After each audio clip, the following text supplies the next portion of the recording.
Okay. Sorry, I was just talking to myself for freaking the whole time. Thank you guys for telling me about winning the wild turkey. That's a big deal to me because I'm a turkey fan. Everybody, I mean, if anybody watches me at all or stuff knows that like my present favorite is Wild Turkey 101 Rye, and I've got a bunch of different little turkey stuff and everything else. But that's freaking great. Um, so I decided that since contacted Chris Hot Butter Rolls earlier, and he said he wasn't going to be doing his late show again this week.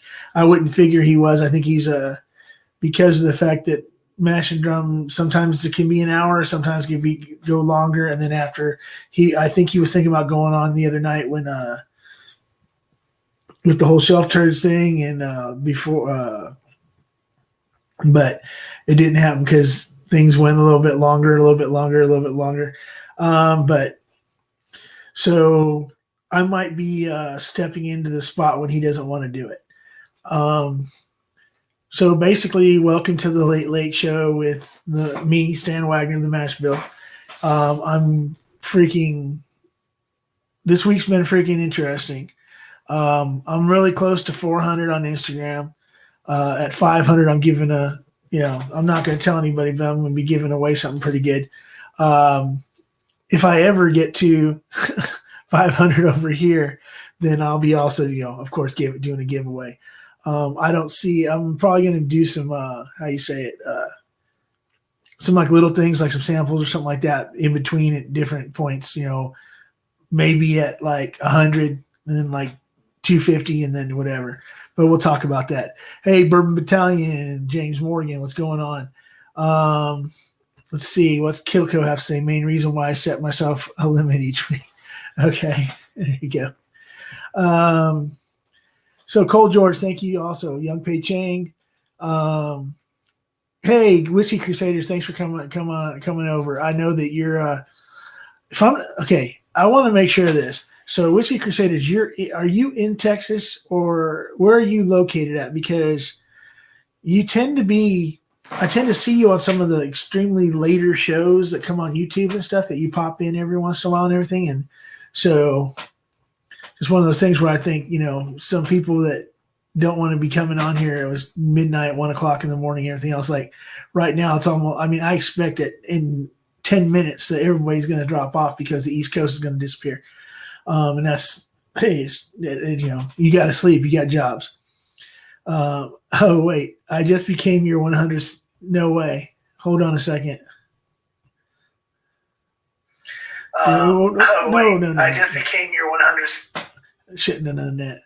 Okay, there we go. Let me go ahead and flip over here. My channel.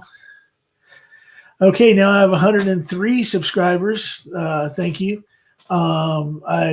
Believe me, I more than appreciate that. And Ryan Parker, you know what? Ryan Parker, if you go over to my Instagram, _mashbill, and go into my DMs, send me your address, and I'll send you a couple of samples for being the 100th subscriber. I don't know how to verify that, but I don't see anybody necessarily, I don't see anybody lying to see if they can get something out of somebody like that, because it just doesn't work that way in here. Someone would call you out if they thought they were the ones. But thank you, Whiskey Crusaders. Let's see, what do we got going on over here? Edward Fulmer, thank you for joining. Part of the reason I wanted to come on, and I was hoping that taking bets on when the match will blow past me and subs Kilco. No, I don't see that happening because the truth is that if you have one sub to give, you don't have to give it to me. Give it to somebody else. I'll be just fine. But let's see, Cohen, it's good to see you. Hey, I do have that rum you sent me. I still haven't opened it up. I thought it was going to be a Foursquare. It ended up being, I can't remember what it's called, Solerda or something like that. I just haven't found something that I want that would involve me drinking cacao rum. But I'll get to it and I'll get back to you and tell you what I think. See, yeah, please, if you want to smash the subscribe, go ahead and hit that subscribe button, hit the like button. I really, really would appreciate that. So let's see. There was one thing that there was some breaking news. I went back into some archives, and I found something that you guys might want to see. It's exposing somebody on WhiskeyTube, but I felt that everybody needed to see this. Please, I don't want any kind of like cancel culture or anything else when it comes to this person, but some people might not like to hear what he has to say or what he actually has to sing. I've been looking for freedom. I've been looking so long. I've been looking for freedom. I've been looking for freedom. I've been looking so long. I've been looking for freedom. Yeah, that is. If you guys don't know, that is Jason Calori back in his performance days that we all know about. I thought I'd go ahead and bring that out and show you that he's also big in Germany.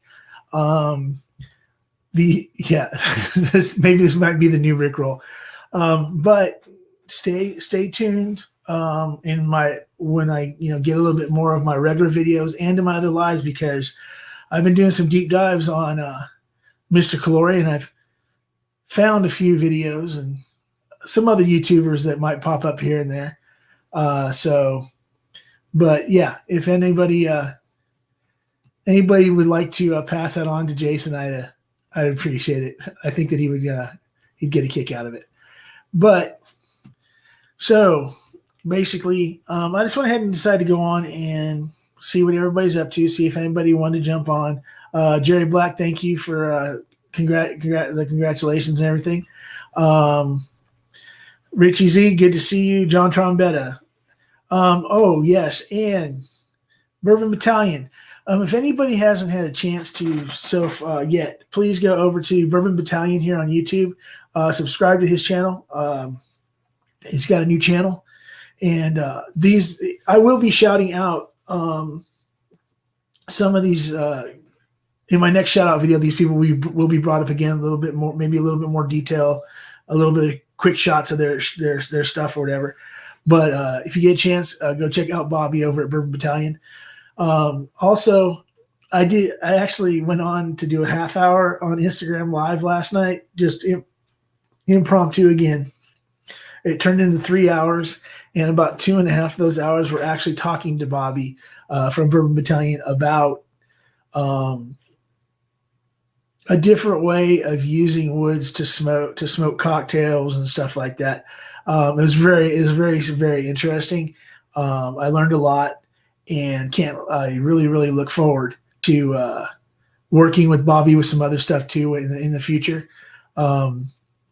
I also like Kilco. Anybody that's got a channel, I have no problem doing anything with them, helping them out, even if they don't want me to be on to do anything with them, just helping them out if they need help with anything. Whiskey Samurai, he was on with me last Saturday, and hopefully I get to do some stuff with him. But this week, a new channel started. One video's up. And my own personal opinion, now I haven't seen everybody's first videos from this year or the last couple years. I've seen like Jason's first video, or I've seen Chris's first Hot Buttery Rolls, or everybody's seen those because they've been around long enough for people to go back in the archives and stuff like that. But Tito Dirk, Libation Exploration, one word, on YouTube. Also libation.exploration over on Instagram. But on YouTube, he put out his first video. And he tried to tell me that it was garbage and, he was disappointed in it. But I got to tell you, for a first video, literally it was freaking probably one of the video, a better video than some people are doing normally that have been around for a few years. The production, the camera is freaking great. The freaking production's freaking, the production's freaking great. His background is freaking great.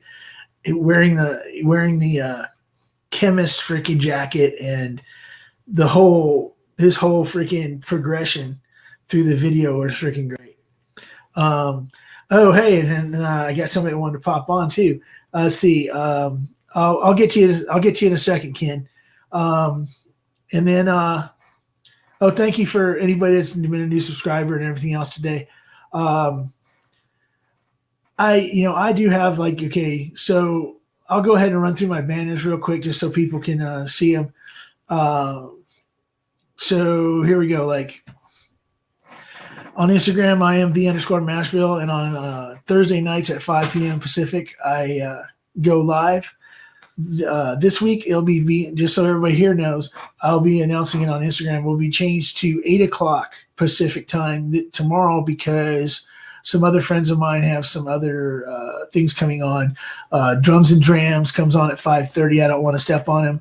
And Bourbon Jeeper on Instagram is doing some interviews with a musician and stuff like that tomorrow on Instagram. I don't want to step on him. So I'll go on after Bourbon Bites does his. When Clifton's done, I'll go ahead and be going on Instagram. So there's that one. And if for any reason, it's in my about section. If you want to support the channel, that's my Venmo, that's my PayPal. If you don't, no love lost. I still love everybody. But if you'd like to support the channel, you can support me there until I get to the point where I might be able to get monetized or whatever. And by the way, 41 people in the chat is literally almost three times more than here is literally 3 times more than I've ever had on any of my lives. So obviously that's because people jumped over from Jason and they're just not quite drunk enough yet to say this guy sucks. So that's cool. And by the way, as everybody knows, Dan Shook can bite me. So let's go ahead and we're going to go ahead and bring on Ken from Scotch Down Under.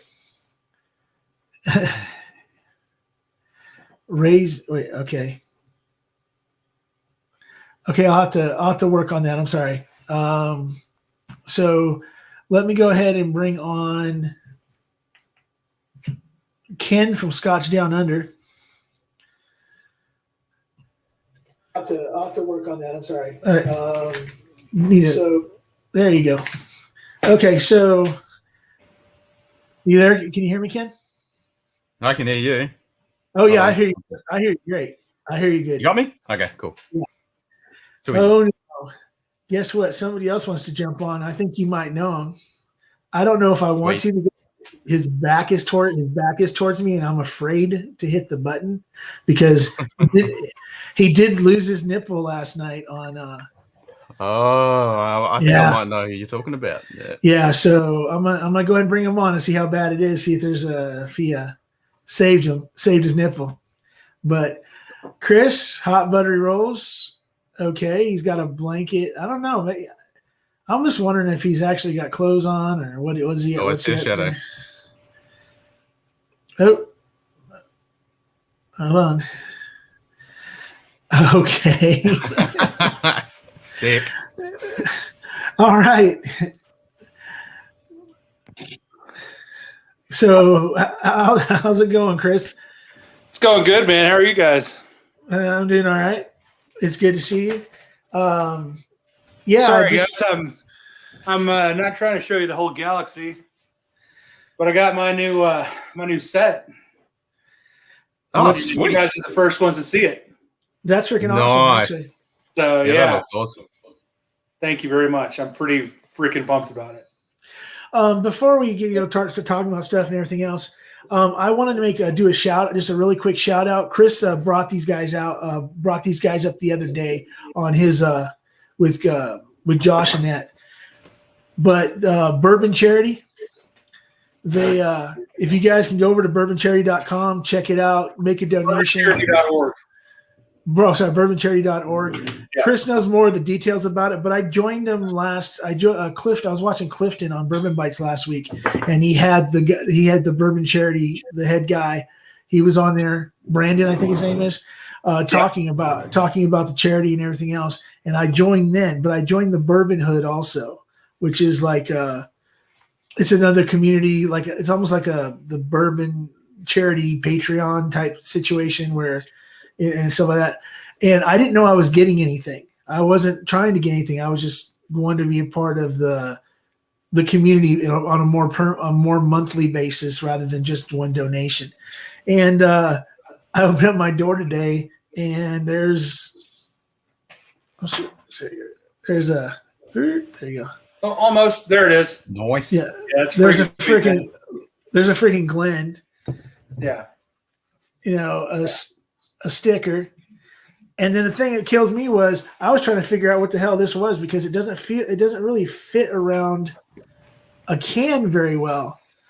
But it's like a koozie. But then I found out, I'm sitting there like, what the hell is that freaking koozie for? I mean, it could be a beer bottle, whatever, but I found that if you don't want to put any heat into your Glen, oh, there you go. If you don't want to put any heat into your Glen, it fits in there perfectly and it sits perfectly flat. So there you go. That's awesome. I just like to say, here's the day drinking. Well, it is day there. Here's to day drinking in the land of Oz. Well, think of it this way. Somewhere in the world it's sunny. And if you're in Norway, half the year it is. True. Yeah. So there's no reason to stay sober because it's Ireland somewhere. Yep. There you go. And it's our 1 year birthday tomorrow, so I got to get prepped, you know. Oh, It's your birthday? 1 year birthday on YouTube. So does that mean Awesome. Congratulations.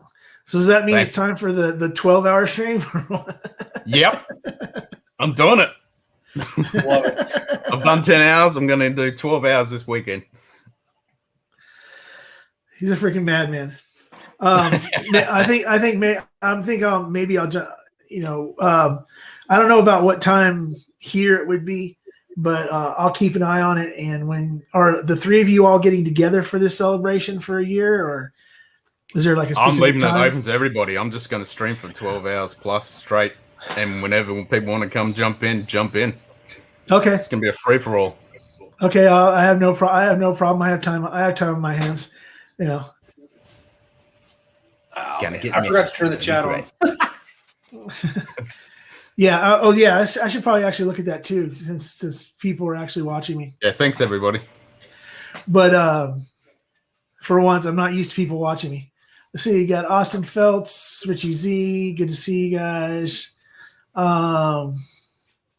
Yeah. Okay. So, yeah, I am in Southern California, so it tends to be always warm. I don't know I've only worn pants and like a sweatshirt or something, or a jacket, maybe 3 days since in the last freaking 16 months. I usually wear shorts and t-shirts pretty much most of the time. But let's see. Do you guys know on the top of your head what this ABV is for you guys? Yeah, It's the same. It's a single barrel. 110 proof can. Yeah, 110. Yeah, so it's 55 here, so it's the same. Yeah. Sweet. You know what? Let me go Also, grab great mine. bottle. Oh, fuck yeah. Also, guys, I'm so sorry. I'm just now seeing all the chat. Thank you all for your concern over my areola. It's healed. It's like nothing ever happened to it at all. So appreciate all the support and all the love, especially to Ben Talib for starting the GoFundMe for my nipple repair surgery. You guys are nut, man. It's kind of weird because when everything's like normally, or you can actually see things like in a normal thing, it's like opposite of which way I'm supposed to be going. So, but I have such a hard time holding bottles up to the camera because Right. I like try to move it to where it's where you think it is, and then it's like you're just making it worse. yeah, so Every time I look at the label, God. yeah, so I've yeah, got mine set up so it's around the right way. I don't have to worry about it. It just works. But it's Nice. never in focus because I'm using manual focus. Okay, wait a second. Is that a regular Russell's Reserve, or is that No, it's a single barrel. okay? Okay, mine's just the. I'm sorry. I'll get it eventually. There you That's go. the same Turn thing. it. Well, Yeah, that's the same yeah, thing. You just have the newer mine's just label. oh, is that what it is? It's just a newer label. Yeah, that's Okay. just a newer label. Yeah, it's a store. The whatever. This is like the Total Wine pick or Total Wine and More store pick or whatever. But I was going to go ahead and have a little bit of EHT small batch, but since Ken is doing the old Russell's Reserve, I guess I will too. Yeah. Hey, DMCKY, the shithole picture remains on the wall in its place of glory. It is not going anywhere. Excellent. So that's so you completely reoriented the whole freaking set to Yeah. where so basically direct so from the way you were looking when you said the shithole picture, it's directly across the room. So you're at 180 degrees out from the old way it was set up. So I'm 90 degrees. So the camera previously was pointing west, and now the camera's pointing north. Oh, okay. So I still have the old set immediately to my left. It's all set up there, but I moved a bunch of the bottles to behind me. I now have 9 foot of cabinets behind me. If you go to the wide view, you can actually see more of the set. Yeah, full screen it. Yeah, but it's where are we I've going? got me and Josh, me and JPit. Yeah, there we go. Oh, damn, dude, that looks freaking awesome. Yeah, thank you. Have you got Thank lighting? So I've got it like this. I've got the couch set here because we were doing a Zoom happy hour earlier, me and JPit and my buddy Tyler. And I'm going to set the other chairs here, the thrones was what I'm calling them, for me and Josh for Saturday. But are you guys doing anything on Saturday? Are y'all doing any like singles awareness drinking or? It's our birthday, so I'm just getting slammed. Hell yeah! Oh, that's right. You guys it's Friday where you're at, huh? Dude, it's so cool. No, it's Thursday here. So tomorrow is our birthday, but I'm just going to celebrate the whole weekend. Well, yeah, we're going to celebrate the whole month. Hell yeah! I love it, man. Any excuse? Yeah, let's go. See, Richie Z. Thank you for putting that. Thank you for putting that up. Let's see. Oh, wrong one. There. I got to get used to this freaking StreamYard stuff. So yeah, sub to DMC Kentucky, DMC Kauai, prescription bourbon. He's awesome. And then also here, Ken at Scotch Down Under. Freaking, I'm telling you, I've never sit there and been so interested in a freaking guy putting together Legos while deciding what Scotch he feels like drinking now. Dude, that excavator, holy shit. This thing is sick. So these are kits that you can actually buy, or these are things where you can buy the plans and then you got to go out and buy all the individual pieces and put it together. Or yeah, it's a lot easier just buy the set. Okay. Well, because I know like here in I couldn't have built that. Well, like 20 or 5, 20, like yeah, there's a mall down here near where I'm at that has a Lego store where they actually have every Lego piece that's been made, and they all have them in individual bins, so you can buy plans for these things that people have come up with, and then go buy all the individual blocks. And then, I mean, it's extremely expensive. They said there's a guy that's been in there where he spent $10,000 in one day on individual Lego blocks because he was building this gigantic freaking thing that he had plans for. Yeah. But yeah, check out prescription bourbon. Yeah. I can't imagine spending 10 grand on anything except bourbon.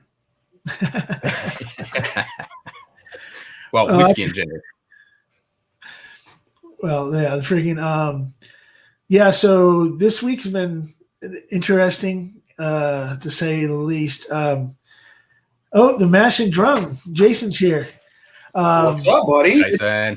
Good to see you, sir. Thank you. I'm pretty sure you still have my address for that. It's crazy that freaking if I drop Jason Busey type money like I have at times on these giveaways, I don't win shit. Or if I complain on Hot Buttery Rolls is freaking that I'm not winning anything after dropping that big amount of money, I get something. But these last, like, I don't know, over the last month or so, I've only done like one, maybe the maximum of $3 $5 or whatever, $15. 25 is my max, and I pretty much won almost every freaking week somewhere. And the thing that's really cool about it is that it's turkey and Russell's 101 rye. I mean, I've got it all. I got a bunch of the stuff. I mean, but and then Hendo's going to try to come in too. Here we go. So yeah, because somebody was saying there was something wrong with my banner. Hold on a second. It wasn't showing up. Goddamn fly. I'll be with you in a second there, Hendo. Let's see. Bourbon Battalion, I'm at the house. My game room in my house. Yeah, Bourbon Battalion. If you're not following him, you should check him out. I did check out my interview with him last night on Instagram. It was 2.5 hours long and very interesting. Let's see. Go to there's this huge argument of who's the sexiest person on WhiskeyTube. It was Trev forever, and then it was Trev up against Will, and then it was Trev, Will, and Hot Buttery Rolls. And now Dusty Dan comes out of nowhere, opens his shirt up a little bit, and bam, he's now people are saying he's the sexiest man. But let's see what good old Will Henderson, old Hendo, at just so you know, at whiskey_tango_Hendo on Instagram. See what he has to say about that. So, Will, what's going on, man? hey, all right. I can hear you this time. Last time it was a freaking shit show trying to be able to hear you. How you doing tonight? Better than I deserve. Wow, that sounds like a story. Yeah. Or Hot Buttery Rolls is Tuesdays. No, it's I listen to that guy too. Will? Yep. Is that? Oh no, that's Dave Ramsey, huh? Yeah. Yeah. Yeah, he definitely he wouldn't agree with my life, but I like listening to his voice. Yep. So amazingly, I've only lost 4 people over the first 30 minutes, so at least I'm on a decent roll. But we're gonna bring in. I joined and that was it. It's over. Oh no, actually, it was at 37 before you joined. It was right after Chris came on. Yeah, it was my bald head that scared him off. But this is, truthfully, these are people. Okay, if anybody doesn't know, the 2 people at the bottom of the screen, Hendo and Chris, have been a huge part of getting me this channel and my IG to where it is because of the fact that they've always supported me. Hendo has sent me samples. He's always been positive about what I've been doing. He's always been really positive to me in chats everywhere else. Chris, everybody knows how with me and Chris what goes on because we've been on his lives enough and everything else, and on my IG. But Chris is like my younger big brother. I like that. I'll take it. But that and of course the fact that he's got Doc McStuffins helps him out too. But let me go ahead and bring in the man who's now, and I say this about everybody, but I really mean it for him. My spirit animal, Jason Calori. Yes. Yes. Hey, Mash and Drum, you there? What's up? Is my shit frozen? Can you hear me? No picture, but You're can all hear you. blank. Let This is the me. best you've looked in weeks. I got to switch my camera. Hold on 1 second. I'm sorry, guys. Come on, Amateur. Jason. You look handsome as fuck, bro. It's amateur hour. Hold on. There he is. Wait a second. All right, Hey, do you know they do make continuous power for cameras, right? What's up, you sexy beast? What's going on? What's up, man? That was an awesome stream, eh? Yeah. Oh, thanks. yeah, holy shit! You really played off that you were getting as hammered as everybody else was. You played it off really, really well. Until the end. Matching energy.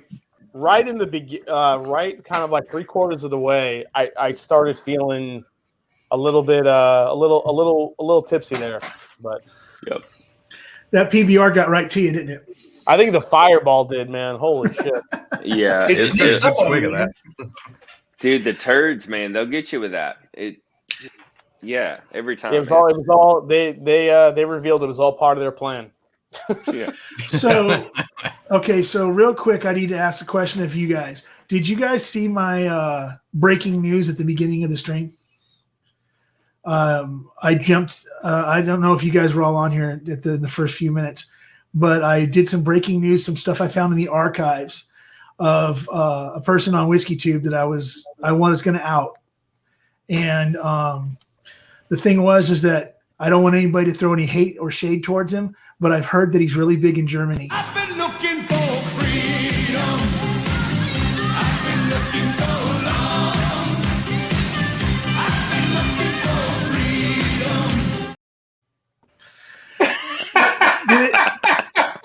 freedom. So did everybody? It was the first time I saw it. I was like, wait a second, that's freaking Jason Calori from the Mash and Drum. It is. It's the Hasselhoff. Is And that me as David Hasselhoff? Yes, Yeah. that is your and That's just the Hoff. just in case for some reason up. they want to try to do something to me on YouTube, that was through Reface. So it's not something I made up myself. That was through Reface. So He does not own the Belly. rights to the sex that just happened on your TV screen. yeah. Yeah, So- that was pretty. I was actually turned on by myself. That was amazing. There was a whole So lot of stout belly. yeah, the whole lot of stout belly. Wrapped, So, yeah. wrapped in leather and oil. Hell yes. Yeah. And then Just the thing is that you know what the thing that was missing from Shelf Turds was where was Will Henderson? Will Henderson's like their main guy. He's the freaking band manager, and he wasn't there. Well, yeah, I mean, he was kind of the mastermind behind the blind. When we had talked about it, I really wanted it to be a showcase for Shelf Turds and Whiskey Tornado because I really think they deserve. I think they deserve more of the spotlight than they're getting right. I mean, they've grown pretty fast, but I think I love having newer channels on and talking with them and kind of getting into their mindset of why they started a channel. And I think both of them have like a unique niche that they can keep growing. So and as you saw tonight, we had such a good time. It was pretty amazing. Yeah, as a matter of Well, fact, I was sitting there. I'm sorry, Will. Go ahead. My mistake. To add on that, like I don't do like blinds just for whatever reason. It's fun for me, but I also like to help other channels grow. So I mean, obviously, like Wags, we need to do a blind at some point, but like it's not about me. I don't have to be on the live at all. Okay, so since I got you guys here, and then since Will's like the master of the blinds, along with there's a few people that are the master of the blinds, but I'm looking. So in approximately 2 months, there's this thing called WrestleMania. For anybody who watches professional wrestling, Yes. and it's the biggest show of the year. And another channel ran by a guy named, you might have heard of him. His name is Matt Porter. He's an up and comer. I'm trying to help him get some freaking subscribers. But he has this thing where it's called SummerSlam, where he does kind of a whole deal that has to do with wrestling, kind of with the SummerSlam at the end of summer. So my idea is I want to take and get 10 whiskey tubers or some whiskey tubers to do wrestling promos for Whiskey Mania, and I want people to call out other people to do blinds against each other, and then just put them into like situations, a cage match or whatever, where they're not maybe physically in the cage, but they can, do something along those lines where it's just a few 2 or 3 hour shit show of people going against each other doing wrestling promos and drinking freaking whiskey.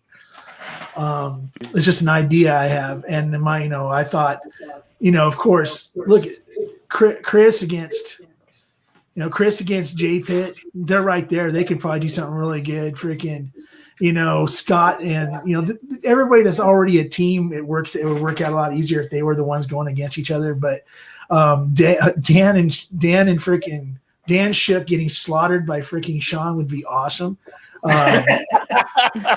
But stuff like that. Klein against Matt. Stuff like that. I want to see if the people might be willing to do something like that. Just an idea. And if anybody in the chat thinks of that, it's a good idea or whatever, just go ahead and you can DM me. Like I said, DM me on Instagram, email me. It's in the about section on the video. But all right. Speaking of good ideas, real quick. All right, you see this bottle? Yeah. All right, best sticker ever. You see this? Can you read it? It's Tyson. Yeah. Everybody has a plan until they get punched in the mouth. Punch in the mouth. And it's literally 131 proof Old Forester pick. Dang. Yeah. How high is that? What's the proof on that? 131. It's Holy shit. Yeah. These drink hot already. Yeah, that's not mucking around. Yeah, I have mine. I was going to open it. I haven't opened it yet. It's from Orange County Bourbon Society, and it's 129. It's gonna hit hard. I finally got a sample of that Obtainium. 138 point something. I mean, all that light whiskey that's hitting the market is so dangerous because it drinks like candy and it just kicks your ass. Dude, Porter's is like 145. Yeah. Yep. It's crazy. Yep. I've got a J Mattingly called the Dukes of Hazmat. It's 151 proof. And it drinks like 115. Yeah. That's crazy. College, if everybody used to do the old, 150 back in the day. The rum. The Bacardis. I mean, yeah. How do you do that?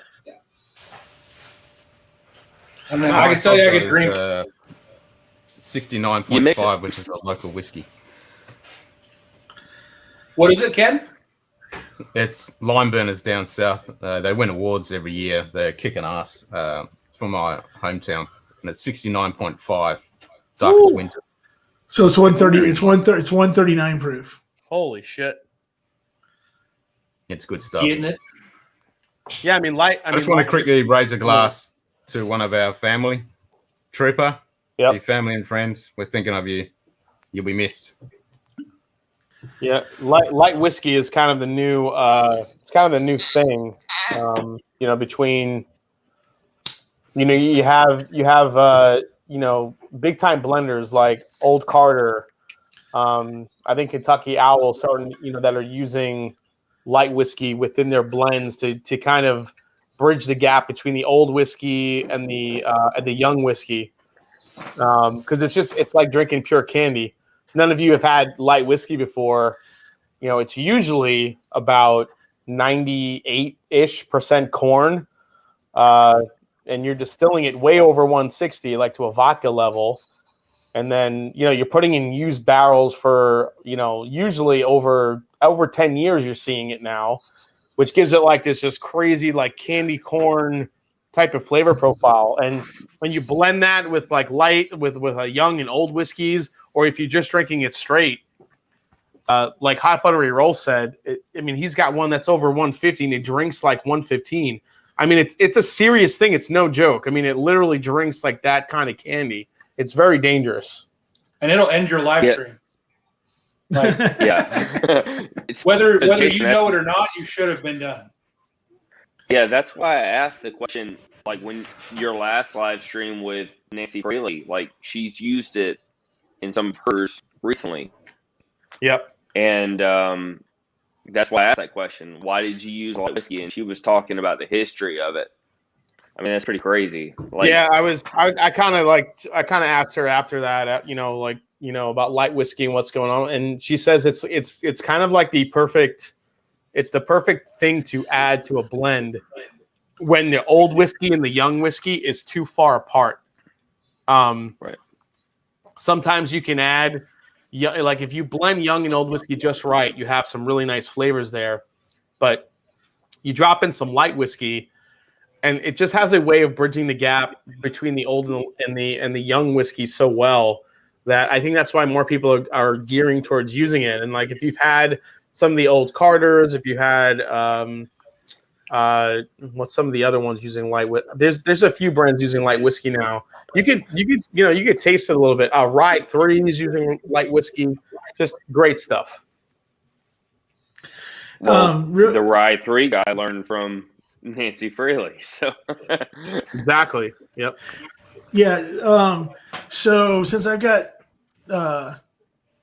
Jason and Hot Buddy Rolls on here, I don't know how much interaction Will has with distilleries, but I did last night on my Instagram Live, 1876 distillery in Texas. Their Tennessee rep came on and was basically on the chat while I was talking to Bourbon Battalion, and reached out to me during that and said, "Hey, I got your back. I'll send you this information. Contact so you can talk directly to our main person to see if we can get our head distiller on to one of your lives." And I got the information, and today I'm trying to figure out how to write a good enough email or what to go about it. And everybody's telling me, like Bourbon Jeep Rover on Instagram, who deals with a lot. He's in the hotel spirit. He's in the hotel industry, and he takes care of spirits for hotel chains and stuff like that.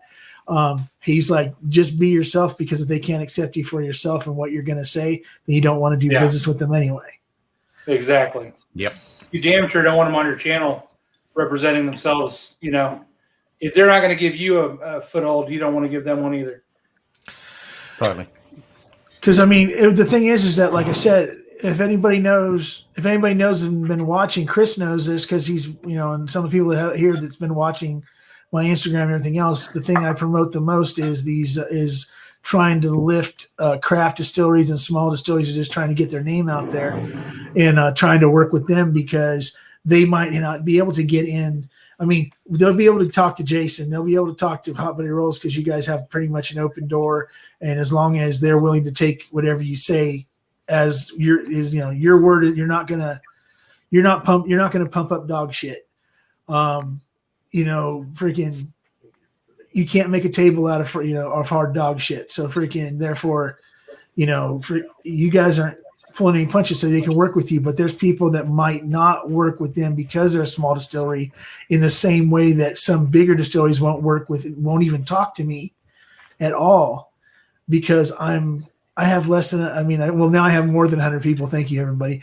But freaking, I don't have enough big enough following and everything else, even though the people that are following me are a lot of the bigger YouTube guy. Like Jason following me, Hot Buddy Rolls following me, Scott following me, the Junkies, Fred Minnick. Those guys following me still doesn't give me any credibility with any bigger name distilleries. But I don't care. I would love to freaking work with St. Augustine or some of these places that I have tasted. ASW, I really would love to be freaking involved with ASW in some way, shape, or form, because what Will sent to me was freaking magnificent, that fiddler. And now I know that that's something that I can get behind.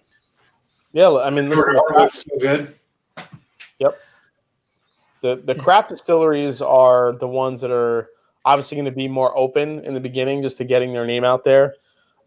Even myself, I can't get samples from Buffalo Trace or even Heaven Hill. I haven't gotten a chance to connect with either. There's just some of their, you usually have to go through secondary outlets to get to them, to get any sort of, like if you wanted samples or wanted to have people on the channel, it's a lot tougher. There are some that are just easier than others. And, I've been lucky enough to have, some Jackie Zykin and Campbell Brown from Old Forester, which blew my mind.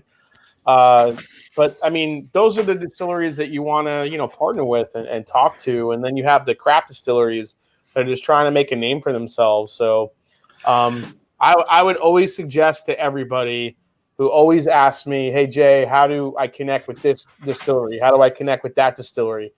Just connect with them through Instagram, contact info, whatever you can do.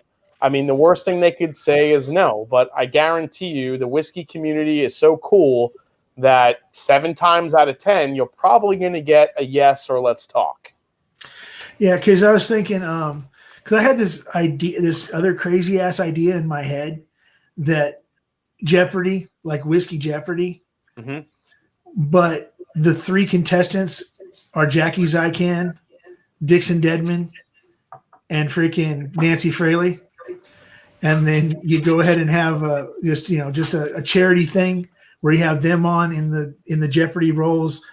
So not necessarily me hosting the show or anything like that, but me being involved in some way. Let's say someone that's maybe a good MC, a good interviewer, a good person to lead things like Jason or freaking or Klein or somebody like that, somebody that has that personality that can, or Chris or whoever, to be able to do that and just have one big charity stream sometime during the year where everybody's going to watch, because you've got 3 of the biggest names going against each other about whiskey history and stuff like that, to see what they really do know. And you're putting Dixon Dedman in there, who seems to, for some reason, be the encyclopedia of freaking whiskey. Every time I'm talking to him and he starts bringing up others, every time I see him with Matt or with anybody else that he's talked to, he always seems to know everything about everything.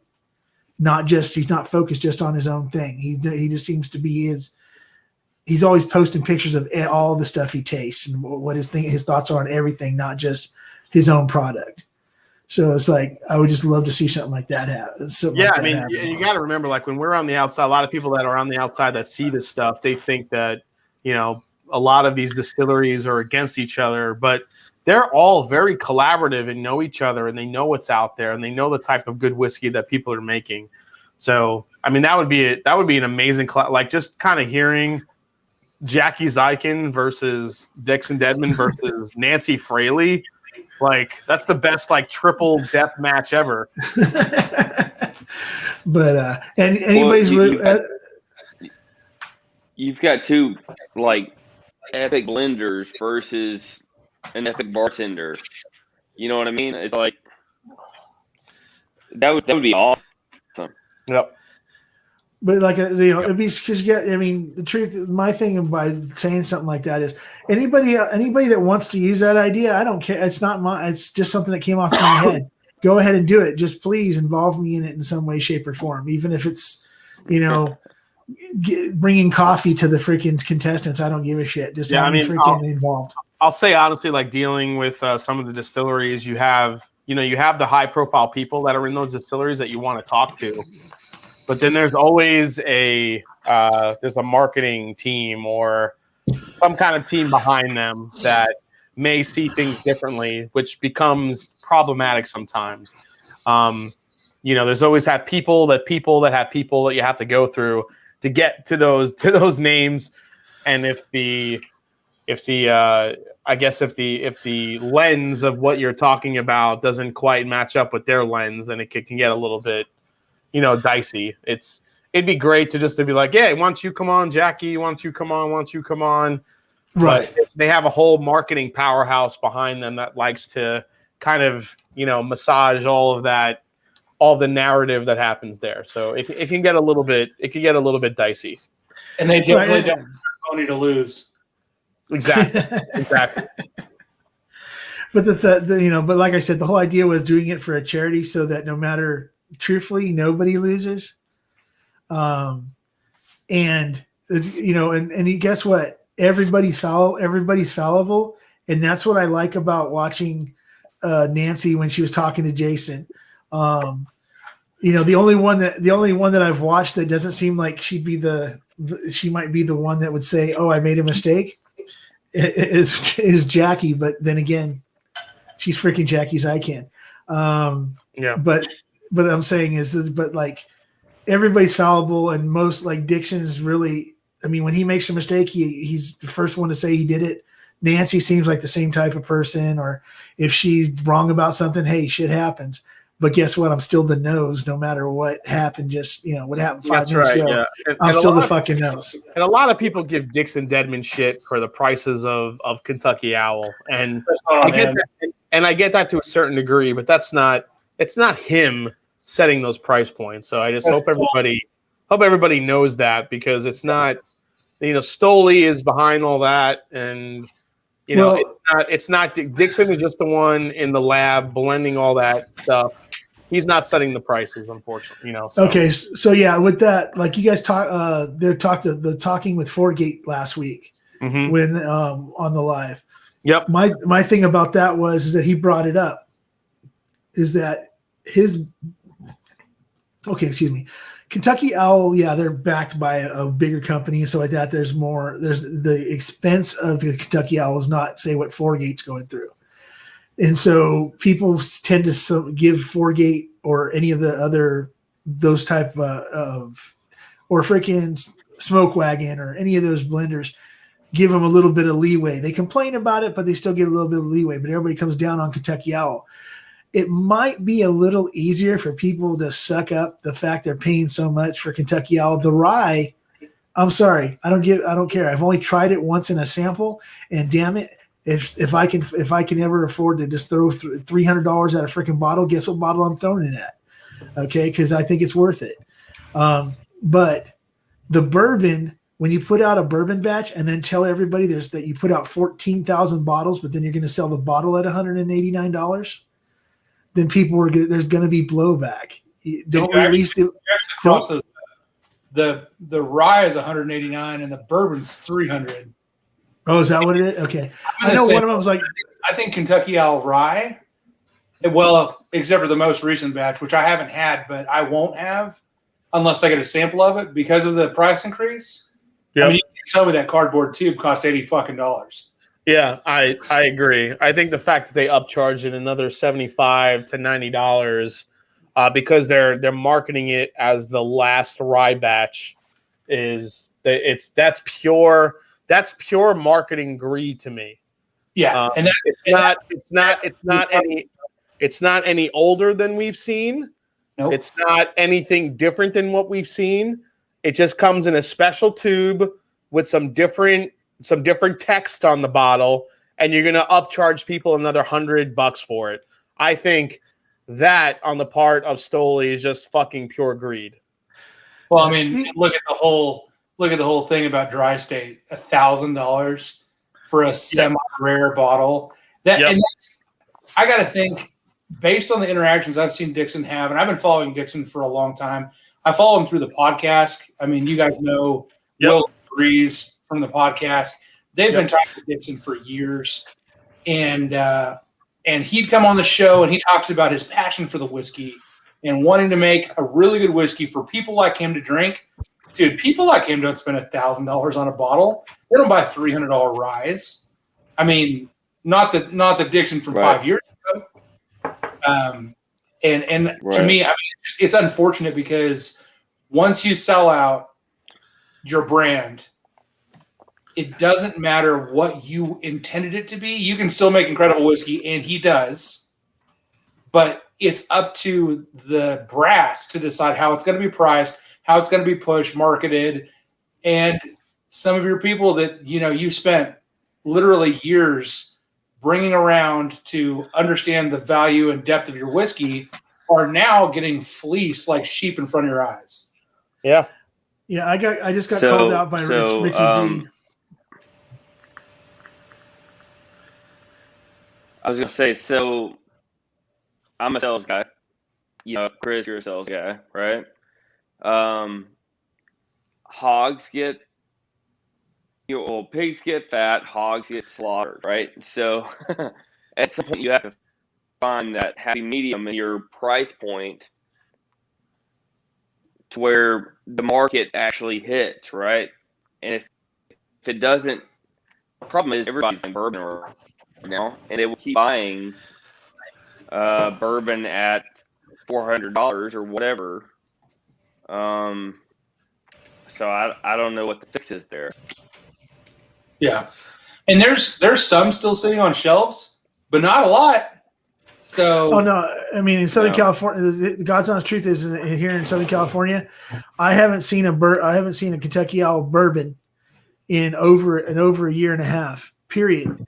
And then the rye, the only place I've ever seen the last rye is in a Total Wine cabinet for freaking 300 plus. Yep. And the batch before it for like 189, 199. And then, but I haven't seen a I've never seen a white label or a light label. Is it light label, whatever, and a yellow label? I've never seen one. The only Kentucky Owl I've ever seen and held is the how you say it, the garbage skated that I still haven't gotten past. I just barely passed the shoulder on. But see, Richie Z called me out because I've been promoting the whole. Trying to get more eyes on ladies and whiskey, and then I throw Dixon Deadman in. So he says the mash bill could replace Deadman with Elizabeth McCall from Woodford, and then make it an all ladies whiskey Jeopardy. Yeah, I've had the pleasure of interviewing Elizabeth McCall. She's amazing when you talk to her one on one, and she knows all her history. And she could literally pick out like 200 freaking notes. Like she worked for Old Forester for a long time in the sensory lab. So I mean, when it comes to nose and palate and picking up those different sensory notes, she's amazing at that. So, hey Ken, what do you think on that vape, brother? Say again? What kind of sauce you got in that vape? It's a hodgepodge mix. I mix my own. There's a bit of strawberry, a bit of mango. Nice. I'll tell you right now, man, as a fat guy that used to smoke cigarettes, I'm so tempted to pick up a vape because like, I'll be walking outside of a grocery store and all of a sudden I smell Eggo waffles and I realize it's someone smoking and I'm like, that's the only Eggo waffles that have no calories, right? Hey, I've been doing this House. for like 15 years, and I'm so used to the smell now. But if I take a vape and walk out the room, come straight back in, I smell it, and I'm like, "Fuck, that smells good." Yeah. Chris, I don't want to promote you or push you into vaping or anything else, but I have literally. This is God's honest truth.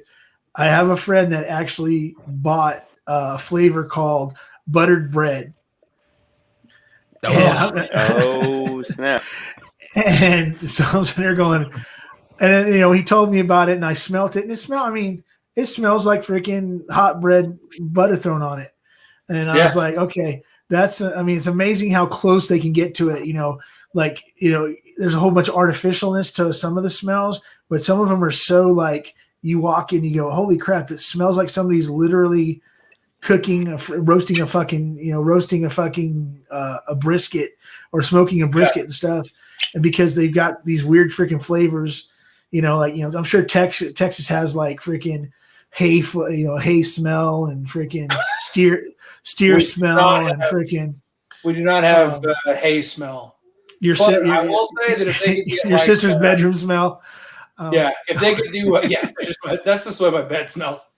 No, if they could do like a brisket vape, or do like a nice ribeye with a nice salt and pepper crust. Oh, wait! I have it for you. Hold on.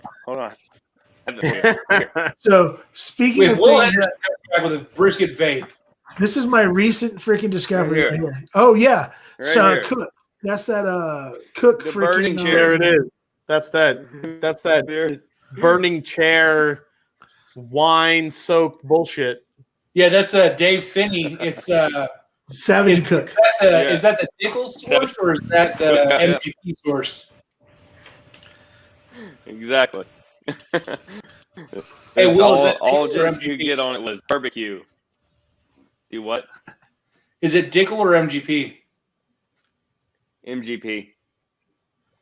Yeah. So I really loved Straight Edge, which was the previous Dave Finney project. Yep. And when I got the Burning Chair, I was really disappointed because it's a way cooler bottle and a way worse whiskey. Yeah, Yeah, So this Lu- is a pit. I actually dug the straight edge and the whipsaw. They weren't too bad. loose Whipsaw lips was wasn't that okay. bad. Straight edge was exceptional. Yeah, Cabernet- straight edge was a lot better for sure. I discovered something This- today this that one's a pick. I have to promote. What is it? I had This one's okay a pick. now. So it's, Well, that one's a it's pick. a little different, but Yeah. yeah, I don't know. It definitely, you don't get the wine influence you think you would out of it. So that's why I threw it in there.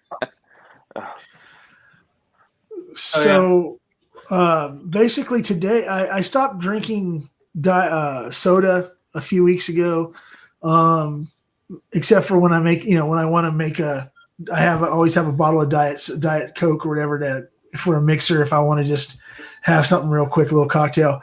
But I came across this today, and they might not be my sponsor, but hopefully someday they are. Because this is literally the greatest soda I've ever come across in my entire freaking life, and it's called Mountain Dew Zero Sugar Melon Mania. It is a watermelon Mountain Dew, and it is Oh, you're freaking pulling up a bottle of Impromtu. and it is literally or Major Melon. It's called Major Melon, not Melon Mania. I'll take your Mountain Dew and I'll raise you a Dr. Pepper cream soda. Oh, bro.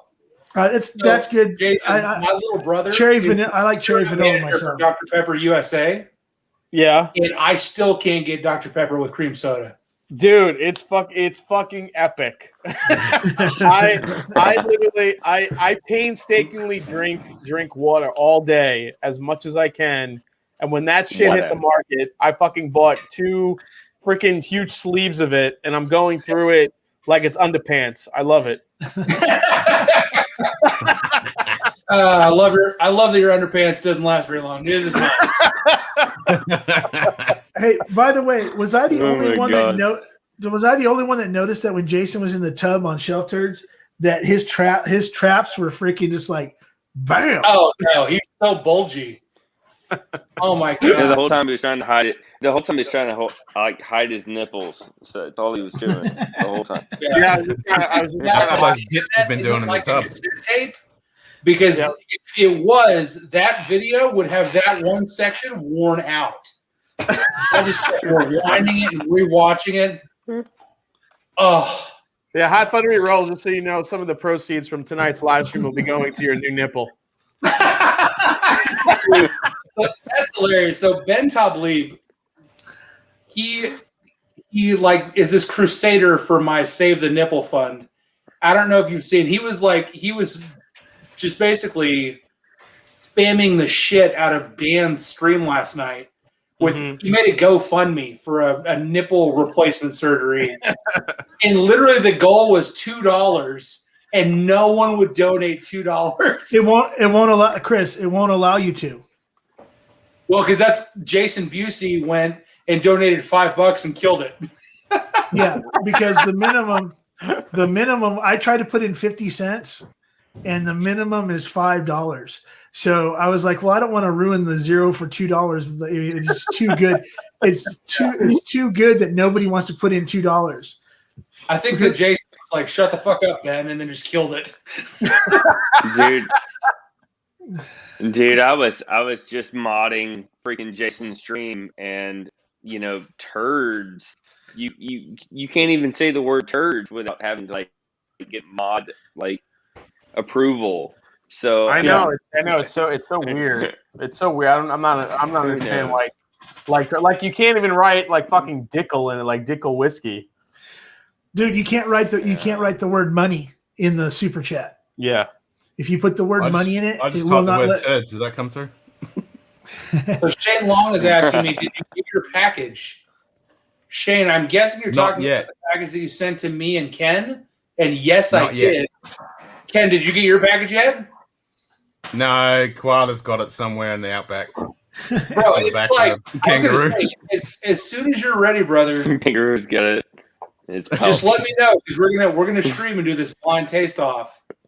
Hell yeah. But, I'm looking I'm forward looking to it. forward No, to Ken sent us both.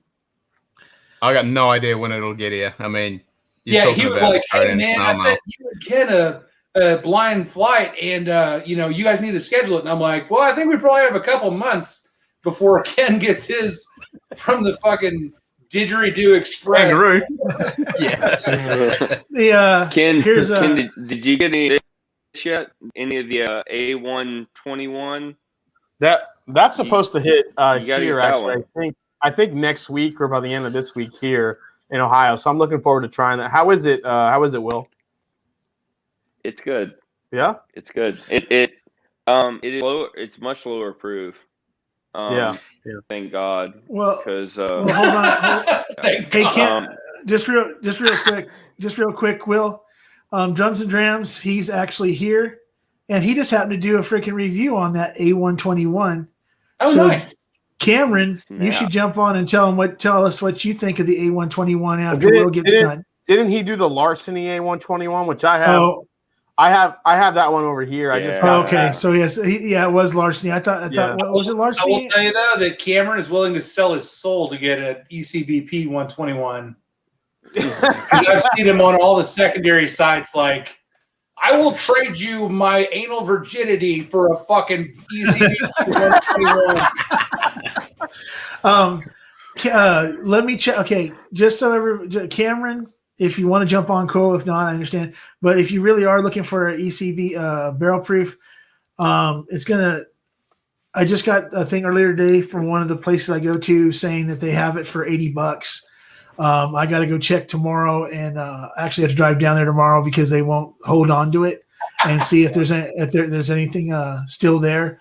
Yeah, I'll tell Cameron from Drums and Drams that I know the Heaven Hill rep from that's in Ohio, and she told me that the ECBP A121 will be dropping next week. So keep an eye out. Yeah. Oh, now you're gonna have him in Yeah. You're gonna have him in Star Wars. He's gonna be in Star Wars mode, sitting outside of a freaking in a freaking sleeping bag outside of a liquor store. It's dropping this week. It's dropping this week. He'll definitely be that guy. He's So- like, I heard this coming this week, man. Where is it, fuckers? So for me, the C920 was better. I like the proof. I like the finish. I like the spice on the end. Listen, A120. Yeah. A121 is fruitier, which is nice. I like dark fruit, the whole deal. Like I love Stag Junior. I love that. But you don't get the finish that you get on the C920. And that falls in line So- with what I've experienced. That's kind of the pattern that you've seen with anything 120 or below with any of the stuff from Elijah Craig Barrel Proof, even Larceny Barrel Proof. When it gets to that lower proof, the fruit notes tend to come out more. And then anything above that, that's when you get like the rich, like the C920 to me was like a salted caramel pretzel, which was just delicious. Yeah, And then- yeah. Even the B520 is like caramel sweetness. Yep. But then the A20 or A21 or whatever is like straight fruit. Is all you get. It's crazy. Yeah, I gotta try that. I'm gonna real quick, Wags. I'm just gonna jump off because I have a lot of cleaning up to do, and I'm feeling pretty good right now. So I just wanted to. Me too, actually. Me too. I'm good. I wanted to thank you for having me on, Will Hendo. Thanks for the flight tonight. Ken, Scotch Down Under, the most epic live streams, like 8 hours long on Whiskey Tube, building shit. I love it. And Chris, you know I love you, man. Next time, message me, man. We're gonna do a donuts and whiskey live stream. Hell yeah! I swear to God, that's Hell yeah. a dream I have. Yeah, Okay. we're gonna do that. So cheers, guys, and I'll see you soon. Just real quick, Jason. Cheers, Jason. I think you still have my address from Patreon.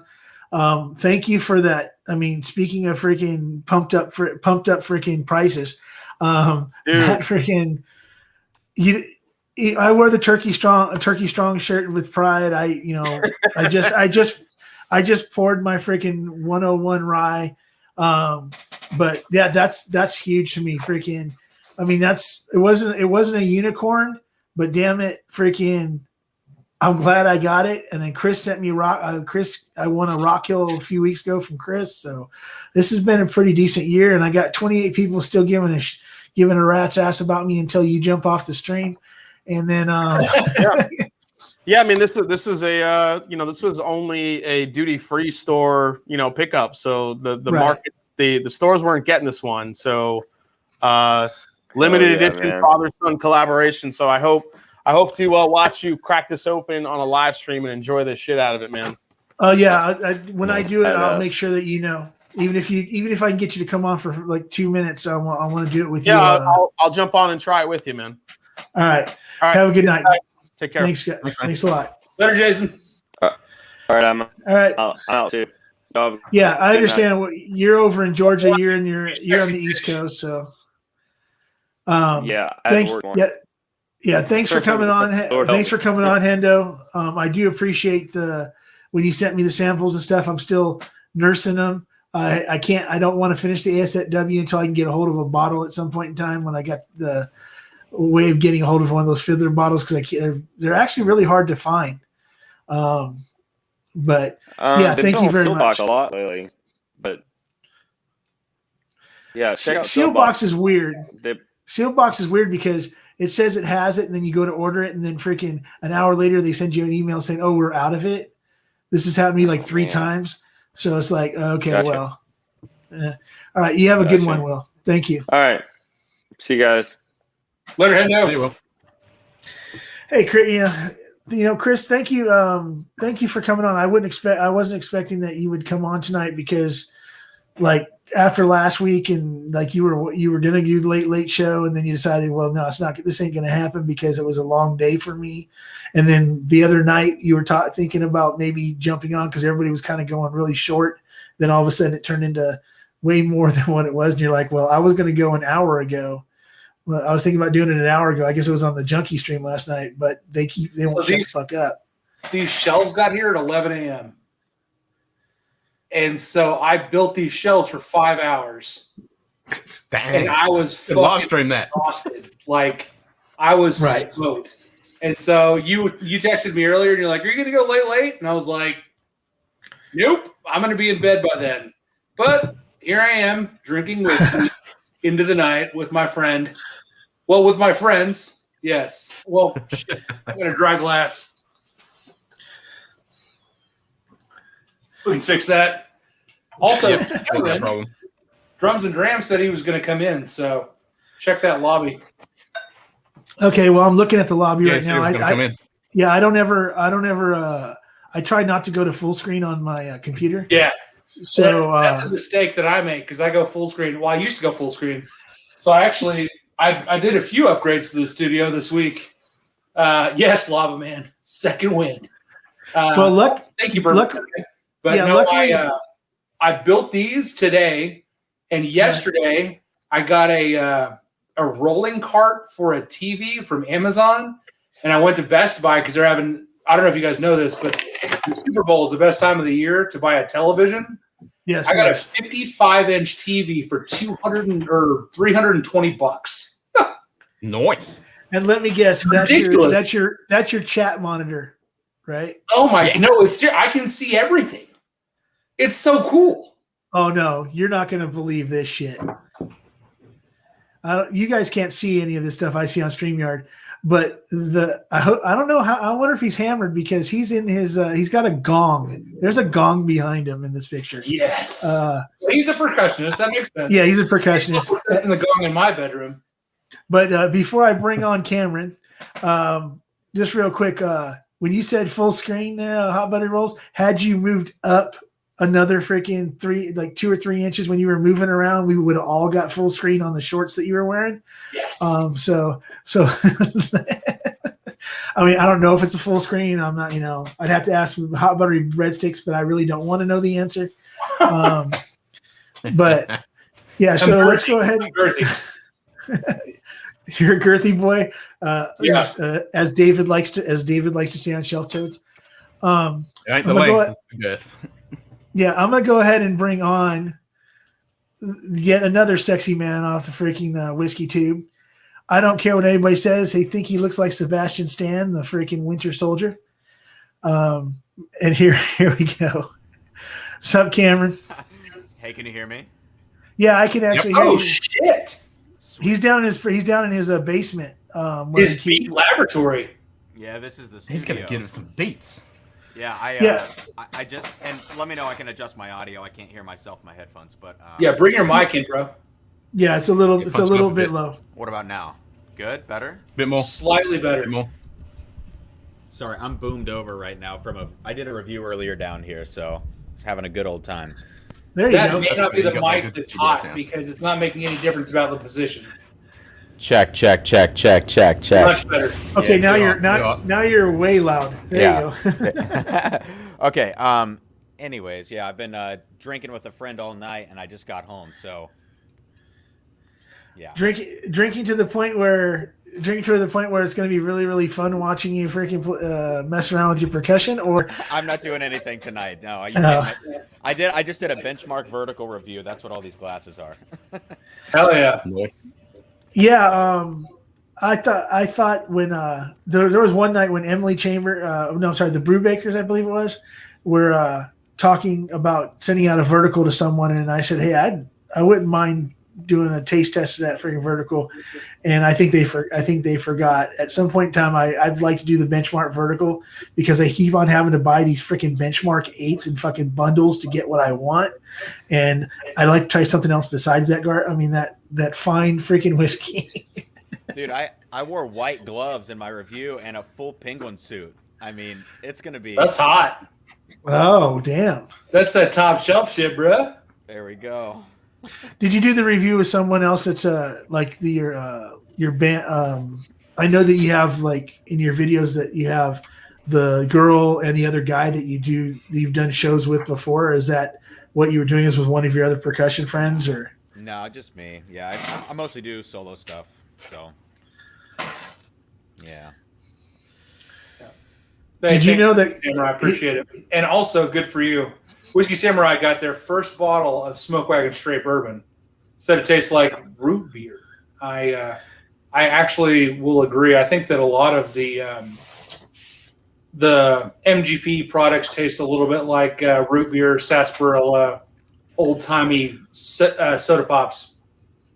You know what? Actually, I popped my freaking straight bourbon Smoke Wagon also at the same time yesterday on one of my live streams, on the IG live stream, and the first thing I said was, "It smells like flat root beer." It smelled like, and I said, if anybody knows what sarsaparilla is, it's like that. It smelled like it was in between. Grew up on sarsaparilla. It I smells love like sarsaparilla. it smells like it's right in between sarsaparilla and Dad's root beer, but flat, no carbonation, and then tasting it. I'm sorry, not to interrupt you, Stanley. No, go I ahead. just want a woman to handle me the way that Cameron is handling that mic stand.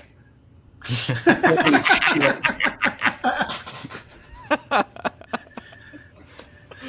trying to. You know it, baby. That was aggressive. Oh no! He did not do the Cameron freaking come to me baby voice. The freaking Valentine's Day freaking The come voice. hither slither. Oh, like I don't know if you saw it, Cam, because I put it in. It was at the very end of the chat with the turds. It was right after you dropped off, but I said, "Hey, Cameron, is this when we do a live together? Can I expect the same thing?"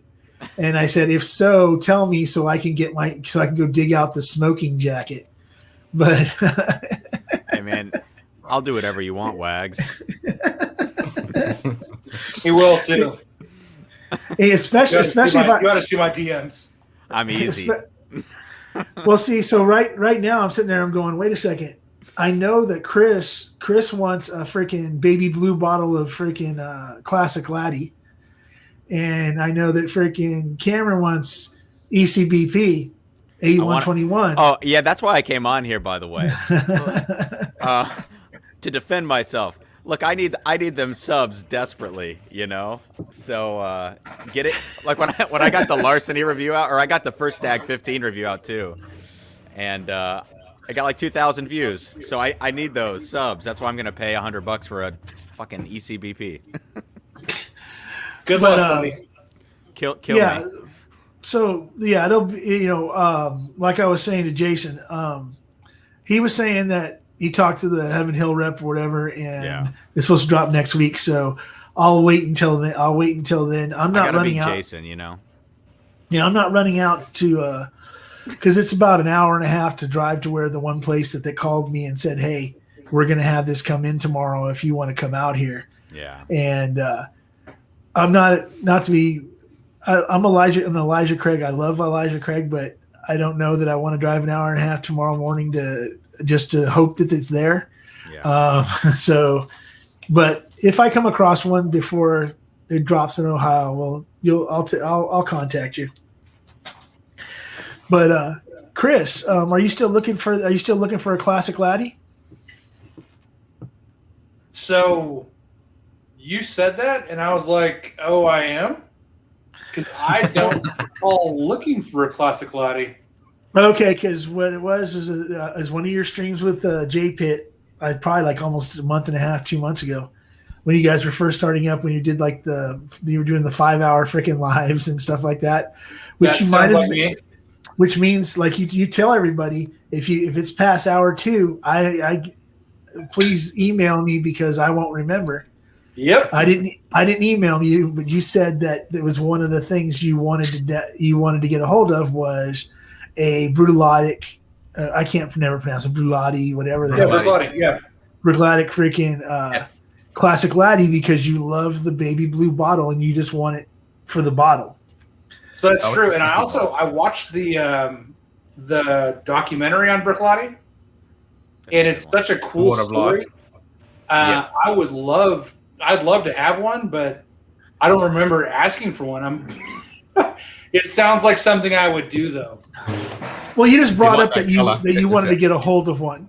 That you wanted to get a hold of one. It was also it was actually the same night that you begged everybody for OESO. Oh, do you know what? I got one tonight. I got one today. Yeah, you told me because I called you and said I found one, and you said, "Oh, Amy freaking took care of me." I'm like, "Oh, okay, then I don't have to worry about that." What about the classic laddie? And you never said anything back to me. But it was Probably But because like I I was like, said- "What the hell are you talking about?" what's that? Yeah, Probably that's 'cause I was what like, "What the hell are you talking about, classic Lottie?" Okay, now Ken's got something special when it comes to the classic laddie. Isn't it a gift box of the classic laddie? Because I have the Yeah, original. this is a sample pack. So this has Okay. got that Ooh. awesome box, and then you get a whole. Does it come with the? Impact Does it come sample. with? Does it come with the decipher? Is the decipher Nah. in the box? Do you know what Nah. I'm talking about? Yeah. No, Okay. this is just a classic laddie pack. So you've got Port Charlotte, some Isle of Barley, and the classic laddie. For anybody that doesn't Very know sexy. about for anybody that doesn't know about the brand, they have a decipher. You can go on their website, and you can use the decipher to tell you things about the bottle, when it was produced, how it was produced, the time it took to produce it, various other things by codes that come up in the decoder. It's really actually a pretty cool thing. That's cool. And then, oh crap! Talk about he's just sitting there flexing in front of you. He's just like, Chris. He goes so hard. But while he's going hard, I'm gonna bring in the man with the. Let me just go ahead and say the best facial hair on Whiskey Tube. If you don't know him, you should, and if you're not subscribed to him, you should be. You should be too, along with Drums and Drams and Scotch Down Under and Hot Buttery Rolls and hell, even me. But this guy he's the man. One of Chris's favorite people. Brian Kilco. Hell yeah! What's Ryan. up, Kilko? There you go, Mike. Dude, the haircut's looking good. Yeah, Yes. you're looking mighty nice. I've been called dapper. Dapper. That's the word I was Pretty looking word for. for it. You know, I think that truthfully, if anybody deserves to be wearing an ascot and a smoking jacket while reviewing whiskeys, and nothing against Fred Minnick, but he doesn't have that facial hair or that presence that you have when reading labels in a Southern gentleman's freaking voice. Yes. So I'm thinking straw hat, a little pipe action, smoking jacket. You know, the kind of like looking like Leonardo DiCaprio and freaking when he was doing the Southern Gentleman in before he got totally shot up in in Django. Yeah, in Django. Yeah. So okay, so is he? Are you just flexing boxes at this point? Yeah. He's flexing the cases from the stuff that he's bought. What is that Glendronic awesome. box? So Oh I yes, Just a typical Glendronic. This is the cast strength. Yeah. Yep. I thought that So, was a in single the bottle- cask, like a. I wish. No, Oh, so the man. bottle shops here, when you go to a bottle shop and you get your bottles, they give you a box. So they keep the boxes so you get to stick them in. So I always go in there and whenever I find a good whiskey box, I grab the sucker because I'm going to do a whole wall in my new studio. Whenever that happens, I'm going to do a whole wall of these whiskey boxes. Hell yeah. So Cameron, do you know? Have you watched Ken from Scotch Down Under, or do you know of Ken from Scotch Down Under yet? No, I don't. I mean, I'm fairly new to the game, so no. It's good to virtually meet you, Ken, and Brian too. You too, mate. Yeah. What's up? Yeah. So just a quick overview, real quick. Chris Hot Buttery Rolls over on your side, and me, the Mashville, over on this side. We for anybody that's watching this, obviously more than likely knows who we are. If you don't, tune in to the stuff we do and you'll get it figured out. But Ken is in Australia, and he's a Scotch guy that's just dabbles into the bourbons and everything else when he can get a hold of them. I drink alcohol. I drink. Okay, he All drinks of it. alcohol, but he is the epic live streamer that does. If he does 3 hours, it's literally because he's so sick that he has to go to a hospital. Yep. He's usually. I haven't seen anything in a while that hasn't been at least 5 hours plus. But he builds Lego. He's got an excavator over to the side of him right there that he just got done with. I don't know. Are you done with that now? It's finished now, but now I need to program it because you can control this with your phone. Right. So I'm going to program it to actually pick up a Glencairn and bring me a whiskey. That's awesome. So that's what Ken does. I mean, and he'll be on there just talking to there's this thing I love about him. It's the same thing that Brian does. It's the same thing that a lot of people I've seen start doing.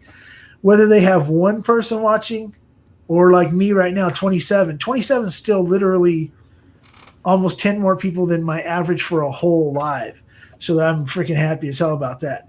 But with Ken, whether it's one person, if he knows him or he doesn't, he'll sit there and talk to him and build his Legos and drink his scotch and answer whatever questions they want. And it's just like he's hanging out with a friend for a little while he's working on a project and his friend's drinking along with him.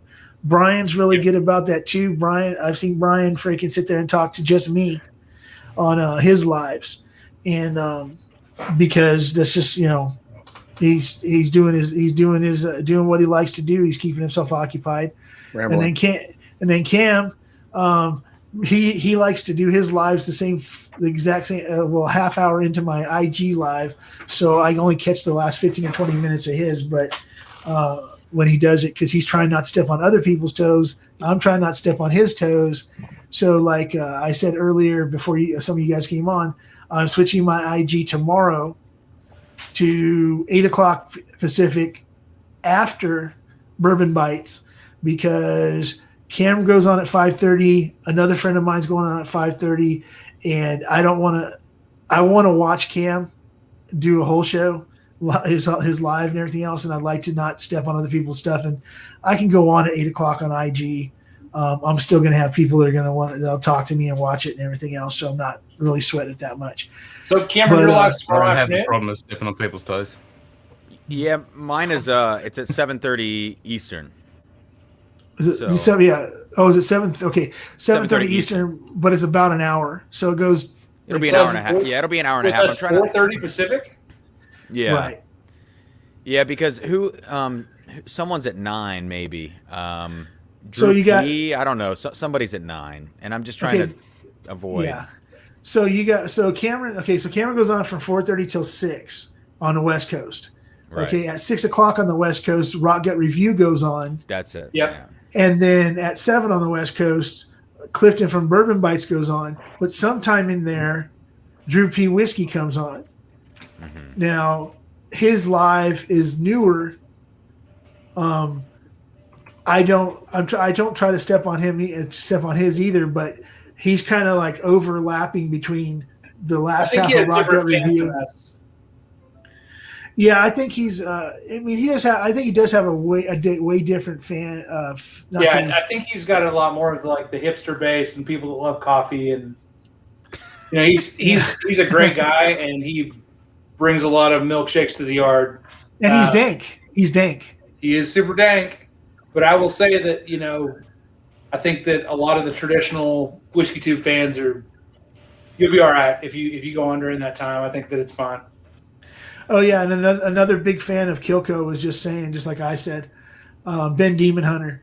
I'm not alone. Mashville, you're not alone with being the only one talking to Kilco solo, and I doubt that we're the only ones. So Nah. a lot of time chat with Brian. Yeah, a lot of people that, you know, sometimes, you know, Brian did the same thing that Hot Buttery Rolls was doing, just a little bit differently. He did his advent calendar where he put out a video every day, but he was recording those advent calendar videos the day before and editing them, and then putting them out the next day. And then Chris was doing every one of them live, but they were still. The only reason I did them live was so I wouldn't have to edit them. Yeah, I was very tempted. They weren't doing the Bourbon Junkies thing where they shot 6 videos, took a day break, came back, shot 6 videos, took a day break, and did the 24 videos over a 3 or 4 day period, and then just put out the videos. They were doing basically things on the fly as they went. Now, the reason behind Brian doing it was because I was behind on getting him the samples that I promised him to do his advent calendar. He got half of them. He got about half of them up front, and then the rest of them that I was sending to him didn't get to him until I want to say 3 or 4 days before he was out of samples to continue on with his thing and stuff. But Brian, no matter, Chris said it before, and all of us have said it before. You get down on yourself way too much because you're way better than you put yourself up to be. Because you do freaking you do awesome stuff. On top of that, you're one of the most genuine, upfront people. When you're off, when you feel that you're off for that day, you still go live and you'll tell people up front, hey, this is going on in my head, but I still want to do this so that I can help myself, but also interact with you and be these people's friends. There's other people that need to hear your voice to know that their day is normal. We all have bad days. I'm really good at shutting down myself too. So I know that when I'm starting to close in and be like, I'm just gonna sleep, that I probably shouldn't do that. I should probably get myself to do at least something. And like, I don't know how many are you subscribers you have. Singing voice? Oh yeah. Okay. So this is the thing. Okay. So I put this out there last Saturday, and I'm putting it out there again. We need to get samples together to send to Kilco, to Brian. If anybody that has any Jack Daniel's Sinatra, I don't have it personally, but if there's anybody out there that's willing to send a sample of Jack Daniel's Sinatra to Kilco, I have told him that this will happen. This is now whiskey law, that once he gets that sample, he will sing Frank Sinatra songs while reviewing J.D. Sinatra. Nice. And he is not allowed to sing New York, New York. So he has to. There's so many better Sinatra songs in New York, New York. Right, but it's easy if you want. Hey, also, Brian, I will come on that stream with you, and I will sing the shit out of some Sinatra with you. That's my dad's favorite artist, and one of mine as well.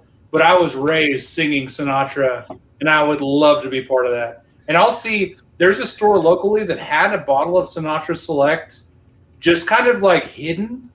If they've still got it, I might have to grab that and split it with you. I'll send you. I'll pull some off the top and then send you the rest of the bottle.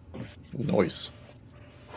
So yeah, because if you don't know, Brian is, even though he says he's not and he hasn't done it in a long time, but he seems to be doing it rather often on his streams.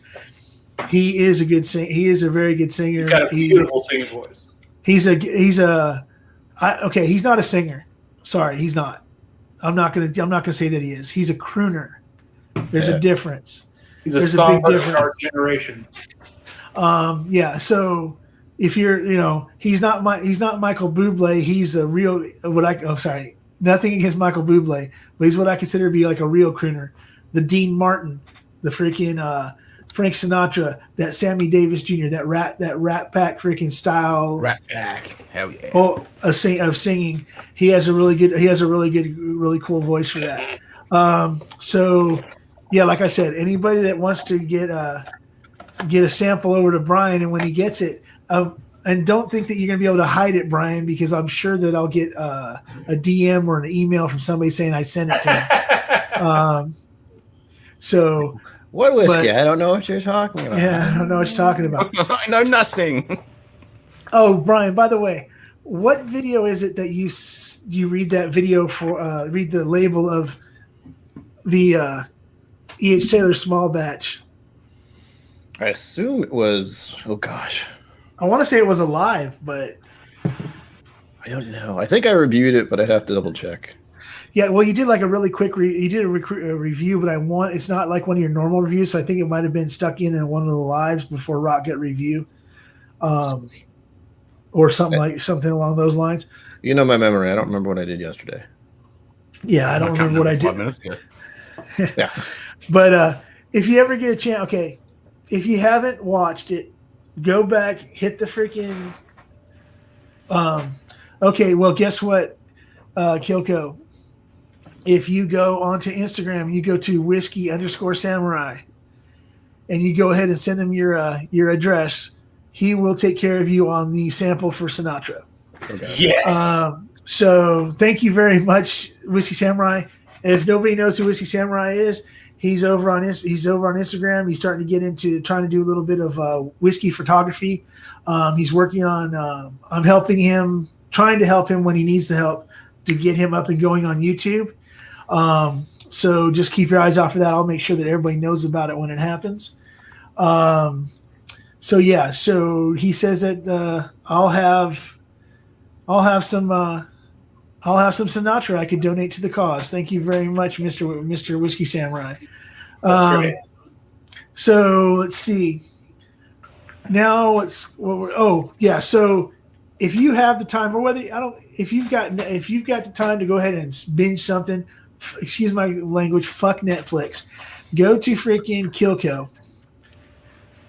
Watch even before you can watch before freaking January 1st or before freaking Christmas or whatever. But if you get a chance to watch anything from January 1st on, just watch it just to hear Brian's review and and label reading of E.H. Taylor Small Batch, where he looks at the label, goes through the whole label and talks about it, and then reads the back of it as a Southern gentleman. It is freaking hilarious. It is freaking awesome. And like I said, it's one of the best things I've ever seen on YouTube.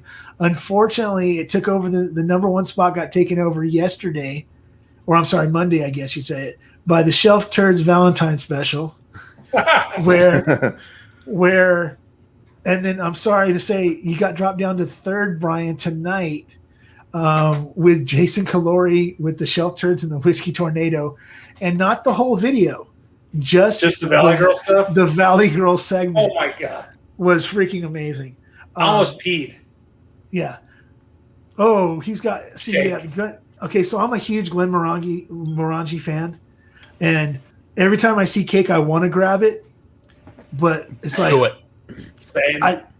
Ken, what do you think about that? I like that bottle a lot. I love it. Yeah. I'm glad that I got a bottle and my missus got a bottle, and it's our birthday tomorrow, and our episode is going to be cake. Yeah. Hell yeah. Hey, guys, I got to roll out. I got some work to do before I go to bed. Catch you on the All right, flip Chris, you side. take it easy. We'll see you next time, mate. And so, Thanks for having me on, yeah, Stan. yeah, and Chris, if so, just so you know, on Saturday I'm still going to go on same time at 5:00 because you're still going on at 9, right? I mean, I'm sorry, 5:00 Pacific, 7:00 freaking Central. You're still going on at 9 Central, correct? The hour early. Yes, as far as I know. So I haven't scheduled anything firmly this week because it is Valentine's Day, and I would like to do like a singles awareness night and just be there for people that don't have a date. But my wife may have other plans because I do have a date. Well, yeah, but that's on Sunday. We're talking about Saturday night, right? Because isn't it the Valentine's Day Sunday, right? Yeah, and I may have her on, so I may have hot buttery breadsticks on the stream. We'll see. We'll see how it goes. Well, you can always just hold hands with Josh, and but we're gonna do that too. But yeah, so my stream that night is going to be me letting people come on, talk about a 1980 to 1990 rock and metal music, and hopefully it starts getting really heavy into hair metal so that I can be the savant, as Dan likes to call him, Shook likes to call himself. But tomorrow I'll be posting a link, and this is why I wanted you to tell you, Chris. I'm gonna post a link on YouTube Music you'll be able to go to YouTube Music and go to a collaborative playlist where anybody can pick any song they want, rock or metal, from 1980 to 1990. Put it on the playlist, and then we'll discuss that on Saturday while drinking whiskey. Hell yeah, that sounds great, man. Yep. So thank you, Chris. Thank you, Chris. I hope to see you Saturday. If not, just tell me ahead of time, and I might end up having to do one of those 4 or 5 hour freaking hot buttery roll streams, and then man. Because I'm single, I'll be by myself. I mean, I know freaking Cameron's got his fiance because we saw her panties on the freaking the lamp. Those are my panties. But I'm sure there's plenty of people out there watching that ain't got nothing going on this weekend, and I'm sure David and Kira will be more than willing to not worry about eating their pizza and playing video games. They might be able to say hi at least. But thank you. Have a good night, Chris. All right, buddy. We'll catch you later. Bye, guys. Bye.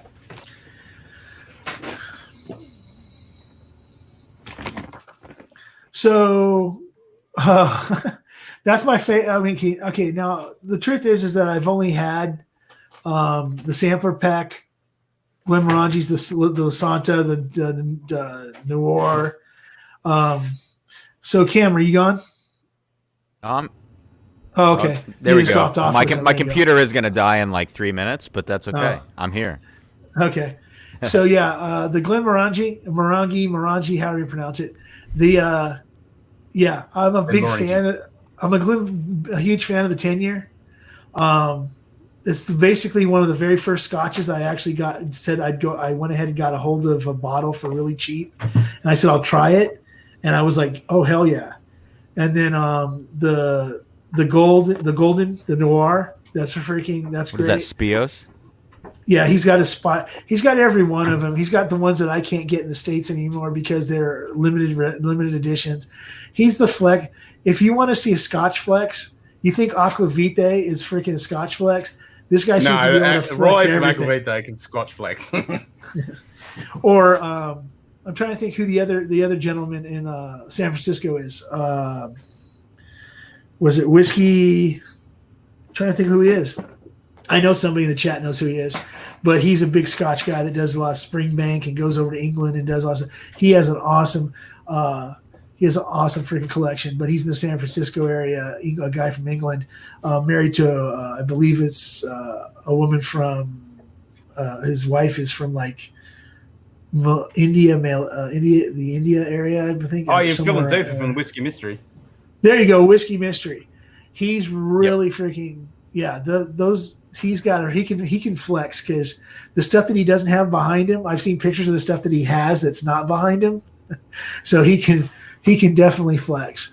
But every time I bring up something to Ken or somebody else brings up a freaking Scotch, all of a sudden Ken's got the only thing he hasn't had that I asked about was Kilkerran 8 was the only thing that I said, what's that Kilkerran behind you?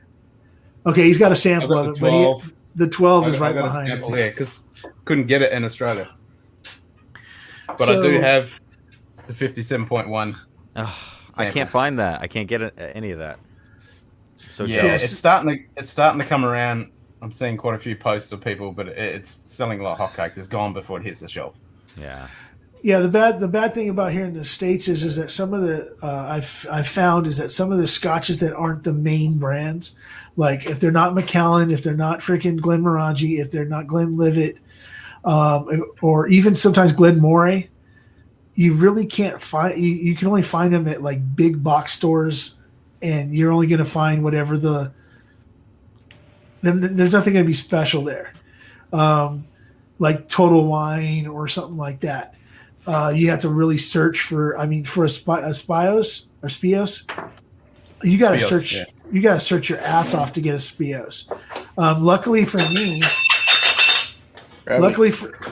me, I went with this. I went on this. This I guess I could call it a stupid freaking Glenlivet thing, where I came across Spectra, and Spectra for 109, and I went ahead and said, "Screw it." I went ahead and bought it, and then all of a sudden I found out about the code and Enigma, so now I'm on the freaking lookout for those. I got the illicit still Glenlivet. That's good. That's actually really good. The only Glenlivets I have 12, 14, and first fill. But I'm trying to find 18. That's not out here for some reason in California. 18 and 15 are hard to find individually. They're usually sold in this 3-pack with the 12 or a 14, but they want. I don't need the 12 or the 14 because I already have that and a backup. I don't need the extra, and I don't. Also, the price for me, it seems like it's asking a little bit too much for it. $229 to just get the bottle of 15 and 18. When they're around, I can get them together for cheaper than that. So. It's just one of those things where I'll get them someday. But, 18's not bad. I'm a big fan of that. But if you can find the Glenlivet illicit still, that's really good. That's not bad. And this is one of those annoying ones. Everyone pronounces it Glenmoray as it reads on the box, but it's actually Glen Murray. It's one of those annoying ones that it's ridiculous. It's pronounced completely different from what it is on the box. So so Glen Murray. I'll say it the other way you told me to say it. So it's so is that Speyside or Highland? I think it was Speyside, right? Speyside. Yeah. Speyside. I think that's where my major part of my Scotch palate lies, because I don't like heavy peat. I don't a little bit of peat doesn't bother me, but when I get into barbecue, it's a little too much for me. Like Wee Beastie, holy shit, I stay away from it. Ardbeg 10, I can deal with. Once I get 2 or 3 pours into a Lagavulin 16, once I get 3 or 4 pours into a Lagavulin 16, then I'm good. But it's that first pour and that second pour where I'm still sucking on the freaking char. I'm the opposite. Yeah, the first pour of a Lagavulin 16, I always have a moment every single time I have a sip of that and a little sip. I'm like, this is the good shit. And I broke my missus because she's new to whiskey. Now she's buying her own whiskey. She doesn't like peat at all. But as of 2 days ago, I think I broke her with the Balcones Brimstone because now she likes peat. I gave her some Ardbeg, some Lafroig, some Lagavulin, and she likes them all now. So now she's pouring Lagavulin. Yeah, Bubble Bath Bourbon's having a moment over here. He's sitting there. He's like, Wee Beastie. Then, Hey, Wags, I got to jump off, man. I got 1% on my computer. Okay, hey. Hey, thanks for Ken thanks Ken and for Brian, saying I'm that. gonna find you guys on some live streams and stuff, and I'll message you guys. I just want to keep linking And- up with people Awesome. and Yeah, getting and to just so guys. you know, for Ken, you can basically go on any time of the day on YouTube, and you're probably going to find a live that involves Ken, that has Ken on it. And I'm going to hit the 12 hours this weekend. 12 there hours. you go. All right, see you guys. All right, thanks a lot, Cam. Cheers, mate. So down to me, I don't have anywhere I have to go tomorrow. Oh wait, Ken doesn't have anywhere he necessarily has to go tomorrow because he works from his house. And friggin' Brian, Yep. well, Brian's not going anywhere. So It's up past 2 in the afternoon for me. I'm just going to keep going. you're just getting started. But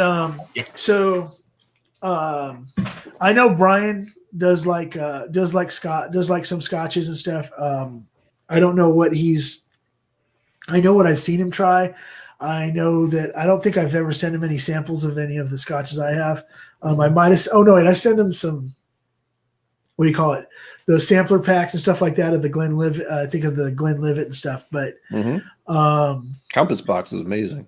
oh yeah, that's right. Yeah. I forgot I sent you the. That's one thing that's crazy to me is that I sent multiple people that Compass box for Christmas just as a hey, how's it going?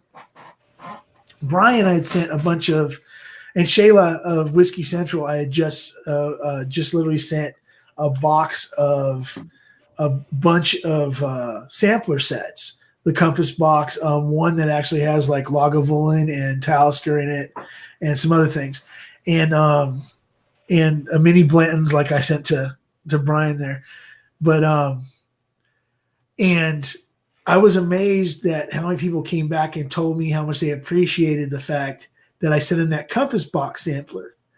And I was like, I don't understand that. They're $20. They're literally $20 at Total Wine and Bevmo. But then I'm not realizing that there's no such thing as a Bevmo where they live. And the Total Wine is 120, 130 miles away. And they can't get to the Total Wine. They don't see some of those samplers. So There's no Total Wines in this state. yeah. You have to, for you to go to Total Wine, you have to go to An hour's drive. Yeah, Massachusetts. to Connecticut. You live Massachusetts. in or There's- Massachusetts. I think there are probably some in Connecticut, but the one in Massachusetts is closer. Right. But so I was surprised at that. But then I realized afterwards, after talking to people, because I didn't get one for myself, and I've never even tried a Compass box because most of the ones on there say like Pete Monster and all sort of stuff. And I'm like, I don't know if I want to do that. But then I found out that like the Spaniard's not so bad. Some of these other ones aren't super duper peaty and crazy and stuff like that. Like say the Pete Monster or Spice Tree. or Arcana. Yep. Yeah. Yep. So I'm like, okay, eventually I'm going to go ahead and get a box. Well, they're all fucking sold out. I can't get a hold of one. And my last one just went out to Shayla, but, which is fine with me. I'll go ahead and just go buy a bottle. I know some places. I actually know a place that has what's it called? Was it Unnamed? There's two bottles that are gold that are made by Compass Box, and they're basically like Untitled or something like that. I can't remember what the name of them is. They're one of those something like that. Yeah, unnamed, untitled. Yeah, Unnamed or Untitled or whatever it is. And I know a place that has both of them. So I'm like, okay, cool. And then the same place also has pretty much all the Compass boxes all at retail. So, I mean, I'll eventually go ahead and dive into the pool.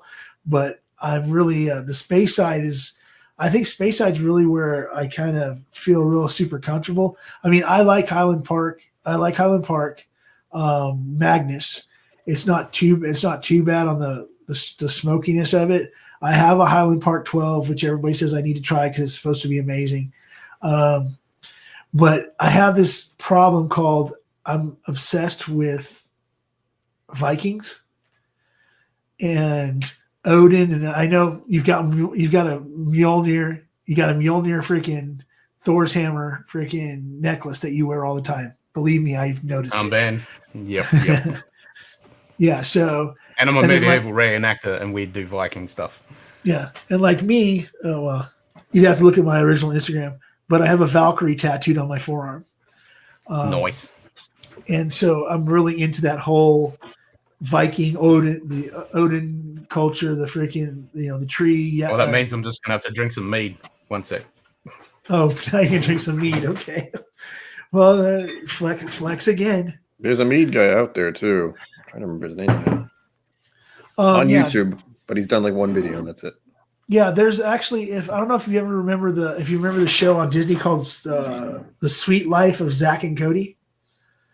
It was about two twin brothers that live in a hotel basically live in a hotel. Their mom's like one of the people that work there or whatever. But it was a Disney show. Well, one of those brothers grew up and moved to New York and opened what is considered to be one of the very first mead is the first mead distillery in New York. But he's in downtown New York and like in I can't remember what part of New York city he's in. But he paid all the money and all the stuff to open up his own mead distillery in like one of the busiest parts of New York City, and is the first mead distillery on the East Coast. And now it's actually getting the mead here in the States is getting bigger and bigger because my nephew just turned 21 in December, and one of his friends is really into the whole Viking culture thing with mead and Viking wines and stuff like that. So so he seeks out these things, and he came across a mead that was in a clay, it's a produced mead it's called Blood Red something. I can't blood something. Oh, I know the one. Yeah. It comes in an actual clay, a handmade clay freaking bottle. Like if it was a mead from the fucking back in Viking days. And he gave it to him for his birthday, and I thought that was really cool. I was like, wow, I got to find that shit. But the thing is with the Highland Park is whether I ever drink any of the Highland Parks, if I could get all those Highland Parks and the freaking all the different things in the Viking culture that each of those Highland Parks represent, the Valknut, the freaking and stuff like that, and the freaking the mountains, the freaking the fire, the different the three freaking specialty ones. I wouldn't have to drink it. I just want to freaking look at it, know that it's freaking Viking related. And to me, it's kind of crazy. It's crazy to me because people don't realize that Highland Park is not, and I repeat to everybody here that thinks it, Viking. It is not a freaking Highland freaking whiskey. It is not a Highland freaking Scotch. It is an Orkney Island Scotch. It is there's two distilleries on the island of I think it's called Orkney. Orkney. Orkney. That there's two. It's Spada. Was it Spada? I think is the other one. Yeah, there you go. Scarpa and Highland Park. There you go. Those are the two distilleries on this island that is completely, literally north and completely separated from Scotland. It is a different. Even though under the Scotch Whisky Association rules, the islands are not separated under the rulings, so they're still technically classed as Highland, but everybody else separates them and calls them Island, and Highland Park is exceptional by itself. You got to separate Highland Park. They have many rules over there, right? So, if you go on, this is how I found all this stuff out. I started doing a bunch of research a couple weeks ago. I went on Google, typed Scotch distillery map 2020, and it brought up all the Scotch distilleries that are actually up and running, and then the planned Scotch distilleries also over the next 6 years that are opening up. And some of the ones that have already opened up off that list are Scotches that are starting to freaking really gain a lot of ground. They're still owned by people. They're still owned by Middleton. They're still owned by some of the bigger freaking Scotch companies, but their own style of Scotch.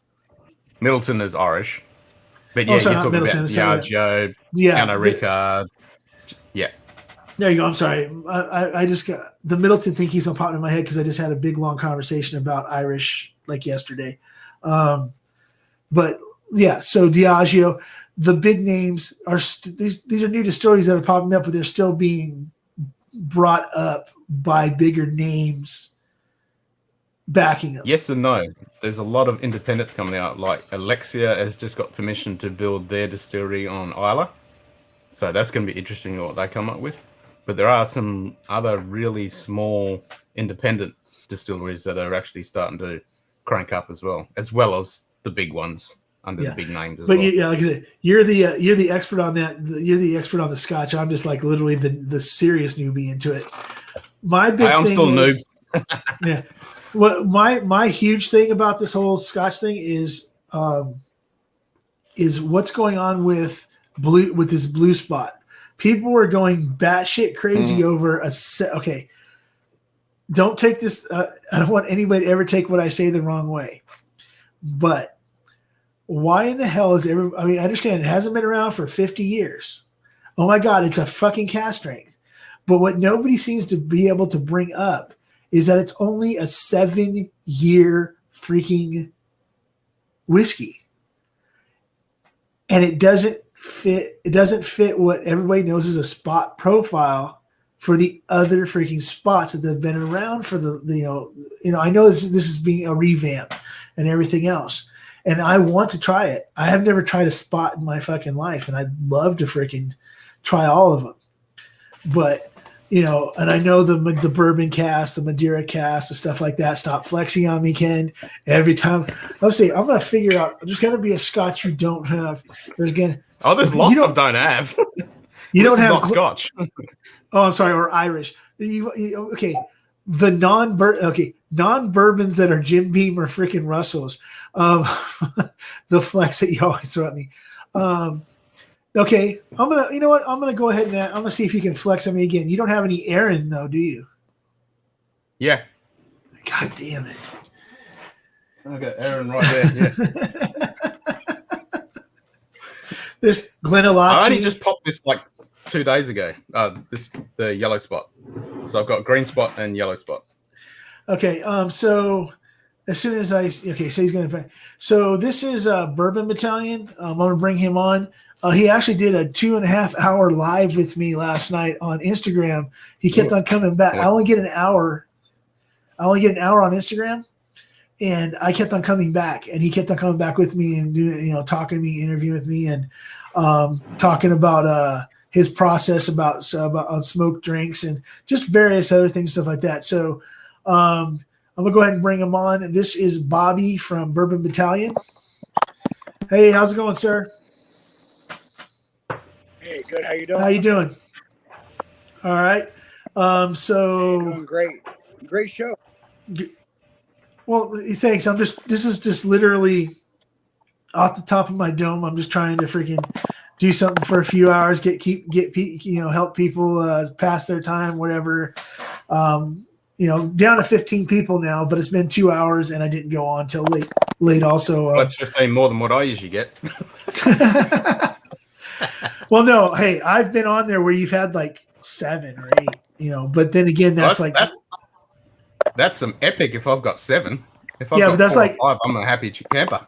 That's like 3 hours into the stream though. Yeah.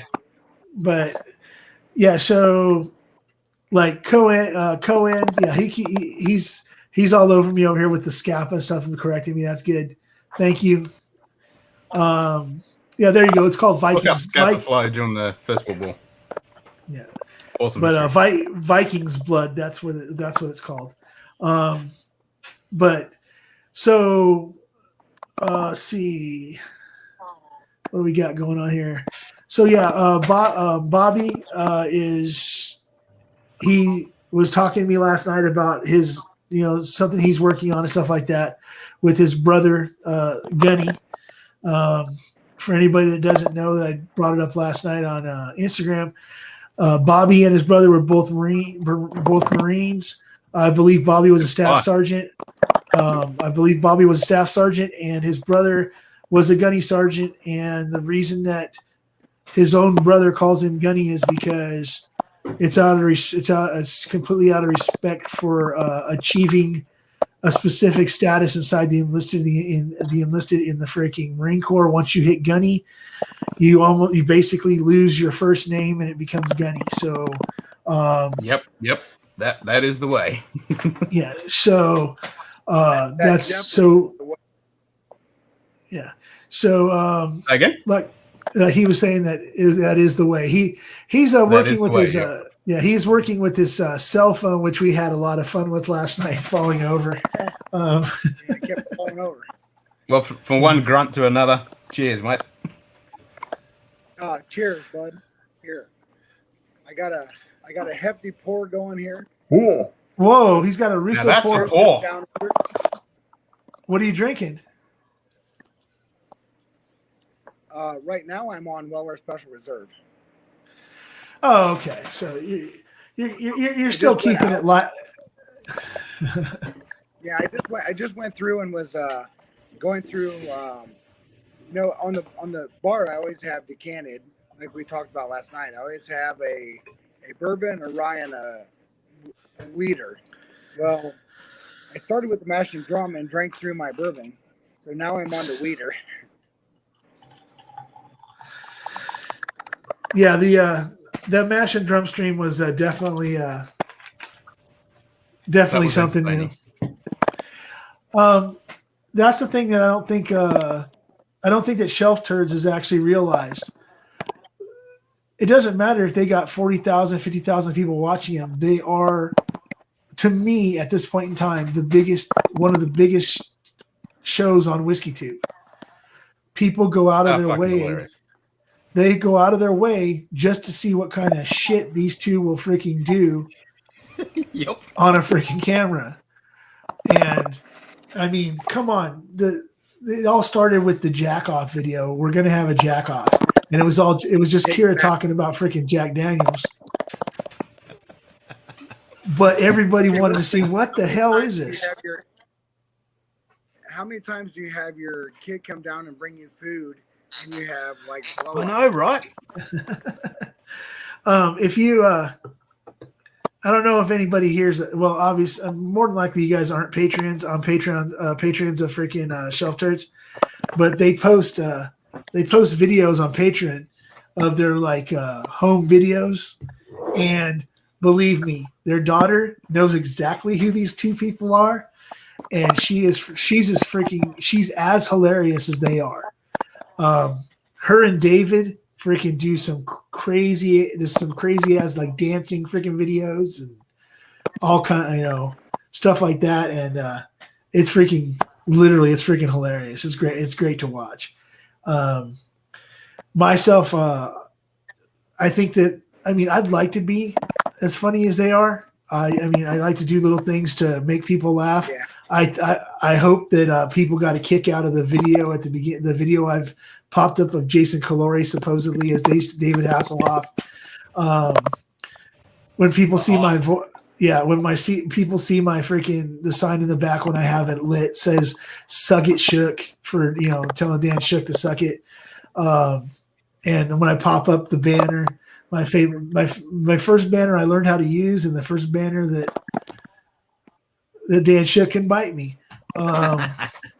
But so, and it's all out of fun, and I love all these guys and everything else, and they've been nothing but supportive. But I think that the reason that certain people don't get not say follows, but maybe not as much of a following, is because they start to get dry. They start to get old. Some of the stuff they're doing is so overdone by them that people start to fall off a little bit. Now, nothing against the bourbon junkies or any specific thing like Fred Minnick, but sometimes I can't watch past a little while because it's literally 3 hours of a loop that never changes. And the Shelf Turds, Jason on the Mash and Drum, Scott at My Bourbon Journey, Dusty Dan, these guys, they have what we like to lovingly call shit shows, where they'll have a live with 3 or 4 guys. They all just sit there and drink and talk about the subject they started out on. And then there's a turn where it goes turn for the worse or turn for the better, however you want to look at it, and it turns into what we call the shit show, and that is somebody gets too hammered, and then they start talking about cereal, or they start talking about freaking the dumbest shit in the world, but everybody loves watching them talk about it because it's hilarious. That's why tonight the shelf turds are awesome, because I haven't seen a live with the shelf turds that they don't get pretty much hammered, and then it turns into this freaking. They're always slammered. Oh yeah, definitely. Yep, slammered. Slammered. Yep, it's just freaking, and that's the thing that people don't get. I don't think that some channels get is that changing it up every one. That's why when I do my videos I have plans for videos that are off the beaten path. I want to direct some of my stuff towards more music while drinking whiskey, but not forgetting the whiskey. I want to work on a weekly news show, kind of a parody news show that comes out on Sundays, recapping the week in whiskey on WhiskeyTube, but make it fun and fun for everybody and stuff like that. I want to crush Dan Shook's dreams. So that's another thing, is that freaking these different things that I want to work on. And I know, like with Brian has his channel has a specific a following, because people he's the person you want to sit down across and drink a dram and freaking talk to and listen to what he has to say. And when he tells you something, you believe it because he's straightforward with what he says. He's never said that he's an expert in anything. He tells you when he's looking at the screen for tasting notes to see if he can get the same tasting notes. And when he doesn't, he tries to figure out why he's not getting it. So that's one of those things that I like to see with Brian. And Ken, he's got his Legos. He brings his wife on. He's got his other two friends that are on there every once in a while when he's not doing freaking 100-hour streams. But he doesn't care. That's the thing. He doesn't care if it's. He doesn't give it. He don't give a shit if anybody's watching. He still has the live button. And if somebody comes in and says something to him, hey, cool. I was gonna build these Legos anyway and drink whiskey. Now I'm just gonna do it on a camera. So if somebody wants to watch it, cool. If not, whatever. You know. And I do the drams and dribble episodes where I just sit there and drink whiskey and dribble shit. People will come in and dribble shit with me. It's all good. Oh man. Yeah, no, I subscribe to all you guys because that's the thing, right? We're supposed to be out here trying to be real and saying, you may taste something that tastes like the basic stuff. You have bourbon or you have a scotch and it has a certain. You know what? I may taste something that tastes like Lucky Charms. Yeah. Everybody has a taste, and no taste is wrong. Nope, it's all completely valid. Well, so Ed from Rock Gut Review, he's always saying that when he's there with his girlfriend, he's talking to her, she'll get something he doesn't get, and he'll say eventually after he argues with her because it's funny, he'll say, well, everybody's palate's their own. So my thing with that is that it's true. Truthfully, I've been doing this for about a year. When I did that thing with Whiskey Samurai the other night where we popped those freaking popped the corks on that freaking smoke wagon straight, you know what? That's the first time, and I think it might have been because of Whiskey freaking Samurai that I actually waited and decided, hey, I'm going to go ahead and see if I get what he's getting. Before he said anything, he said something about, I can't remember what the words were, but then I said it smelled like root beer. And then he agreed. That's the first time that I actually had done something where I actually picked up something that I really directly related to. Normally, when I do it, it's like this. It's like, smells like bourbon. Tastes like bourbon. Tastes like bourbon. that's how I've been going about it. I haven't really gotten into trying to find these things because there's so many people that can tell you what they taste, but tell you that everything's subjective. So I could literally, okay, so like right now, I just discovered my favorite mixed drink in the world, just sitting here. It's Russell's Private Select and Watermelon Mountain Dew. That sounds pretty damn good. It's actually very, very good. So It sounds fucking good. yeah. So okay. So and then the thing is that with that comes from an experience from a long time ago, where I used to drink. My favorite drink was Canadian Mist and freaking Mountain Dew. Simple, and I used to. right? Like, so I'll get caught. Excuse me. I think that Oh no, I said that I think that it's really easy to get caught up in what's the greatest, newest stuff that's out there. But at the same time, there's a lot of stuff that we've had for years that's really good. I think we're missing the boat of because there's new people that are coming into this and trying to figure out what is it. Why did I choose a whiskey, a scotch, a bourbon, or whatever? And I think somewhere along the lines, it's really easy to impress each other and miss someone new.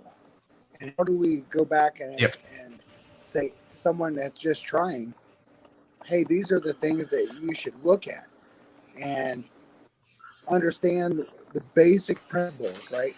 We know as people that have been doing it for years, you have to do a couple different elements. Right? You have your first taste. You have to go through and get your palate right. And then maybe it was good, maybe it wasn't, but then I need to do a second pour. You have to do this due diligence. And in that, you have new people that are like, hey, you know what? I had no idea that this gets better as it goes. And I think that somewhere along the lines, we lose that. We lose the idea of, because we all are talking to people that have very experienced palates, very experienced noses. But there's people watching for the first time that do not have. So we always have to somewhere fine line where we represent, hey, listen, do this. And whatever this is, to whatever palate you feel like you're comfortable with, you have to reach those guys and those gals. Well, I totally agree. And I have a big, strong opinion of trying to help and introduce people to the world of whiskey, no matter what realm you want to go into. That's a big thing that I'm passionate about, is introducing people to the world of whiskey. And when they say, oh, I don't like whiskey, or I don't like scotch, or I don't like bourbon, but you haven't tried the one that fits you. So you need to explore this, and this. What do you like drinking? Here's something that could fit in your warehouse, explore it, experiment with it, and just jump in. Don't be scared. Yeah, so like with me, I went ahead and did what a lot of people do. They listen to the freaking these people that are the quote unquote experts, but they start watching them on videos where they're talking about Old Carter, or they're talking about that freaking $200 Scotch bottle or whatever, and they think that that's what they need to be able to drink to fit into a situation, into a group. And the thing is that I did that. So I've got the Old Carters. I've got the small batch you can pretty much find anywhere out here for $45. But I chased the single barrel. I chased the freaking straight rye. I chased these bottles. I got a Blood Pact Oath 6 or Blood Oath Pack 6. I'm sorry, and I went and bought it because somebody said that it was what I needed to get. And I was happy that I got it, and I'm happy that I got it at retail. But at the same time, it was one of those things where I was punching way above my board. I did, truthfully, I didn't start. I started out with a couple. I was, like I said, I've been a Jim Beam fan or whatever, but I got away from it for a while. But when I got back into whiskey, I was trying to punch it like 107, 117, and it was burning me out, and I couldn't freaking deal with it. And then eventually, it turned into me finally deciding after almost a year that, hey, this is where I want to be. And now I've gotten myself back to where I can drink 114s and 117s, some of the higher proofs, and I'm okay with it. But myself personally, I know that my sweet spot, if I'm just going to sit there and just drink, if I'm going to sit there and just chill out for the day and I just want to have freaking some neats, some rocks, some mint cocktails, whatever, that if I keep it between that 94 and that 104, I'm freaking good to go. And people don't get told that from the beginning. They end up finding that video because they search through people's videos, finding that video back in the archives or whatever. Nobody re-brings out videos or ideas or concepts to make sure that the newbie is still getting the information that they need. So that's one of those things that, like, when somebody asks me about something, I tell them straight up, I can't answer that question because that's not in my wheelhouse, because I'm not into that proof. But I tell them, if they're 3 months into whiskey and they haven't worked their way up, they'll get burned down on it real quick. And it'll actually, some people will leave whiskey because they think that everything that they're going to drink is going to freaking destroy them, is going to be gasoline, when guess what? If you can get that freaking Russell, if you can get that freaking Russell's 110 and realize that it does not freaking even drink at 110. It feels like it's drinking mid 90s. It feels like it's drinking mid 90s. Then that's why I'm such a fan. That's truthfully why I'm such a fan of fucking of turkeys, because across the board, everything that I've had, I don't get the freaking Master's Keep and all that other stuff because I can't afford it. But the normal lineup, I could drink through that easily with no problem, because nothing that's in that lineup drinks at the proof that it drinks like it's hot, to me at least. So that's part of why I do the videos the way I do on my channel, is because I want to introduce people into the fact that you don't need to have someone else there. You can, there's other resources online right now where you can be like, all right, what do I taste? Let me look at what I got and see what other people are saying online. Yep, totally. And I'm really enjoying reviewing the Glen Murrays because they're really accessible, they're really cheap, and they have such a great range in their basic selection of all different finishes that you can explore all these different scotches.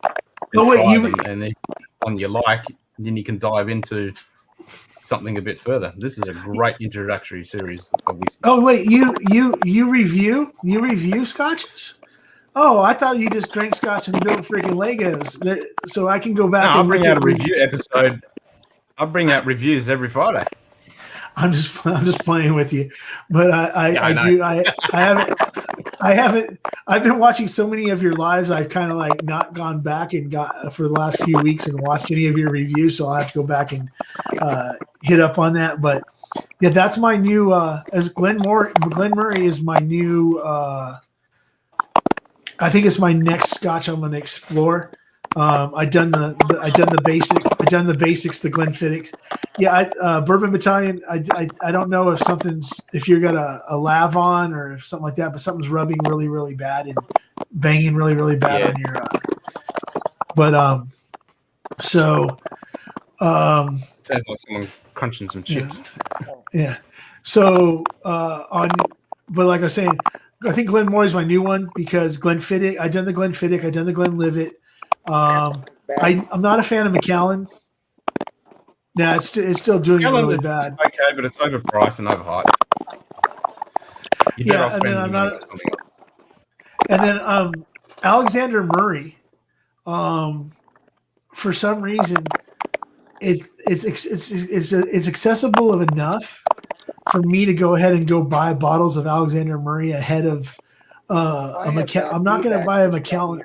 But the thought is, it's just nothing more than most bourbon people are in the Scotch world are going to always jump to the Glens first, right? The Glens Right. are sweeter. And so when you start talking about a Glen, you're always going to look at a Glen. And a Glen is somewhere along the lines of a sweeter Scotch. And you're going to find that transition to, hey, I really like bourbon. How do I get in the Scotch world? And you're going to start with the Glens. It doesn't matter if it's Glenmorangie, Glenlivet, whatever. It's an introduction level.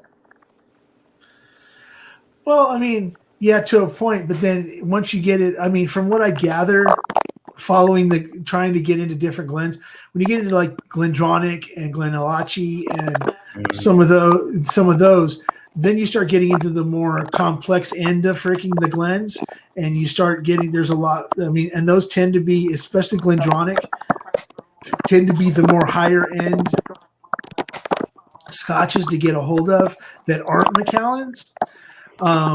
And they are literally can't beat yeah, it. This stuff is so good. Yeah, some of the Glendronachs actually, to me, from what I get, I have a sample I got to try here in the next few days for Shayla. But I've noticed that like Glendronachs, price wise, and stuff are up there with some of the higher end Highlands and freaking some of the stuff you're paying almost $200 for a bottle here in the States. Some of those Glendronachs in the mid range are almost at $200. So they're punching high. They're punching high on the card. I can get almost any Glenfiddich in the line below $180. Glenlivet, unless it's like secondary on a freaking code or an Enigma, I can still pretty much get most of the freaking Glenlivet line up through, I want to say maybe a Spios might be the most expensive of what I see every day, but that's only because it's really hard to find. But they're still still less than the mid level of a Glendronach or a Glenallachie, some of the hard to find Glenallachis and stuff like that. And then you start getting into, Glenallachie, are you meaning Glenallachie? Okay, yeah. I'm freaking from America. Okay. I love Glenallachie. Yeah, it's spelled Glen. To me, it's Glenallachie, but yeah, Allachie. There you go. Glen is Allen Key, as Scott on our show calls it. Yeah. Words are hard. Glenallachie. Awesome stuff. Stanley, I think I'm going to head out. I'm getting to 2:30 a.m. here. I can feel myself fading. Oh, so you're actually going to go ahead and get some sleep, Brian? Yeah, I've been trying to do that for like 3 weeks and it hasn't worked, but I can feel that I'm exhausted at the moment. Okay, so are you still going to be going on Friday? Yeah, Friday at 6 p.m. Eastern and Sunday at 6 p.m. Eastern. Okay. All right. So anybody that's still here, the 13 of you that are, so check out Kilco. Make sure if you're not subscribed that you get subscribed. And he's also over on Instagram at Kilco77. Go ahead and hit him up over there. Let's get him some freaking followers. Let's get him some subscribers. Let's get this man to 1K on freaking YouTube so this man can start actually making a little money to help out his channel and keep him getting the freaking whiskeys. And if anybody needs to get in touch with Brian, they can DM me and I'll get Brian in touch with them if they don't already have a way of getting directly getting in touch with them. Do you have an email that people can contact you at, Brian? I do. I believe it's Kilco77 at Hotmail. But I'm going to double check because my memory is bad, like I said before. Yeah, Kilco77 at Hotmail. So, yeah, if you want to get in touch with Brian, and you want to send something to him or you just want to get in touch with him and tell him how much you freaking love what he's doing, don't be afraid to DM him over on Instagram or go ahead and email him at Kilco77 at Kilco77 at hotmail.com. Good to see you, Brian. I will definitely talk to you. You know, I always I'm going to stay in try to keep in touch and make sure that we got something going on. I got some ideas coming. Ideas of probably in March at some point in time, doing something where we can do something together. Mhm. But believe me, when that JD Sinatra sample hits your freaking porch, I'm gonna know that it did, and you're gonna do that freaking live stream singing Sinatra songs. Yeah, I'm looking forward to it. All right, I'll talk to you later, Brian. All right, cheers to all of you. Have a Cheers, good night. Brian. So yeah, for like I said, anybody that's not following him already, I don't know if Ken follows him. I want to say that I've seen. Yeah, I want to say though that Ken has been in the chat on one of Kilco's live streams. I'm pretty sure. I try and follow everybody, and I try and catch everybody. I mean, the time zones are a bit painful here, but I try and follow and chat and interact with everybody I can. We're all big family. Okay, so other than Starwind, what is an Australian whiskey that you know of that is I can get here that I can get a hold of here in the States? Because it's a little bit hard when it comes to the distribution with Aussie stuff. It's different in different states, but if you can get, so you got Starwood, Archie Rose, Iniquity, Lime Burners, if you can find it. Yeah, trying to get some of the Aussie stuff is not the easiest thing because they're only small productions comparatively. Okay, so if you were to suggest a Starward, because I can get a Starward. I can literally walk. I mean, I might not be able to get them all in the same place, but I can get a hold of I know of one place I can get a hold of two Starwards. I think one's called one's called Nova, and I can't remember what the other one's called. But yep. So because if anybody knows, what I've been trying to do is I'm trying to hunt down whiskeys from different countries and highlight the rock and metal music of that country and drink a whiskey from that country. I'm presently trying to find something from Brazil and Peru and South American countries to highlight some of the bands from there. England and Scotland they're easy. There's some sort of freaking distillery like every 13 or 14 feet. And then I know like Europe, Norway, Poland, Finland, and everything else. There's plenty of, so my big ones are right now as I'm looking for Central and South America, Africa, and Australia. And I want to say like the Malaysia, Thailand, that whole Southeast Asia area of looking for whiskeys to match up to the bands that I know that are there that I particularly like and get it out to where people can freaking listen to their music and say, hey, wait a second. I saw that Thai whiskey at freaking, believe me, if anybody's ever had a Thai whiskey, it is freaking amazing. I had it in the freaking. Oh my God, they're so good. But oh no, we're not Taiwan. I'm talking about Thailand. Oh, okay.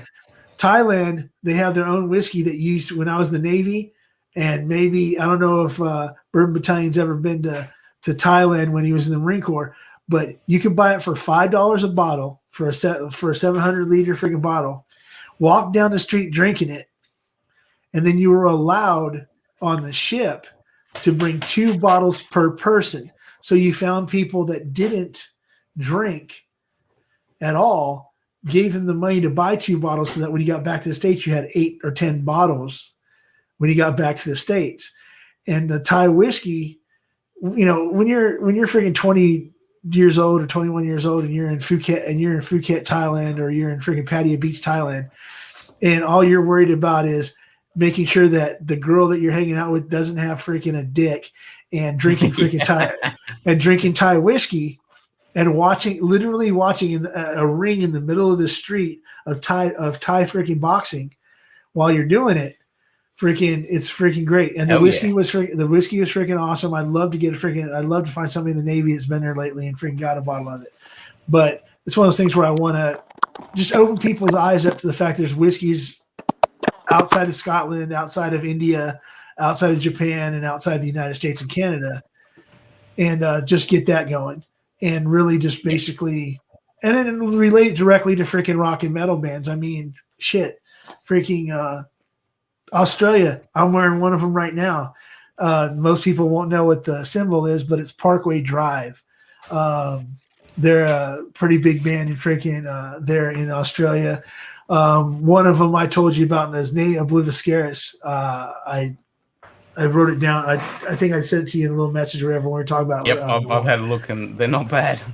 Not bad at all. They're definitely different. It's one of those things where if you're a person that likes what do you call it, orchestral or that type of music, but also like really, really freaking dark freaking lyrics and dark freaking metal, it's a mixture of both. So I like it. But yeah, there's a lot of freaking, and you got your AC. Everybody knows about AC/DC and freaking all that stuff like that, but people don't know that there's a very, very rich, huge freaking metal and rock music freaking genres and bands all over Australia, not just not just in fucking Perth, not just in Adelaide, people on the freaking up in Queensland. People, I mean, there's a lot of freaking bands everywhere. So that's what I want to do is I want to do like bits and pieces and go into countries and saying, okay, this is the style of music that's really popular in this style part of the freaking of Australia or whatever, and then bring up bands like Parkway Drive. I mean, truthfully, is that Parkway Drive is one of my favorite bands in the freaking period, and I've seen them live multiple times, and it's just one of those bands that it speaks to me when they're freaking singing their songs. And even though they're screaming, it still speaks to me right here in my heart. Metal. But and I can do state by state. It would be easy for me to do state by state metal bands and freaking drink some sort of whiskey from that state, which is another thing I'm going to do eventually because you're going to run out of content. But like I said, it's one of those things where that's where my difference is. I was looking for a difference compared to everybody else on the whiskey tube. You've got your Legos. I've got my music. Alcohol. Bourbon Battalion. He's got a very military, I guess you say, way of going about things, and that's something that's also different because there's people don't realize how much discipline it takes to be able to do what people do on YouTube. There's a specific discipline to everything they do, whatever they have a schedule. This is I myself don't. This is right now. All I do is work on my YouTube stuff. Ken works on whatever his YouTube stuff and whatever he has to do when he's working on his other businesses that he runs. And then Bourbon Battalion has a job, a real job, a job that he goes to every day. But he knows the regimen he has to follow to be able to do other things that go into the regimen. And that's where he has his. I think his style is going to be slightly different than a lot of other people's because it's going to be regimented and planned. And even if it's off the top of his dome, there's still some sort of underlying plan to why it came off the top of his dome. So, and I'm hoping that, I watched a couple of videos and, there's definitely something there. And I can't wait to watch some more of the videos from Bourbon Battalion. And if you're not freaking subscribed to either one of these men, Ken, Scotch Down Under, he's also over on, Instagram at Scotch Down. Just type in Scotch Down Under, you'll find him. And then you got Bourbon Battalion. I believe was it Bourbon _ Battalion on Instagram, and then Bourbon Battalion on YouTube. But yeah, you should be following these guys. But let me go ahead and ask. Okay, so Bobby, what are so we talked about the whole smoking thing and stuff last night. That's something that we'll put on a back burner till you're ready to really get into it with details and stuff like that. We decided and talked about last night that we'd wait till later on. But what is your channel about, and what is your plans for the channel in the future?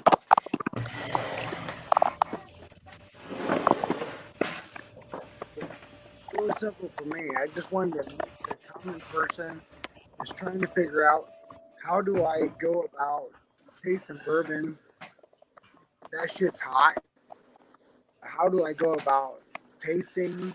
How do I go about understanding? And I try to spend enough time saying, hey, listen, you need to understand that when you're going through and doing an initial tasting, your first taste, matter of fact, your first glass may not represent what the distiller is trying to present. So you have to take some time. You need to understand that commonly when I talk to individuals personally, I say, hey, listen, everybody has had breakfast and maybe had bacon and eggs and bake everything about it, and then went down and brushed your teeth, and then it came back like, oh shit, I still have some orange juice. And if you brushed your teeth and had orange juice, you realize that shit is nasty. But after a couple of drinks, it tastes like orange juice. So same thing applies to bourbon, whiskey, scotch. It's irrelevant. You have to adjust your palate to get to the point of understanding what you're sipping, what you're tasting, and why you feel like this tastes like this. Whether it be a bourbon, a Bourye, a rye, a wheater. And I just want to educate people in the idea of, hey, listen, this may taste like X, but give it some time. And after X, you're like, wow, I really like it. That doesn't mean that it's something you pour out. It doesn't mean it's something you get rid of. It's so how do I make this bottle be something that I like, that I can share? And quite honestly, you can smoke that. You can absolutely do different things with it to make it be more to your palate, based on, we've all bought stuff based off of a review or someone's personal preference, and you just don't like it. Well, that's wasted money if you can't figure out a way to make it something you like. So my goal is to always try to be, hey, listen, if you do this with this, you can make this to be something that matches not only your palate, but maybe the palate of someone that's drinking with you. So you have to take time and understand. But, I don't think there's enough videos out there that's saying, hey, listen, to the novice drinker, how do I go about tasting this? Because most people, I mean, listen, as big as the whiskey tube community is and that stuff, there's not a lot of preference towards the new guys. Someone just entering into it and understanding how do I, well, this tastes like gasoline. Well, give it some time. Let it go through. Let your palate adjust. And then look at it again. Well, this still tastes like something I would never ever. I wish I wouldn't have bought it. Okay, well, what can you do with it now? And that's where I want to try to figure out is how do we get people to understand that, because most of the whiskey tubers know. I can't say for everybody, but I know that like the bulk of people that I've talked to, you were either a beer drinker at some point or whatever, but you always have that bloaty sensation. As you don't get the bloaty, you don't get all that kind of stuff with whiskey. But how does it become something I can drink? And understanding that process. So that's my goal to bring to it is not only how do I drink it, but how do I make it something I like. Right, and then that's and I understand what you're saying because most people when somebody so if somebody would go to like a lot of times people go to someone and they say, hey, I bought this whiskey on I didn't like it. What should I do with it? Should I just get rid of it or whatever? And the best suggestion they get is, well, what does it taste like with Coke? Freaking or whatever. Leave it on your bar for the people you don't like, whatever that situation is.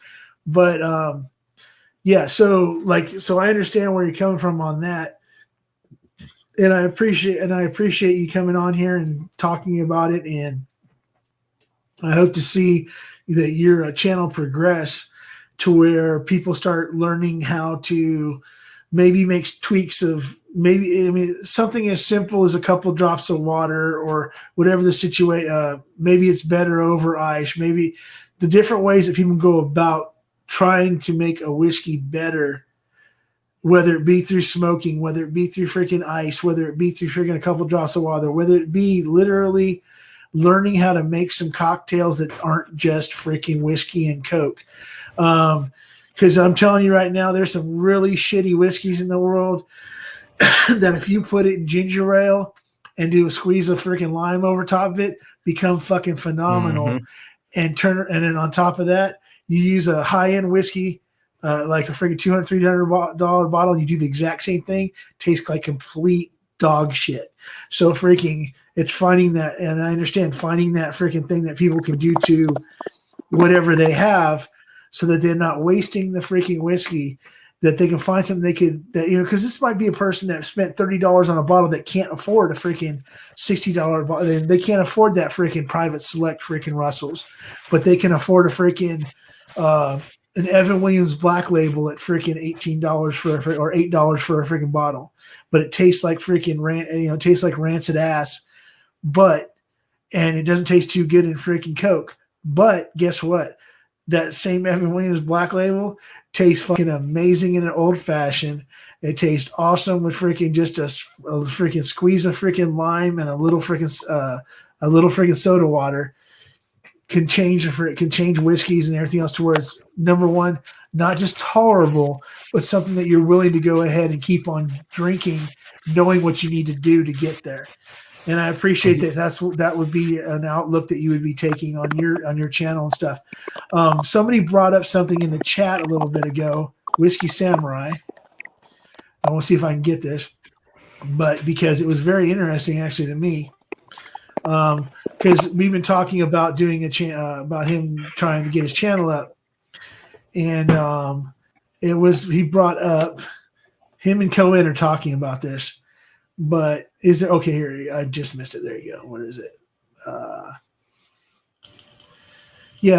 See, where's he at? Okay, so what he brought up was, has anybody done a channel about freaking whiskey and Hot Wheels? You know what? No, nobody. I totally want that. Nobody freaking has. And guess what? No. You can be the first. And guess what? If there's one thing in the freaking world, okay, I have a cousin.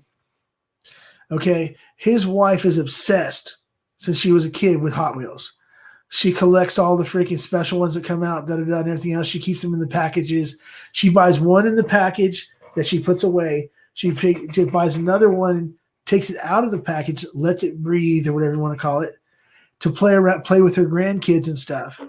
And yeah, she is an alcoholic, but she would freaking tune in and watch you drink just to see what Hot Wheels you're going to show her that day.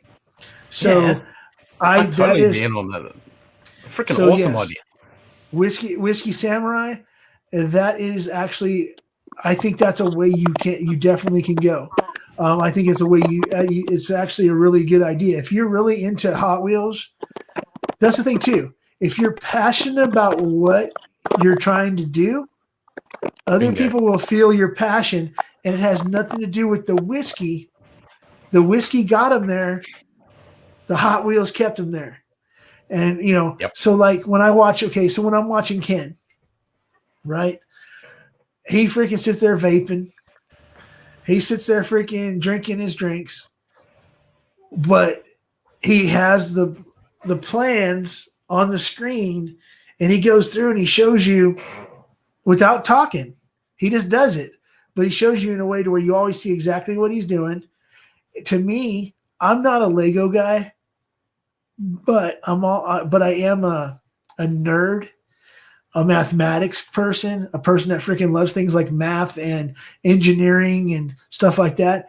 And if nobody knows the hardest thing in the world that's ever been engineered, and you can talk about freaking anything else in the world, the hardest thing in the world that's ever been engineered from point A to where it is today is freaking Legos. It's a proven fact that freaking Legos are the most over engineered product that's ever been made.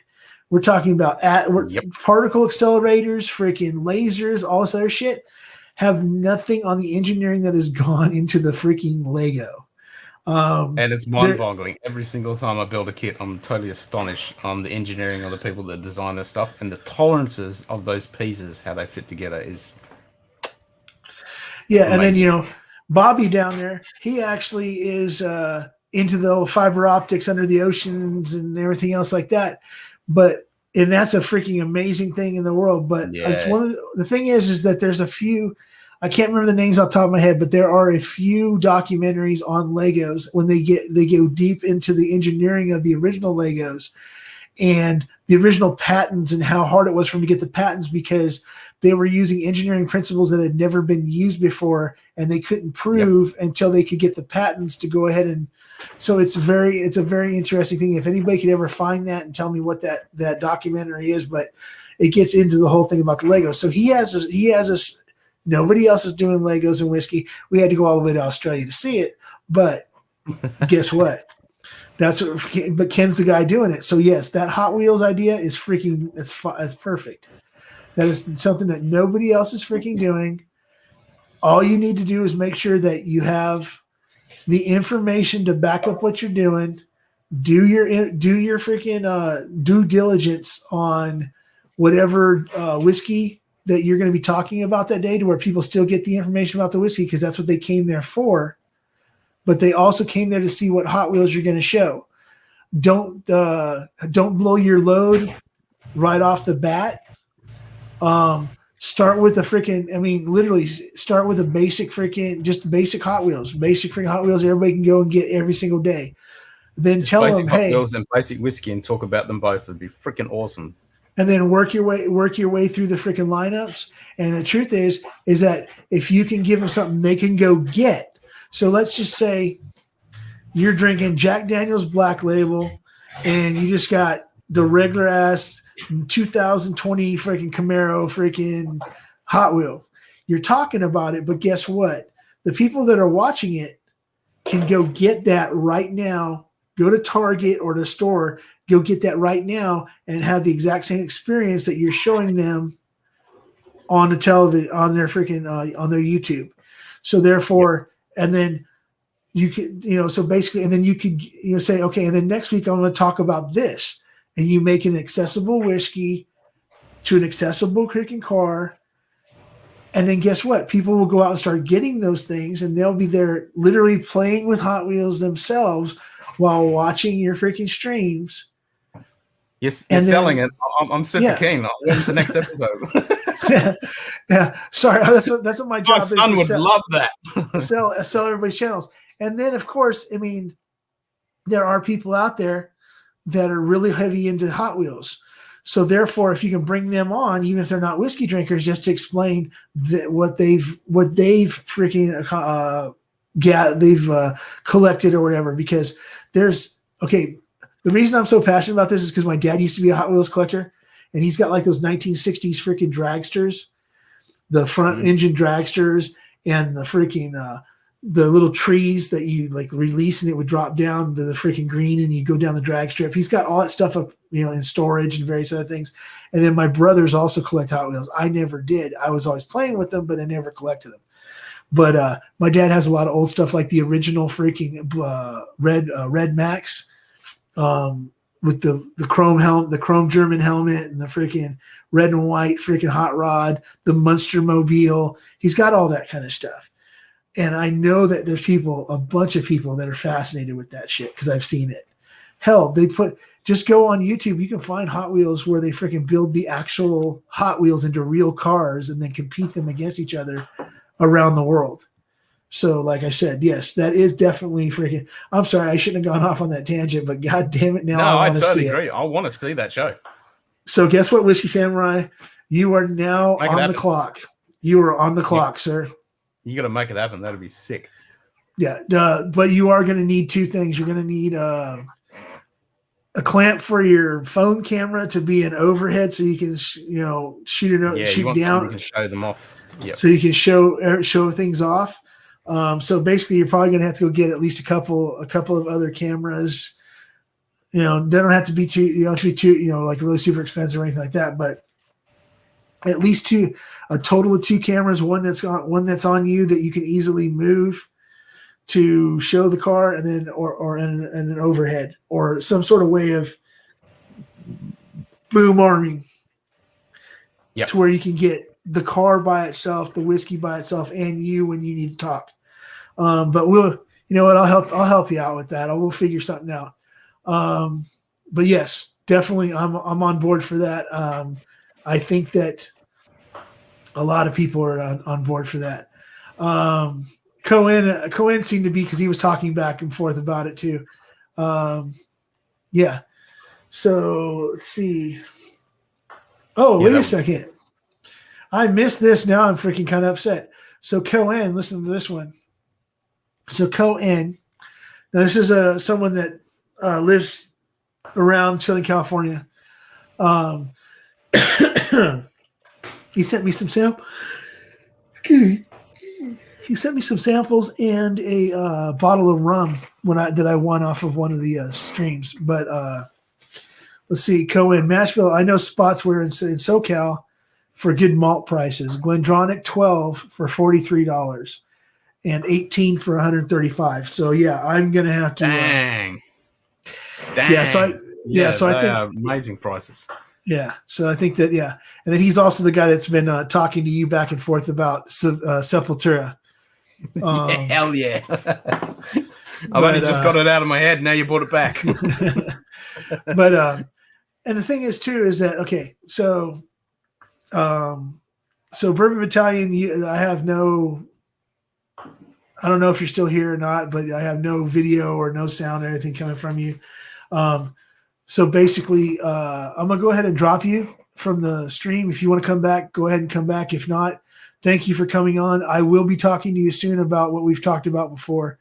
You have a very good night. I appreciate you, and I appreciate what you do for the community, and I appreciate your service to our country.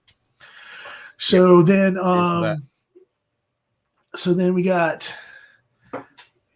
Yeah, so like Whiskey Samurai says, I have like 300-ish Hot Wheels still in the boxes.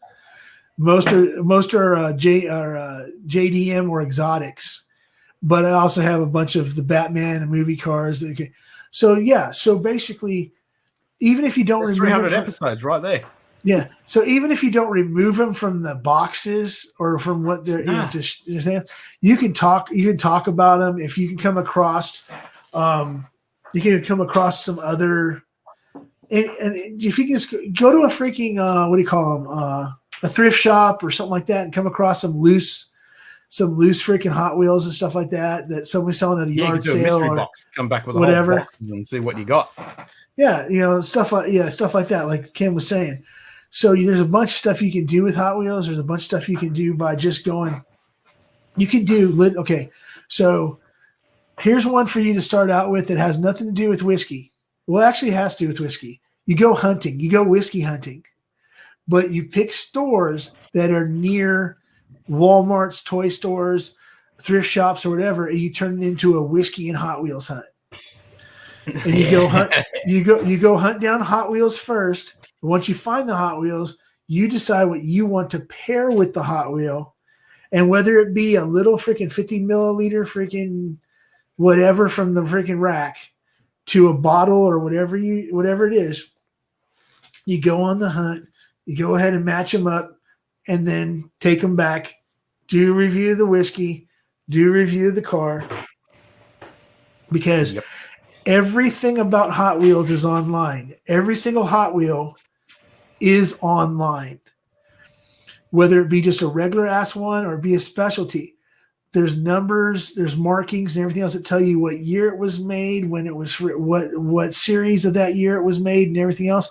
So you can always find the history on anything that has the markings still on it, no matter what year it is. So, and going to thrift shops, going to yard sales, going to things like that, believe me, some of the things that I've seen people find at yard sales when it comes to Hot Wheels are freaking amazing. I've seen things where people walk into someone's selling something for $25. They get back and find out that drag racing tree from 1968 that nobody can get a hold of, that's in pristine condition, is worth fucking $7,000 because you can't get it anymore.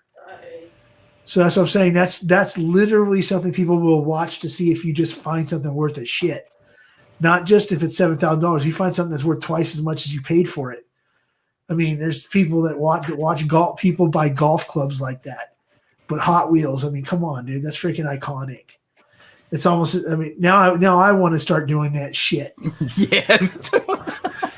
I'll have to grab all my kids' Hot Wheel toys. Now I want to do it. You got the tracks and all the freaking specialty stuff and the freaking dragon stuff and all the extra kits and different specials and. See, yeah, that would be fun. You were telling me, Whiskey Samurai, you didn't know how you were going to go about doing it. Guess what? We just laid it all out for you. We're going to be there. We're going to be the first two people. We're going to be the first two people right here watching you do it. Damn straight. And fucking cheering. And guess what? That's another thing too. If you haven't seen freaking Ken's son is a freaking bundle of freaking energy. That's freaking. He's a freaking madman. But I would pay to watch you freaking bring freaking Hot Wheels and talk about Hot Wheels and whiskey and watch freaking Ken's son sit there with him watching you and trying to control himself from going batshit crazy. That would be something that I would fucking pay to watch. That sounds like a bit of work. You might have to freaking go buy a special chair that you can actually put like a seat belt on him or something like that. Yeah. You might have to. He just loves seeing himself on camera. Yeah, you might have to Dymatap. You might have to give him some Dymatap or whatever before, so that freaking at least his freaking energy level might be a little bit lower. Let's see. Okay, so what do we got from Whiskey Samurai? Okay, that's a great idea. After I post the first video, I'll get on those. Okay, so sweet. So yeah, you know what? Guess what? I'm glad that your first video is going to go up on Monday and Tuesday. I hope that you will accept constructive criticism, because that's what I'm going to give you. I'm not going to blow smoke up your ass and tell you that your video is freaking awesome whatever work it might need that I think it needs. And I hope that any constructive criticism that anybody else gives you, that you accept it, because it's your first fucking video. Shit, this is my third freaking live, and I have one regular video, but there's still freaking 10 people watching, so I guess I'm doing something right. But yeah, I'll definitely pump you. I'll definitely pump that. Make sure that people know about that. Saturday, I'll be doing a before Friday. I will put out a video of my shout outs for the week.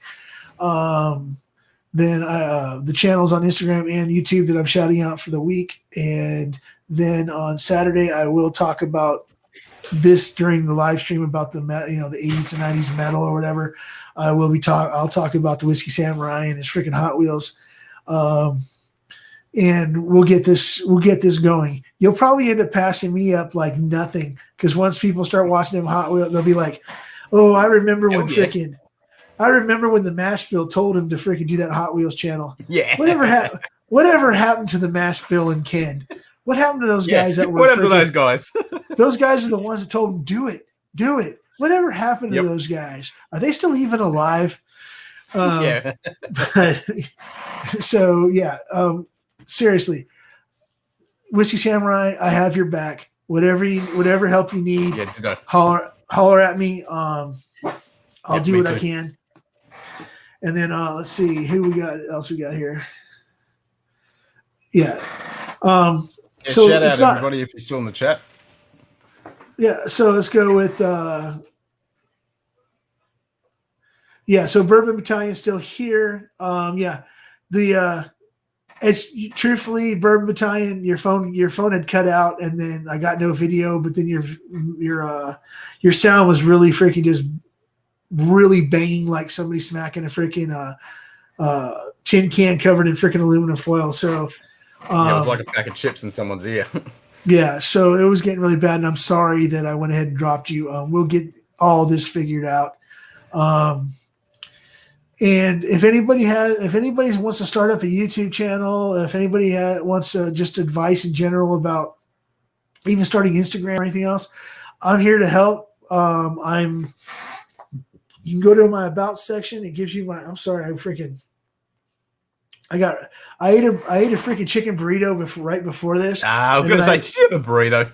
Yeah, and then I started freaking hammering down freaking Taylor Small Batch and Eagle Rare and freaking 101 Rye and freaking Russell's. And it's getting reintroduced. Yeah, and it's getting reintroduced to my esophagus. But yeah, if you go to the about section of my channel, you go to the about section, it has my address to the box if you want to send me anything. It has my Instagram. It has my it will have my Twitter on there. I just opened a Twitter account for called Mash and Metal. It's at Mash and Metal 1 on Twitter. That I just started today, so my content will start going up later on in the week, and then there'll be a link there that goes to YouTube and Instagram when I'm going live starting next week. And then if you want to help out the channel, my PayPal is also in the about section. My freaking Venmo is also in the about section. And if you have any questions about anything, don't feel that you need to just hold it to yourself. You can come on any one of my lives, ask me a question, whether it be on Instagram. This week's Instagram live will be at 8 o'clock Pacific. And if you want to come on there, and it's open. This Thursday is going to be open forum. I'm going to talk about a few things. I'm going to put out the link for a collaborative. It's going to be a collaborative playlist on YouTube Music where it's 1980s to 1990s metal and rock. You can pick any song out of there. I'd like to, if you would limit yourself to one song, 2 at the max, because if I get 50 people putting in 10 songs, that it's going to be hard to talk about the whole playlist. So I don't care what the band is. I don't care if it's hair metal. I don't care if it's rock. I don't care if it's freaking. If you want to put Ride the Lightning by freaking Metallica on there from 1984. I want to say 1984. If you want to put Merciful Fate, which most people won't know a lot of people don't know who Merciful Fate is, but it's King Diamond's real band when he's not being King Diamond. If you want to put freaking Angel Witch, anything like that, anything that is between 1980 and 1990 that had an actual album release, not a single, but an album release. Pick a song from that album, throw it up there. We'll discuss it on Saturday. So, and that's what my lives on Saturday are going to consist of. Is I'm going to pick an era, a genre, maybe even a band, and have a discussion about it.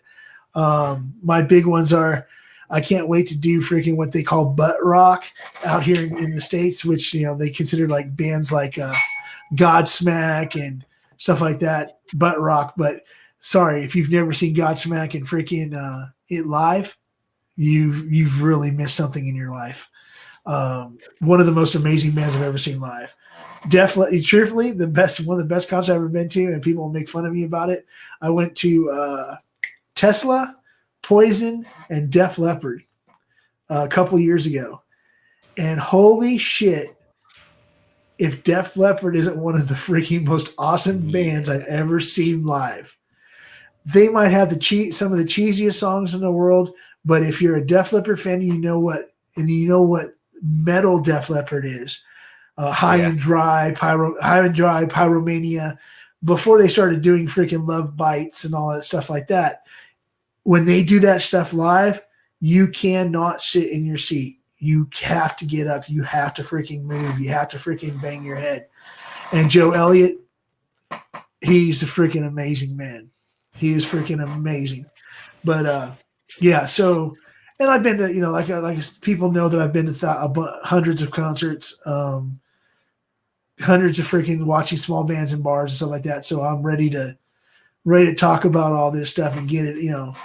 I don't have the people I talk to about this are like my cousins and stuff like that, or my brothers and stuff like that. I don't get a chance to let people know how awesome certain bands are, because some people don't like bands because of their music, because they don't particularly care for a song, but they've never listened to their albums. So there's people that tell me, "Oh, I don't like Black Sabbath." Okay, but have you ever listened to Fairies Wear Boots? Have you ever listened to freaking? Have you ever listened to freaking? Holy shit! If you ever listen, and it does. If you're not an Ozzy fan, I understand that, but Dio Black Sabbath is freaking awesome. Freaking, I know people that don't like Ozzy Osbourne. I myself personally love freaking Ozzy Osbourne. I don't think that he's ever, even in the 80s when he was hair metal Ozzy, he never put out a bad album. Nah. Black Sabbath all the way. But yeah, I knew I'd get you on that one because you were wearing that Black Sabbath shirt the last time I was live with you. Hell yeah. But I know that I know that you're a metal fan, you're a rock fan, and everything else, and stuff like that. And I don't know what your age is. I want to say it was like what, late 30s, maybe early 40s 45. At the most.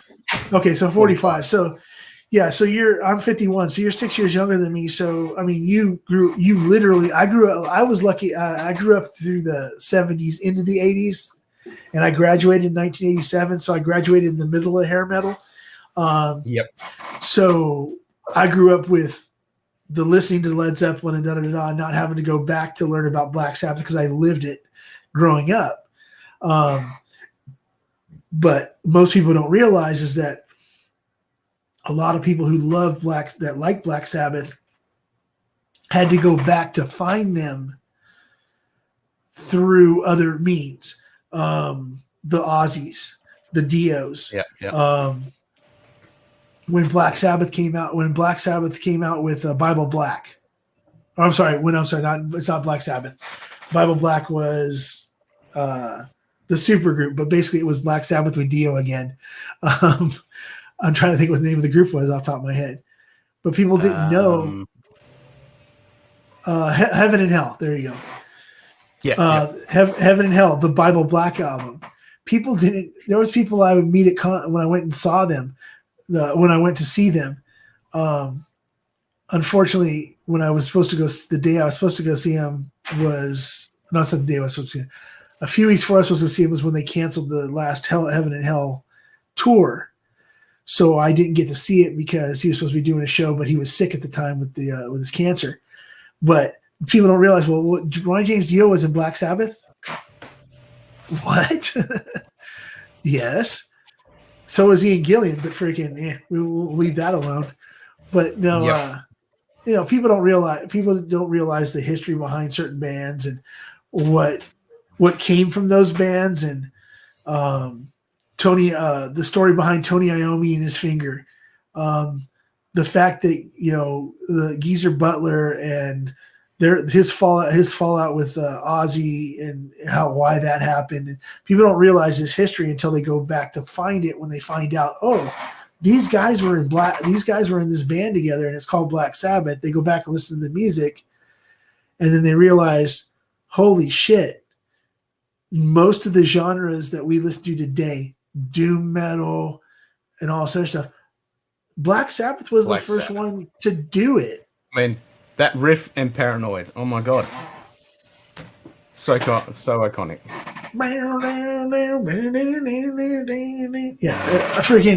Yeah, so it's like I just want to crank it up right now. Yeah. So like it's one of those things like where I want to, for the old guys like me, I want them to reminisce. I want them to freaking remember the good old days while they're drinking their whiskey. For the people who might not know anything about what I'm talking about, to educate them that no matter how much pop music changes, metal stays the same.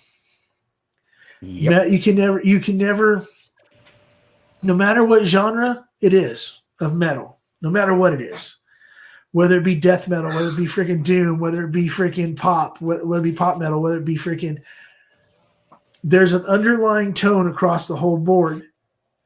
Okay. And that underlying tone is it's fucking metal. Yeah. Now so if you got metal here, your genre might be here for some period of time, but eventually your genre is gonna fall below the line. But there's certain bands and certain types of metal or whatever that are going to continue to go on because they've been doing it for so long. People don't realize that Kiss is coming up on 50 fucking years. Look at the Stones. Oh my god. Yeah, the Stones, freaking Aerosmith, those guys. Yeah. I mean, they still do it. Like, you know, okay, Yeah. Aerosmith's a bunch of sellouts and they freaking do their thing in Vegas now. But either way, Yeah. But people don't realize that, holy shit, the bands that John 5 has played in, the freaking that Tool's been around for freaking as long as they have. Who is it? Judas Priest is celebrating 50 years. Freaking Iron Maiden just hit 40. Oh, Iron Maiden! Oh my god! Yeah, exactly. Now don't get me started on Maiden. Yeah, how many records Iron Maiden? I just went through an argument with somebody on YouTube today online during a video that went up. Okay, so Banger TV. Banger TV is a YouTube channel that the guy that runs it, his name's Sam Dunn. He put out two of the greatest documentaries on metal music that have ever been made.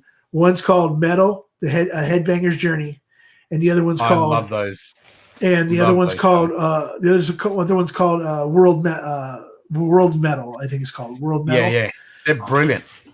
Yeah, and he's a social anthropologist who is a metalhead who decided to go the social anthropology route of doing a documentary about metal. His original freaking movie sprouted what people actually follow and actually believe to be the metal tree. And it's literally from the beginning of heavy metal and all the different genres and how it spreads out and the bands that are in that genre and everything else. So, and he goes through each genre and explains it. Then he does the same exact thing for world metal, where he goes to India, the Middle East, South America, so many cool places. Africa, and shows you that metal is freaking everywhere. And then he shows you, he does this thing, and he does these interviews with people that don't do interviews, people in the black metal world and the death metal world, and he's got these crazy ass interviews where I can't remember who the guy is from I want to say it was Gogoroth or one of those bands, where the only thing the guy would say, only thing the guy would say would Satan. That's all he would say is Satan. Yeah, Satan. But it's freaking great. Oh, they're great documentaries. They're really good. And he delves into the myths. He delves into the freaking real stories behind freaking, church burnings and stuff like that. So those are two freaking just so awesome freaking documentaries. I can watch them over and over and over again. Well, he runs a channel. Yeah. So he runs a channel called Banger TV. It's out of Canada, out of Vancouver, British Columbia. And it's a channel who they work on the trees. They do the thing where they break down. Okay, so they do album reviews every week, and they have like 4 or 5 people that are specific to genres that pretty much say what they think the best albums are. And sometimes it gets boring and stuff, but they got this guy Martin Popoff, who is a journalist who's written he wrote books about King Diamond and about Merciful Fate, about Iron Maiden, multiple books about Iron Maiden and Rush and various other bands, who goes on there and picks a year and says the best rock and metal albums of that year. And I got an argument with somebody today about Iron Maiden because Martin Popoff said that Power Slave was not better than Peace of Mind. And I said, and he said, this is his exact words. Iron Maiden, the original album, and Peace of Mind are both drastically better than Power Slave. That Power Slave had a few good songs on it, but it lacked any depth. And I'm sitting there going, exactly. So I'm sitting there going, okay, I'm gonna let him. It's his opinion. But then I just said in the comments, I made one comment that said, I don't believe that. I love Peace of Mind. Freaking, that's great. My favorite album, my favorite song isn't even from any of those albums. My favorite song is freaking Wasted Years on freaking Somewhere in Time. But I love Passchendaele. Yeah. But the thing is that for someone to say that the first two albums are awesome. The Paul Di'Anno album is freaking great. And the Peace of Mind is freaking Number of the Beast. That's the thing that was weird is he picked the first Di'Anno album and freaking Peace of Mind, but he didn't say anything about Number of the Beast. Now, if he would have said Number of the Beast was better than Power Slave, I would have agreed with him. Yeah. Peace of Mind maybe being equal to it because truthfully, outside of a couple songs like The Trooper and stuff, outside of a couple songs, there's not a lot. Truthfully, there's not a lot more to that album than than a couple of songs. So I would see that maybe they'd be the same. But to tell me that just because a freaking album has Wrathchild on it and it's the original album by the band is better than one of the biggest albums they ever had. Yeah. Based on the fact that it had a few good songs. Wait a second. It has, I can name Rime of the Ancient Mariner, which is freaking epic. Ace is freaking high. Come on. Oh, Ace is freaking high, man. That is a classic. Yeah. It's so good. And what's really bad is my favorite song of all time by Iron Maiden until Wasted Years was freaking Flight of Icarus. Yeah, yep. So it's like one of those things where I'm like, man, how can somebody say that? But he is he's been around the game even longer than me, and his opinion is his opinion. But soon as I said when something, it comes down to whiskey, everyone's different. Yeah, it's the same thing. But as soon as I said even went against what he said, I got freaking hammered by like all these freaking gatekeepers and shit on YouTube telling me I didn't know what I was talking about. But I'm sitting there going, well, okay, are you the Iron? I told him, I said, are you the Iron Maiden gatekeepers? Because we can go pick another band. We'll go ahead and talk about them. Yeah. Because these are people sometimes like in whiskey. This is what I want a lot. Anybody that's still here that's listening to this shit, I want people to know is that everybody has a different taste in metal. Me, luckily for me, there's no metal I dislike. There's some metals I don't care for. But guess what? I'll listen to Korn all day long. But turn around the next day and I'll listen to freaking Dimmu Borgir or freaking Camelot or Hammerfall or freaking Amon Amarth all fucking day long. Amon Amarth. Raise the horns. And then turn around the very next day, go right over to Japan and listen to Japan, listen to freaking Baby metal. Well, you know what? Truthfully, baby metal's actually, I don't dislike them. I mean, I'm not going to follow. I don't follow them or anything like that. I don't, if they were here in concert, they were opening for somebody, I'd go. If they were headlining, I probably wouldn't. Yeah. But like, the band Kill Switch, there's so many freaking bands that I freaking love. The Who? My God, I want to see them live. The Who, yeah, those guys are freaking amazing. If anybody's never listened to them, and yes, we had this conversation where everybody's like the Who with Amy Bowman Amy Bowman stuff that one day. Yeah. It's the HU. They are a throat singing metal band out of freaking Mongolia. Mongolia. They are freaking amazing. They are freaking amazing. Oh, that's so good. They actually just released a few weeks ago.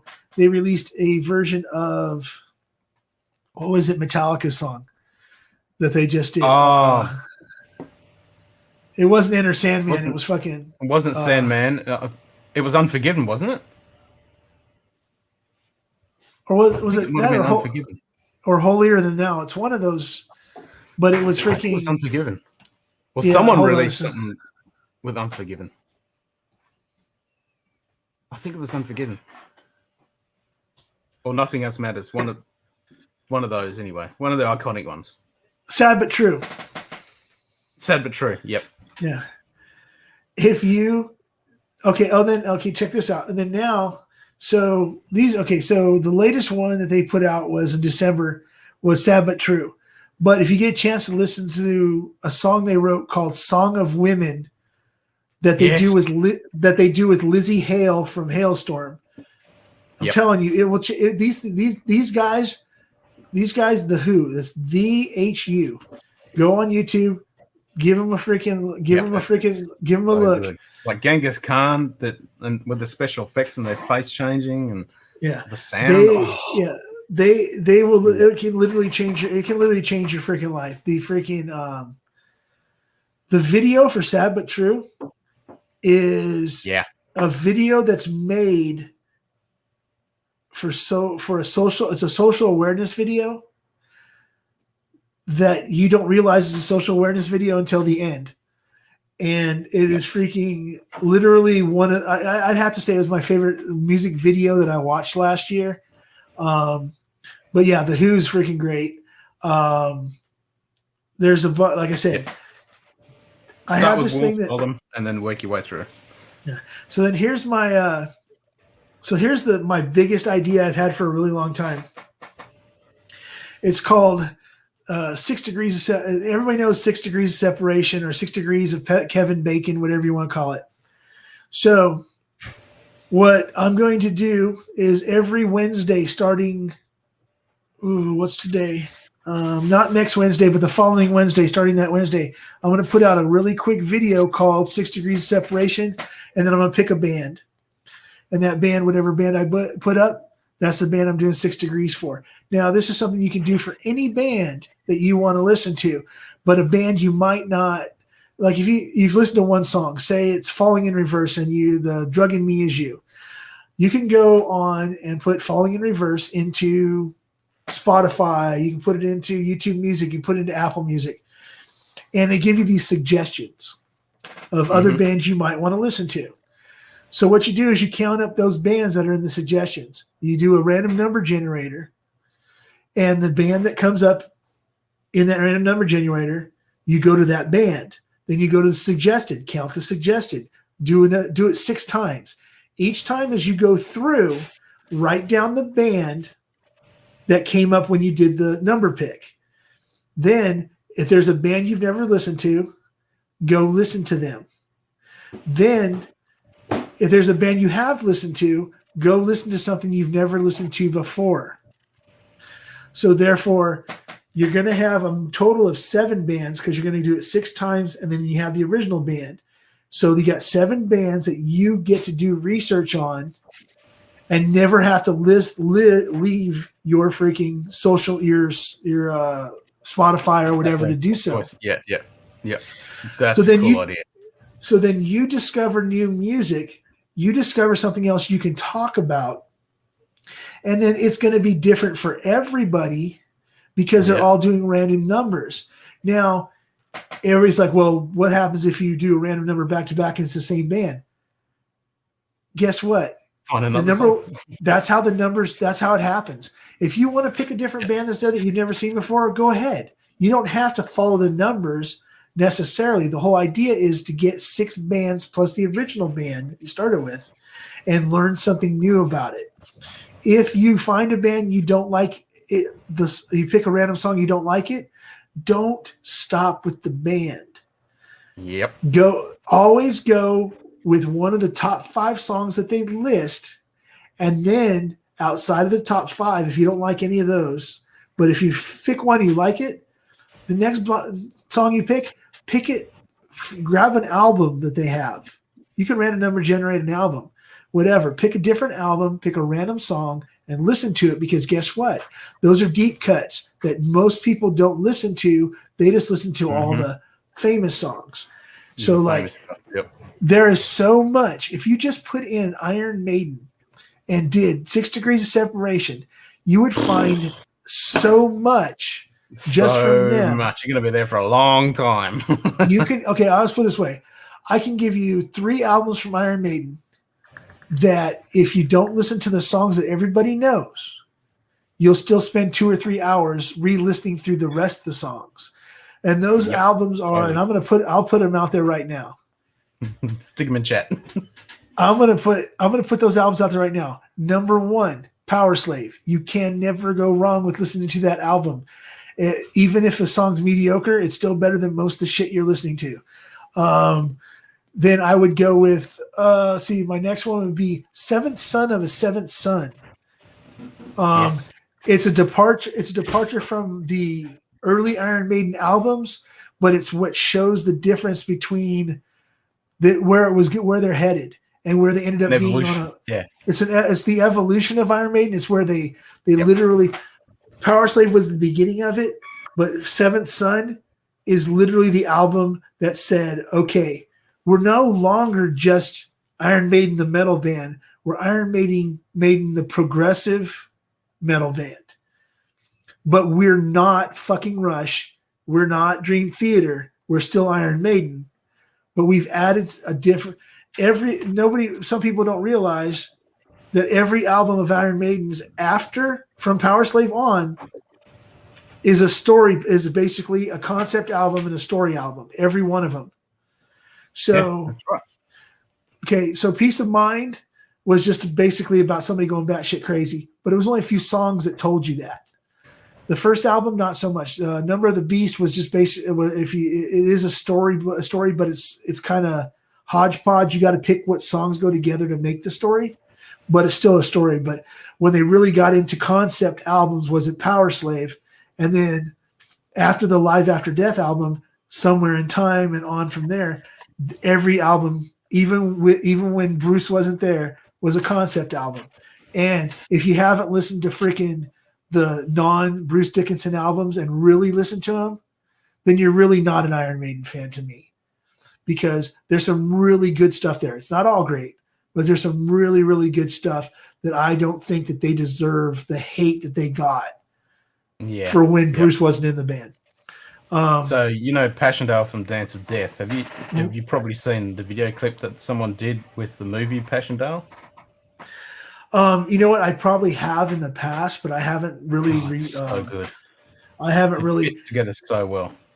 See, because the thing is that people don't realize that some of the greatest music videos of all time have been throwbacks to old movies people have never seen. Yeah. Queen, if you watch Radio Gaga, it's an ode to Metropolis, which is a movie most people have never seen, but is an amazing freaking movie. If you look at, freaking Metallica, what was it? I'm trying to think. One. Yeah. It's a movie called Johnny Comes Marching Home is the name of the movie. That's the one. Yep. And truthfully, the movie itself is is an amazing movie by itself, but you don't have to watch the movie. You don't have to watch the movie to understand the story, because it worked perfectly in the video for one. Now the Passchendaele thing. Yep. Now the Passchendaele thing, I'll have to go back and check that out. I will do that, and we'll have a talk about that at some point in time again. But hell yeah. And then another one, it's a bit controversial, but The Triumph of the Will, and it's a cover, but in Sabaton. Don't even get me going on Sabaton, dude. We'll be here for fucking hours. I mean Rammstein. Rammstein's okay. Stripped. Yeah, but Sabaton. Let's talk Sabaton.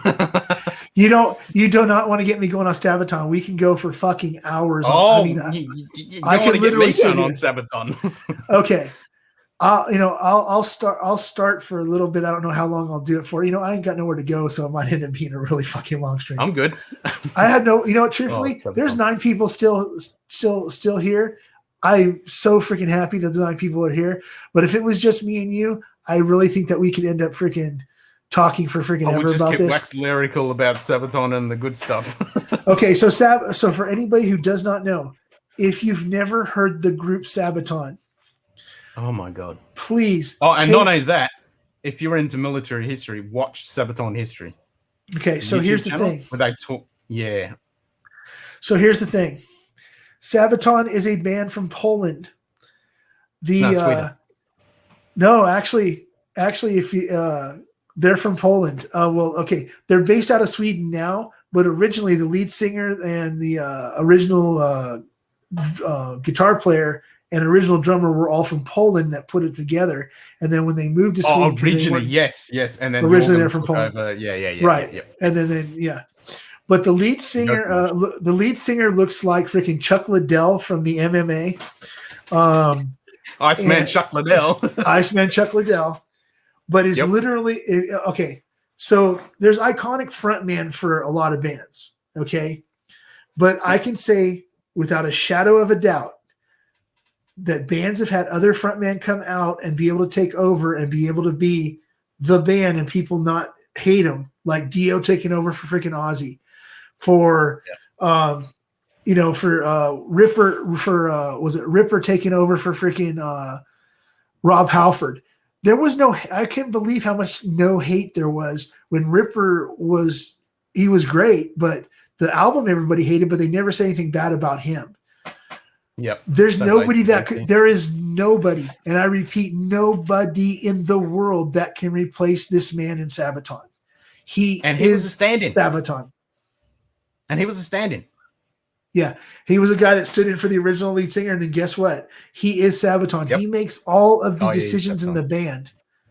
He is him and the bass player. What's his name? Yeah. The bass player. With the cool you have to check out Sabaton just to see the bass player's bass. It's the Finnish flag, and it's freaking one of the most awesome freaking heavy flake metal basses I've ever seen in my entire life. And he's also really freaking cool. Luckily for me, I don't know about anybody else in the world, but I have met Sabaton at a VIP. I've also been side stage for Sabaton. I've seen them.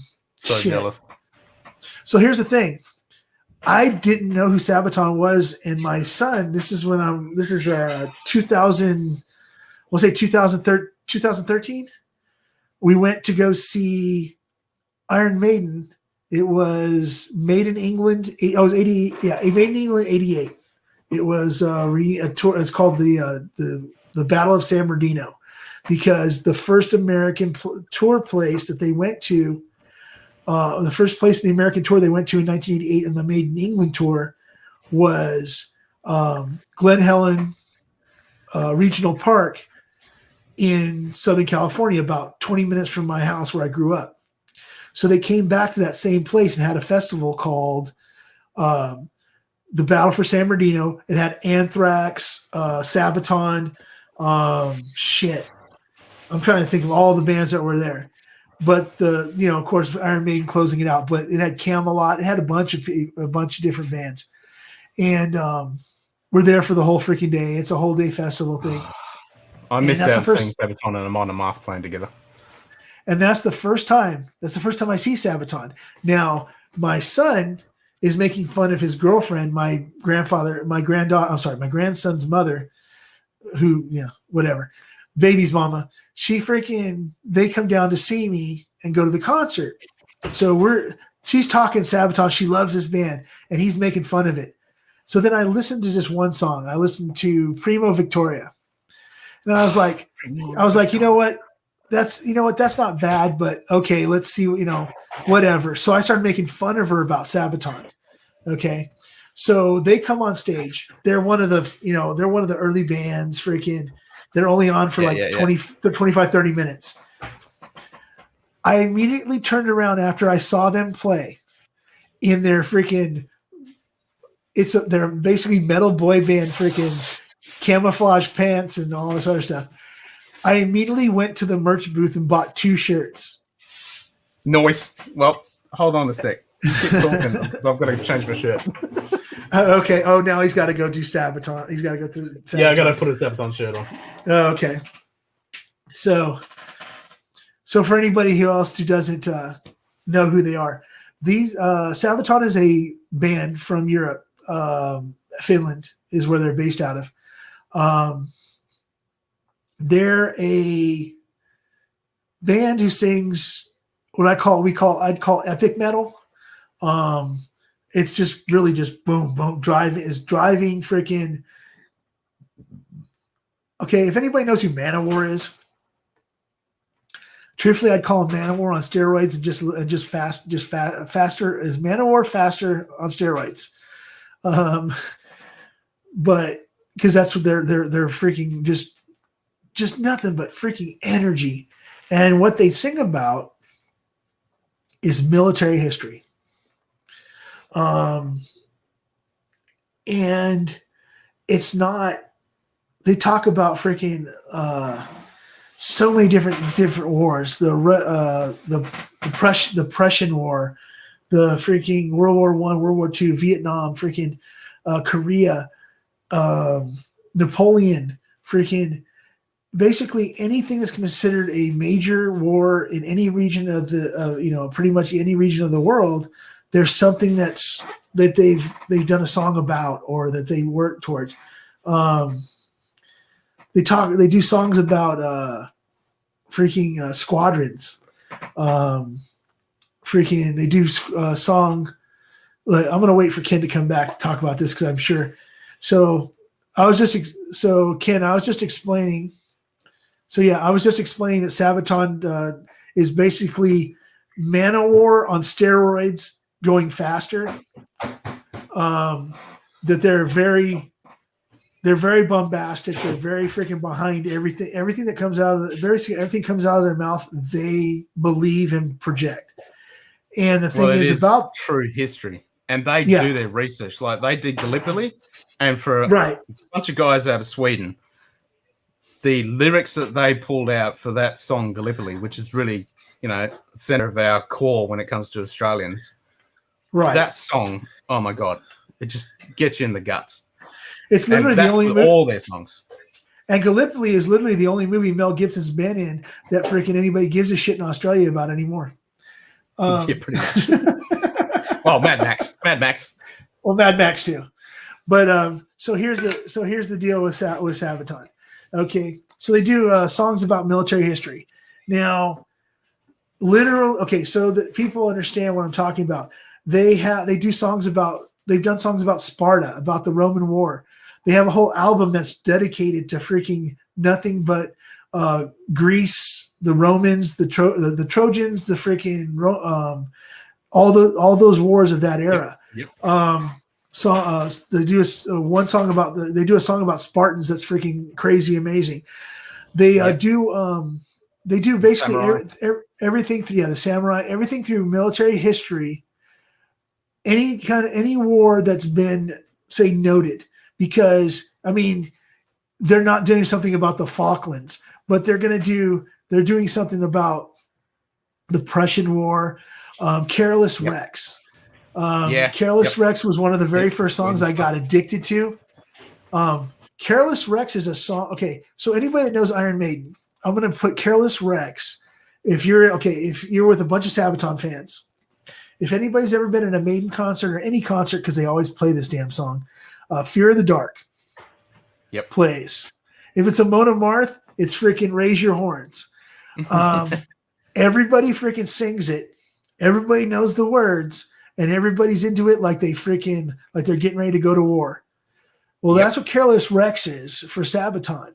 It's a story about a freaking leader, a Polish leader, and when he decided that he was going to take over the world, basically. Yep. And wing huzzahs when the wing huzzahs arrive. It's so good. Yeah, so and it's freaking great, but it's so freaking driving. It's just like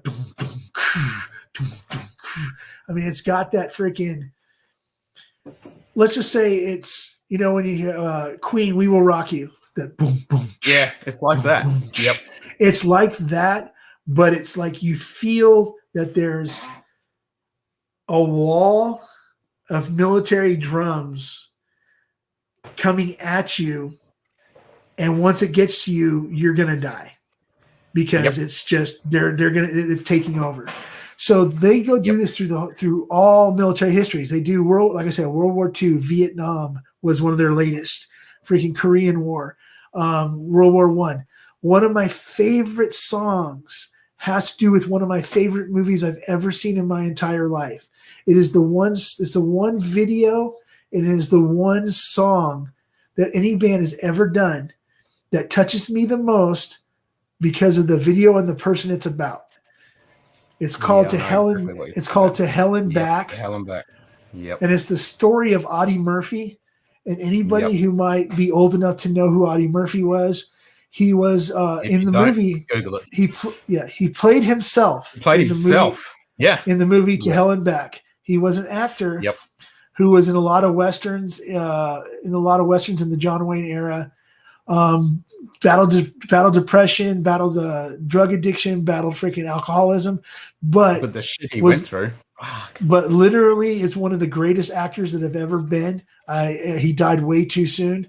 For me, actually, the Audie Murphy Ranch is actually only about 30 miles away from me. Oh, really? Yeah. So, and they have a little thing. I mean, it's kind of turned into it's been sold off and turned into a development, but they still have like the main parts of it and everything out there. I'm trying to make a way of, once all this stuff opens up, to going out there and at least taking some pictures and doing some, I want to do some bottle shots at Audie Murphy Ranch. Yes, please. But the thing is that for people who don't know who Audie Murphy was, he is the most, I don't know to this point now with other things, but he is the most decorated person in United States military history. I think he still is. I don't think anyone surpassed him. He started out as a private. Yeah, he started out as a private and walked out of the military after 3 years as a freaking first lieutenant because everybody that was above him died. Yep. He ever watched the movie, afraid of shoving himself into the front end of it. The rough end. He wasn't afraid of shit. Yeah. There's literally they talk about it. They talk about it in the freaking movie. They talk about it actually if you listen to the song.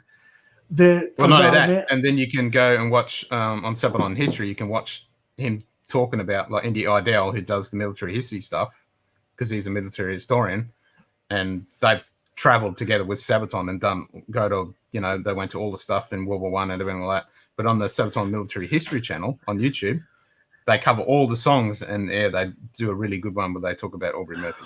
I've never, truthfully, I didn't know that existed. But guess what? Binging. You're going to be binging. Yep. But I am I've seen Sabaton a shitload of times, freaking, and I love the freaking band. The thing is that people give me so much crap about some of the stuff I listen to, but then I tell them, hey, give me 15 minutes, listen to and I said this before.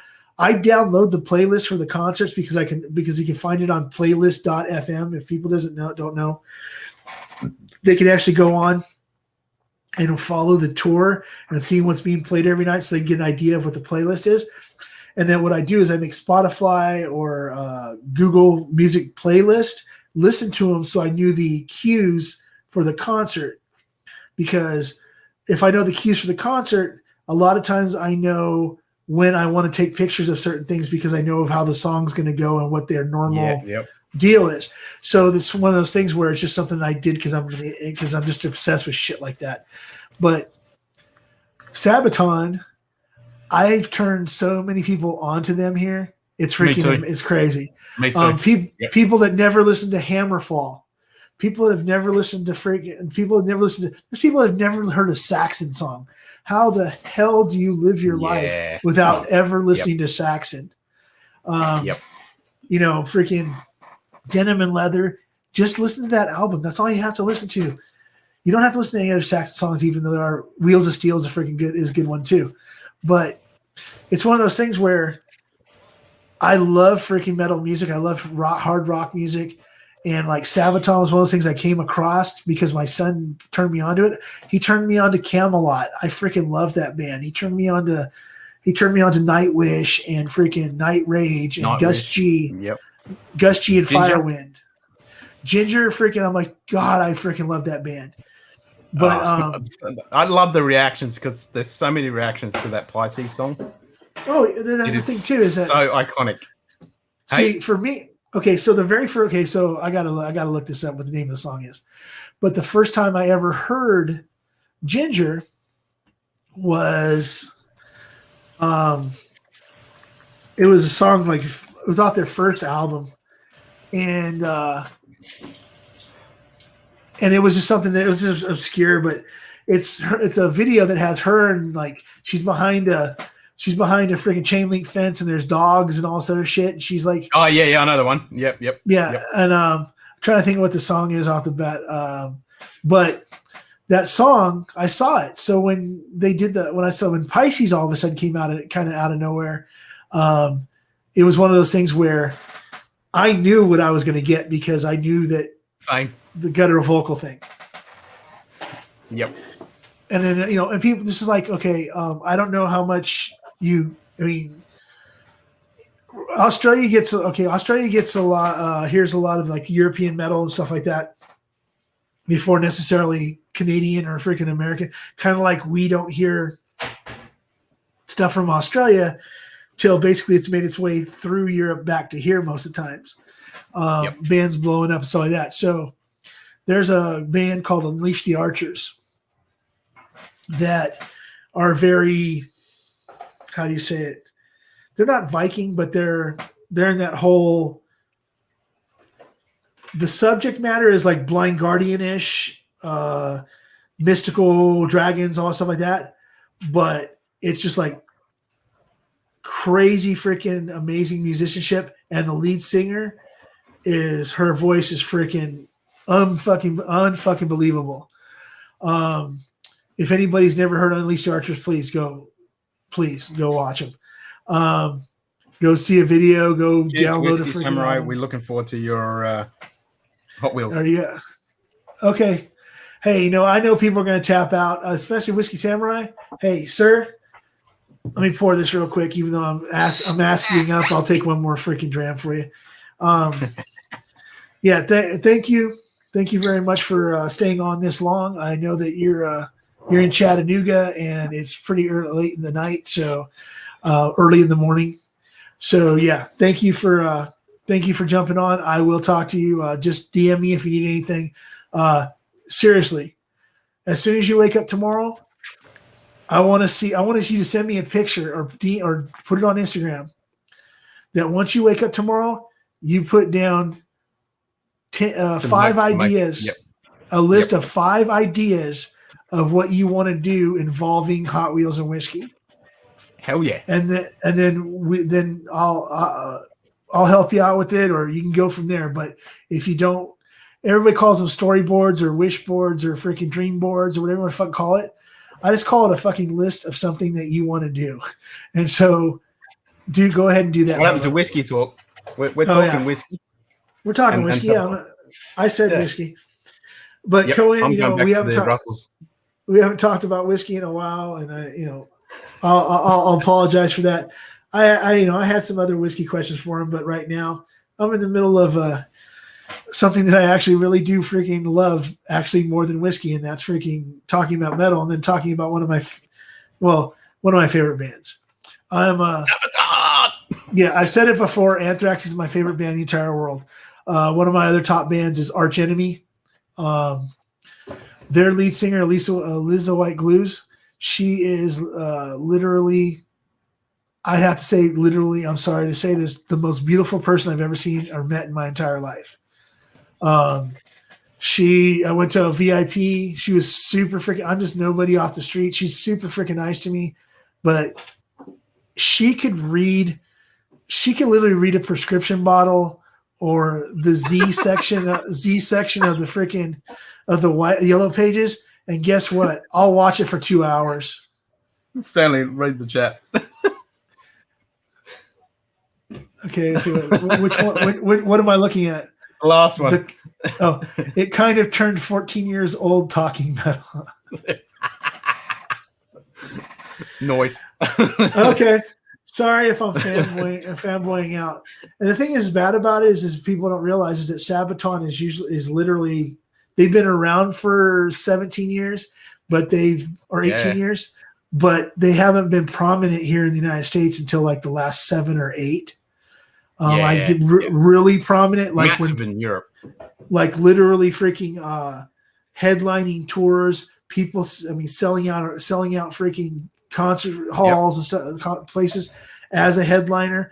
Shit, freaking Saxon has opened up for freaking Sabaton. So that's the status that they've achieved over the last 7 or 8 years. Yeah, I mean, Amon Amarth had Sabaton opening for them. I was so bummed I missed out on that. Yeah, there's another. Hey, you want to know something crazy? How about Amon Amarth opening up for freaking Lamb of God? I've done that. Oh, one. Really? Yeah. Damn. Yeah, I've done that one before. Code Orange opening for freaking Kill Switch. Bunch of them. But like I said, the Sabaton thing. That's I was in the military for 9 years. My dad is a huge military movie and John Wayne fan, so I grew up watching Midway and freaking the Fighting CBs and To Hell and Back and freaking Force 10 from Navarone, all that stuff. The Guns of Navarone, all that stuff. Yep. So I grew up with all that shit. So I have an affinity for the fact that a band can take military history, turn it metal, keep my attention, and I know what they're talking about. Yes, that's it. And that I could turn around and tell somebody that doesn't know because of education systems that they can learn a lot by just listening to Sabaton, to just listening to some of these bands who do songs about things in history. People don't realize that they can listen to Rage Against the Machine and learn a lot about history. They don't they don't realize these kind of things. So, and then people talk. But you're gonna love Sabaton history. You're gonna love it. Yeah, I gotta. I'm telling myself right now, do not, for any reason whatsoever, go off this live stream and go and turn on Sabaton history, because then you won't be awake. You probably be up until Saturday. I won't see you for 10 hours yet. But and that's and it's cool. The thing is too is that I have certain things between me and other people on YouTube. There's certain things like, okay, with Chris Hot Buttery Rolls, with Chris, he's when I talk about Striper, he knows what I'm talking about because he's seen him when he was younger. Or he said like his first concert was Petra. Petra was a great freaking rock and metal band back in the freaking late 70s and early 80s. But they're a Christian band, so nobody wanted to freaking follow them. Nobody wanted to watch them. Nobody went. They always were openers, or they were always that 15-minute band. But they have great music. People say, well, what do what's your favorite? What's your favorite? Who's your favorite? Do you like Rush or do you like such and such? I'm like, no, I like Triumph. I'm a way bigger freaking Triumph fan than I ever was a Rush fan. And that's because their lead singer is freaking Rick Emmett was freaking amazing. He's one of the best guitarists that have ever freaking walked the face of the earth. And it was a 3-piece band that was bitching. Yeah, Neil, don't get me wrong, Neil Peart, Alex Lifeson, and Geddy Lee, they're freaking they had doctorates in music. So yeah, of course. But just straight rock and roll all day long, I'll take Triumph over Rush. But people give me shit about it and whatever. I don't care. But like, it's the same when it comes to whiskey. Everyone's got their favorites. Yeah. Now that's the other thing too. Is what's going to get me is that I don't know that there's a Finnish whiskey that really can actually pair with Sabaton. The truth is there's an American. There's a few. Have to go Swedish. I think you're gonna have to go Swedish because they're pretty much Swedish now. So there's lots of Swedish whiskies that can go with Sabaton. But then again, if you're depending on the song that they're actually singing about, then you can pair that with a whiskey as well, so you could go that way. Yeah, so like I said, if I was going to go, say, to Norway, do the Norway, Finland, and Sweden thing, I can always find a whiskey and then talk about the bands in the area. But when it comes to talking about Sabaton, they would get their own because of how I feel about the Pacific that band. A band like Amon Amarth, a band like Within Temptation, a band like freaking like Sabaton. They have their own time with me. I don't want to talk about a group of bands. I want to talk about them specifically because of how much I love those bands. So I was thinking, so it's not a great whiskey from what I understand, but it's the name of it. And because of what it was, I kind of think that Lead Slinger whiskey here in the States is it's actually a military owned company that makes this Lead Slinger and everything else. For me, I was sitting there going, well, if I do a specific song, I could always do To Hell and Back by Sabaton with Lead Slinger because the whole United States military thing. But, like I said, I'm still researching. I'm still doing stuff. I got so many this is what's crazy is that I've always been a person that can always like come up with things and always have an idea of what I want to do in the moment. And I can give you 10 things to do. You give me well, what can we do about this? I can come up with 10 things in freaking 5 minutes.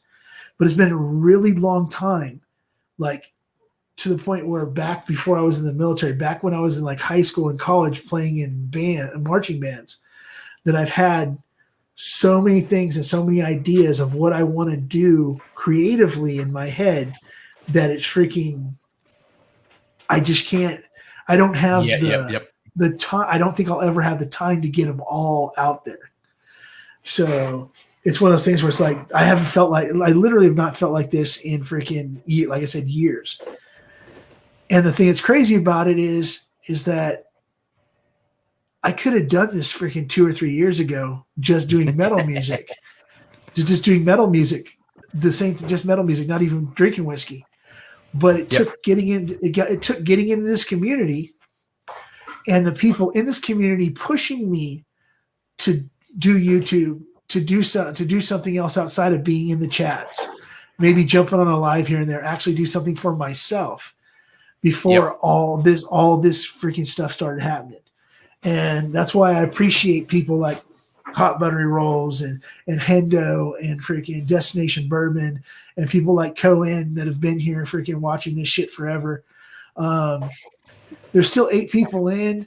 Nobody's saying anything in the chat except for Cohen every once in a while when he wants to call me a 14-year-old. So I don't know who the lurkers are. Yeah, but, come on, lurkers, say something. But I appreciate you being here. This is 4 hours. I expected to go on for like maybe one person would jump on and I'd get like an hour out of them at the most. And then, Horse Soldier is a military-owned bourbon made in Ohio, bottled in Florida. Have not heard of it. Great ultra. Okay. So Horse Soldier. Okay, so Horse Soldier is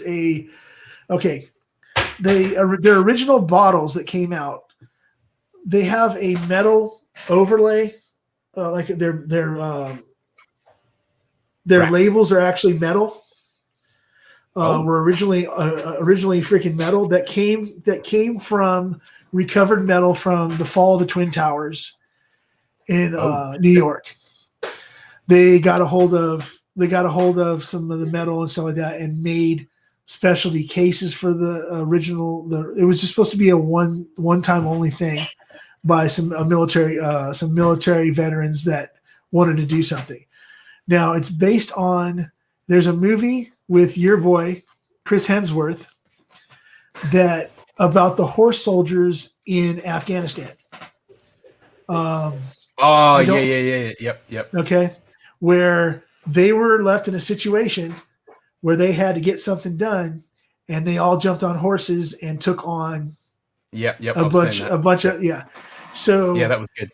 So that's what it's based on. Those were American freaking the American horse soldiers.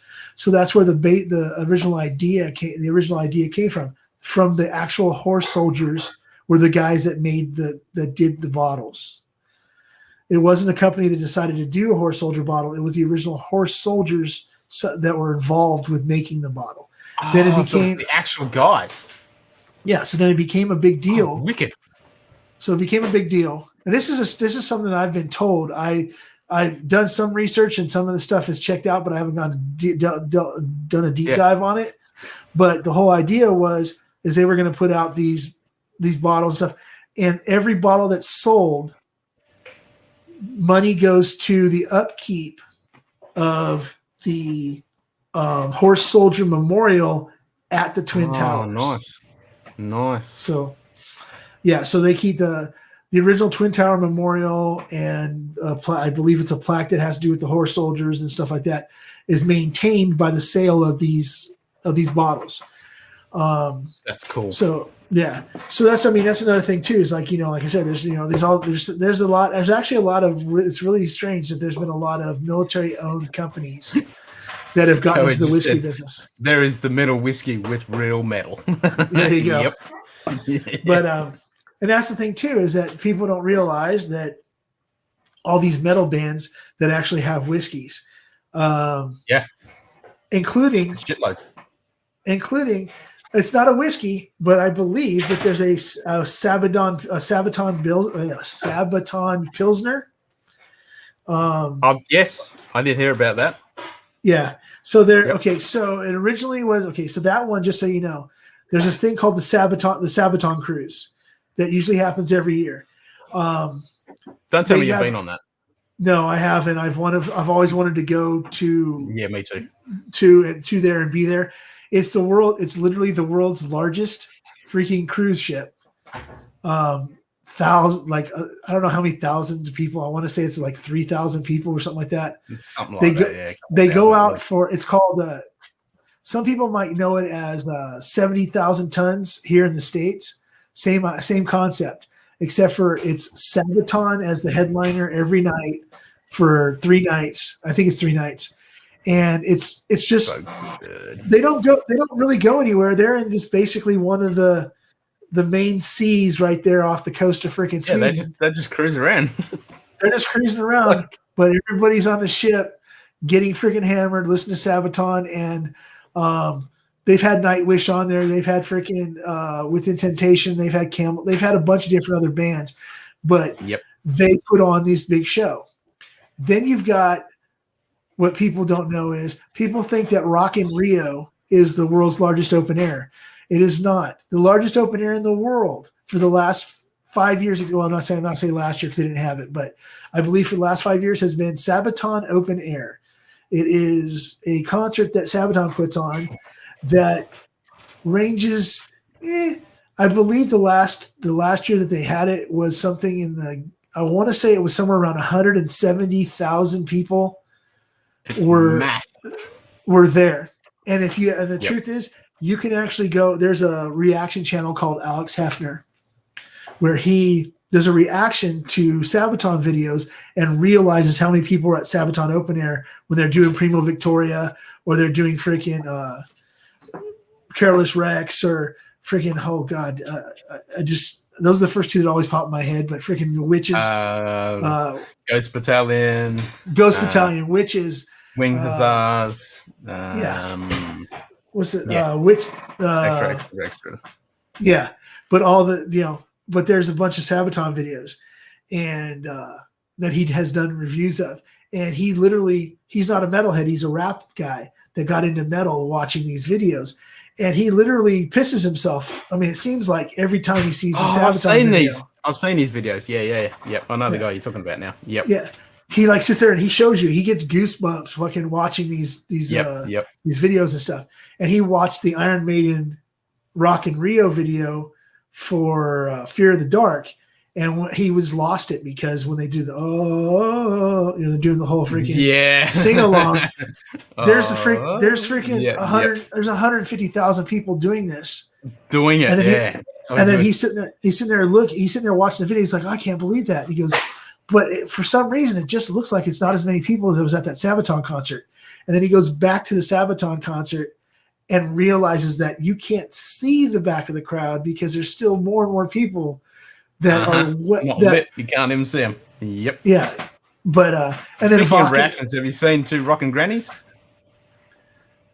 Yes, as a matter, you know what? I've watched a couple of them. I haven't watched a whole bunch of them, but the two that I have watched have been funny as hell. Yep, they're really good.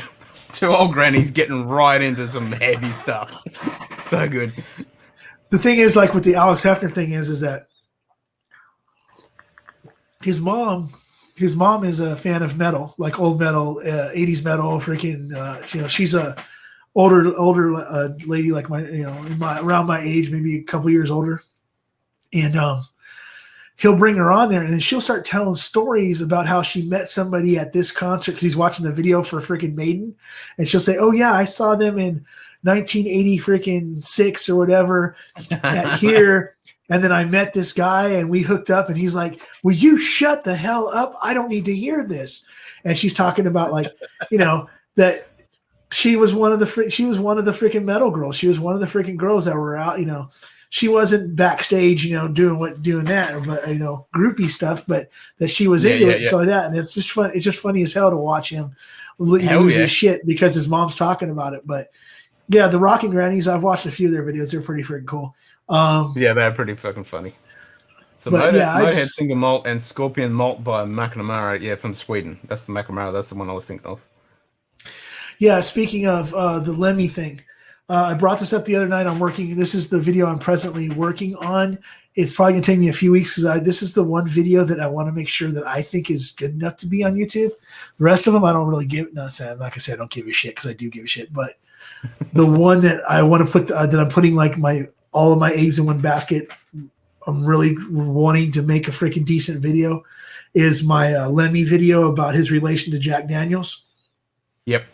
And Motorhead, and the whole idea behind the fact that that it started with Sinatra, but it's now synonymous with Lemmy. Yep. If there wasn't a Sinatra Select, people would still directly relate anything that has to do with Jack Daniels to Lemmy because he was the brand. He was hell. They freaking people in different parts of the world have petitioned to make a Jack and Coke called the Lemmy. That's how it has to be ordered. So stuff like that.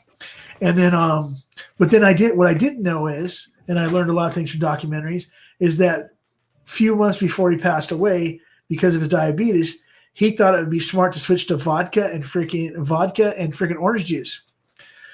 Not knowing that vodka. I remember saying that. Yeah. Yeah. Not knowing that vodka and orange juice has an extremely higher content of freaking sugar than Coke and freaking. But that he also did drink wine. That he was also involved in other spirits, but it was something that he was kind of like on the down low till after he passed away.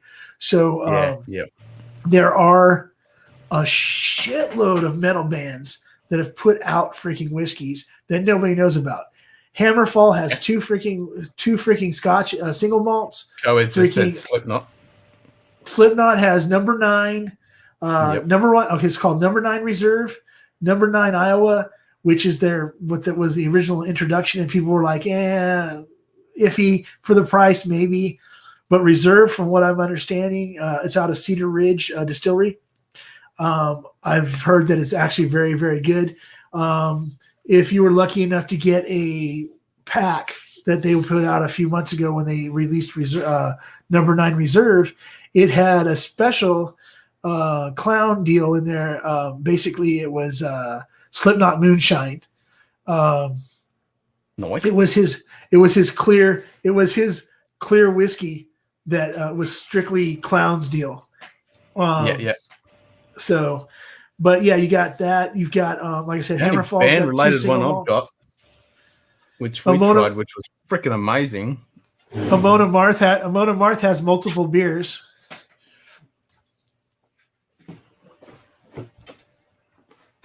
Oh, the Pogues. Yep. This is actually good.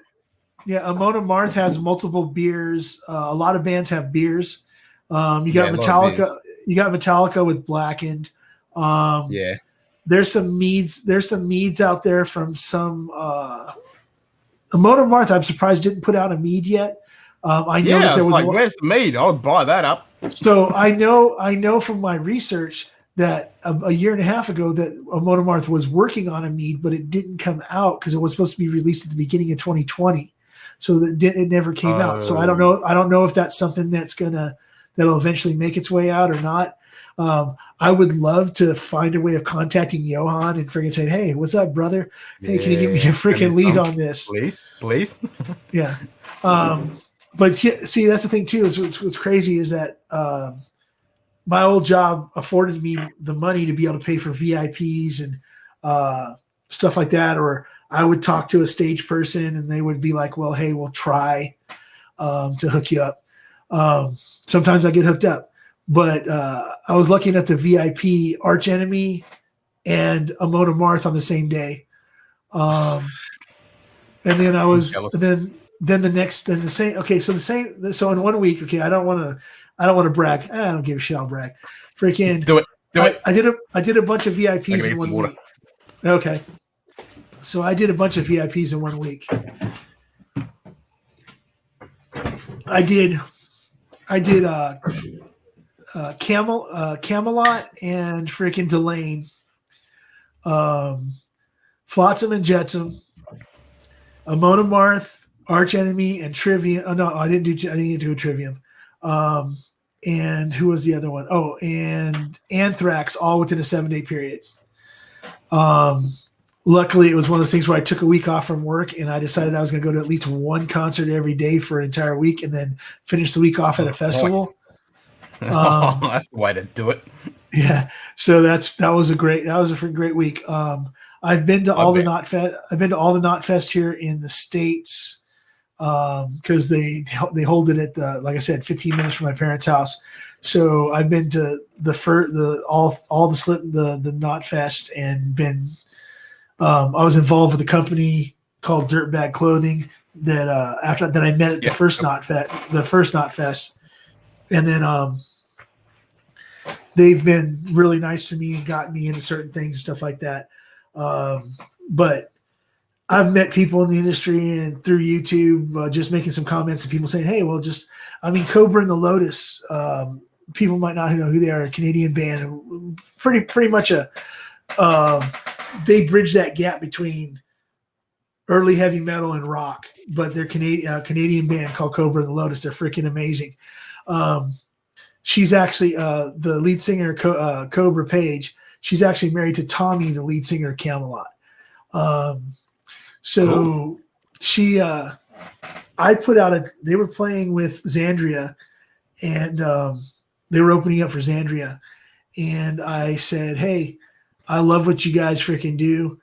If you guys are going to have a VIP, I'd love to be part of it." She said, "We're not doing a VIP because we're the opening band, but if you go to the merch table, we will come out and hang out with you after the concert." Oh, nice. So I'm like, okay, cool. So as soon as she says, text us, send us a freaking Twitter message when you get here. And then that way we know you're here. So I Twittered her and told her that I was there. And she's like, "Okay, after our set, go to the merch table, tell them who you are. And then that way they know when you come back at the end of the show to let you stand behind the merch table like you're helping them until we get out there." So I'm like, okay, cool.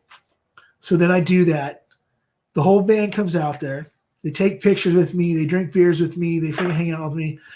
They're trying to get everybody out of the freaking venue. They kick everybody else out but the bands and the merch people as the merch people are cleaning up. Well, they thought I was one of the merch people. So I ended up being able to stay there for like an hour and a half or so, hanging out with them and Xandria because they all came out and started hanging out. And it was like, this is fucking awesome. So then go a few months later, they're playing out here at 1792 with Texas Hippie Coalition. And so I go ahead and get the VIP because they're the headliners. And I said, "I don't think you remember me." And the thing was that the bass player and the drummer remembered me. And then Cobra came back and said, "Yeah, I know who you are." And then the guitar player said, "Wait a second. aren't you the guy that made fun of me? Because he was in a band when he was younger that put out a CD, and I told him I wanted a signed CD as a joke. And he was like, I'll get one to you to send me your address. And he never got it to me. So I harassed him for like 2 years, just messing with him. So then I walked into the freaking, this is, we're talking about, they've only met physically, actually seen me in my face once. I've been talking to him for a couple of years through Twitter. I walked onto the, yeah, no, he still to this day hasn't given it to me. He's purposely doing it. I found out from somebody else he's purposely not sending it to me. But I went to their bus, and for the VIP, I walked in, and sure enough, the bass player goes, "Hey, you're that guy from freaking that met us after the Xandria concert." Now, this is 6 months later. They've been through a whole fucking world tour and come back again. Yeah, fuck. So I was like, this is fucking cool. So then I kind of stayed in touch with them, whatever, through Twitter and through other things, just keeping up on them and stuff. And then before all this pandemic stuff, they actually went on a really quick short tour with Sebastian Bach, and they opened up. And so I went ahead, and I want to say it's a little bit over a year and a half ago, maybe just before that. I went down to San Diego, got a hotel, got a freaking Airbnb, decided to stay the weekend, went and hung out with them, like walked in. I was in a store next to the venue getting something to drink, and Cobra Page walks in, and she's like, "Hey, how's it going?" And she didn't recognize me to begin with because she hadn't seen me with a full beard. Yeah. And then I started talking to her, and she goes, "Wait a second, you're Stan." And I'm like, "How the fuck do you remember my name for like now it's been a year plus since I'd seen him the last time." And I said, she goes, "Do you have the VIP?" And I was like, she goes, "Yeah." And I said, she goes, "You texted me about it." I was like, "Yeah." So then to go on there, and it's me and two other guys. She sings, they do a little freaking acoustic thing, singing and stuff. It's actually, I believe it might be on my Instagram. If not, it'll go up soon. I'll go ahead and put it on there. But then I hung out with the freaking the Brad, the bass player, and Marcus, the freaking drummer, after their set while Sebastian Bach was freaking sucking. I freaking sat out there in front of the venue drinking beers with them for like 2 hours talking about professional wrestling and metal music, and it was freaking awesome. Fuck yeah. And that's the thing too, is that cool. I met Chris Broderick because he I don't know if people don't know who Chris Broderick is. He used to be the guitar player. Well, he was the guitar player for a pretty decent amount of time with Megadeth. He was in Jag Panzer, and now is presently the lead the guitarist for In Flames. But I know who he was. I freaking walked up to him at an In Flames show because he was there before he became part of the band. He was friends with them. He was there just standing there listening to him, watching the show. And I said, "Hey, you can watch from side stage. You don't have to be out here with us normal or us regular people." And he goes, "What do you mean?" I said, "You're fucking Chris Broderick." And he goes, "Shut up." I was like, "Why?" He goes, "Nobody has said a word to me. Nobody has recognized me yet. Don't say that too loud." I'm like, "Oh, okay." I said, "Well, then I'll leave you alone." He goes, "No, I go, I'll leave you alone then. That's cool." And he goes, "Really, you're going to walk away from me because I told you that I didn't want anybody to notice me?" It's like, "Yeah, because you got your life. I'm not going to, I don't want to interfere with, what you're doing." He's like, He goes, "You know what?" He goes, "Give me a second." And he freaking went and he got a couple bottles of water, came back, handed me a bottle of water, stood there, talked to me for 15 minutes till somebody else noticed him, and told me that his wife was a professional metal photographer that worked for Metal Edge and some different freaking, and I had just gotten into photography. So I was talking to him about it. He goes, "You know what? This is her name." It kind of floats away from me right now. But if you ever get a chance to be in the same place as her and be near and be able to talk to her, she's really open to helping people learn how to, to help people out. She might not be able to get your foot in the door, but she can tell you how to get to the door. So I was like, okay. Yep. I was like, okay. Okay. There's another thing we could chat about because I'm a photographer. Oh yeah, I love freaking photography. I love freaking. I need to get back out and do it. My R5 screams. My R5. I'm sorry. My RP. I'm hoping to get R5 someday. And my RP screams at me every day. I got an M50 actually running this this is my normal live camera is an M50 with I have the adapter, the what do you call it, the 0.7 adapter to make it as close to full frame as possible Speed with booster. speed booster with a Tamron 25 to 70 1.8. Nice. So that's what I'm using for this. We can nerd out about that because I do astrophotography, I do macro photography, I do storm chasing, I do commercial photography. So yeah, I've been so I got a decent amount of camera equipment and everything else. So I talked to him for a few minutes, take a picture with him. I go ahead and leave him alone. He goes ahead and goes about his business. I get done with the concert. But I said, "Why are you here?" He goes, "Well, the friends, my In Flames, I'm friends with them guys." Okay, that's cool. He goes, but truthfully, he goes, "I've been working on one of my new projects," and he didn't say what the project was. I found out later on who that things that he was working with. And he's like, "I've been working on this project," and my wife says, "You're leaving the fucking house. I'm going to go shoot In Flames. They're your friends. You're going to go watch them. You're going to go hang out with them, and you're going to stay away from the fucking studio for at least one night." And so basically, fast forward, I'm at the last show Slayer did here, the one here in the States, the last one at the Forum. I'm at the last night of the last show, and I almost destroy, completely smash and run over a photographer because she wasn't watching where she was going. I was sitting there watching exactly where I was going. She bumped into me, and she's so small, and me being 6'4" and freaking at the time about 265, she got freaking rolled. Luckily, she didn't drop a camera. So I'm talking to her, and I'm asking her, she goes, "Well, Slayer only allows specific magazines to come here, and the magazine I'm working for right now is not on their list. So I had to jump on with another magazine that they allow, but I'm working for like 2 or 3. I'm working on two or three magazines."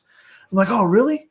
It's like, "Oh, yeah." I said, "You know what? One day I met Chris Broderick, and he was saying his wife was a professional freaking photographer. And I knew who she was. Her name's Stephanie Cabril. So I knew what she looked like. And as soon as I bumped into her, I knew exactly who she was, but I wasn't going to let her know that I was going to fanboy out because, she's a very, very well-known freaking metal photographer. So I was like, yep. I looked at her, I said, "You wouldn't happen to be freaking Chris Broderick's wife?" And she's like, "No, I'm not." I said, "Okay, his girlfriend?" And she's like, "Well, he better not have a girlfriend." And I said, "Okay." So then we started talking, and I said, "Yeah, I met him at an In Flames concert." She goes, "Oh, yeah, I remember. I was there for, I think it was Metal Edge or whatever." And I said, "Yeah, he told me that you made him go." "Oh, he did he?" And I was like, "Yeah, as a matter of fact, he verified it when I was at NAMM this last year, and it's 2019. I met up with him I met him again at NAMM at 2019. And he said, "Yeah, we were talking about it again." He's like, "Oh, really? Okay, I'm going to have a talk with him." He says, "Because I never make him go do anything." I said, "I don't believe that." I said, "I'm looking at you right now, and I can tell that you're probably blowing smoke at my ass and I think that Chris would do whatever you want because you look like you can handle yourself." And she started laughing. Yeah. And we talked for a little while about photography, and she told me that she couldn't do it for Slayer, but if I ever saw her at another smaller venue, to please just come up and talk to her for a few minutes. And if she get me in position to take better pictures, or if she can get me somewhere where I might be able to take some backstage pictures, something like that, she would try to do that for me. Which was really cool. Which was really cool. But this is a while ago, so she probably doesn't even remember who I am. My biggest thing was that I turned around at NAMM 2020 and I ran into Chris Broderick again. And I'm talking to him. I said, "Hey, I want to," and it's actually a video I will post eventually. It was, "Hey, I met your wife, and I just want to know, what do you love so much about your wife?" And then he tells me something, blah blah blah, whatever.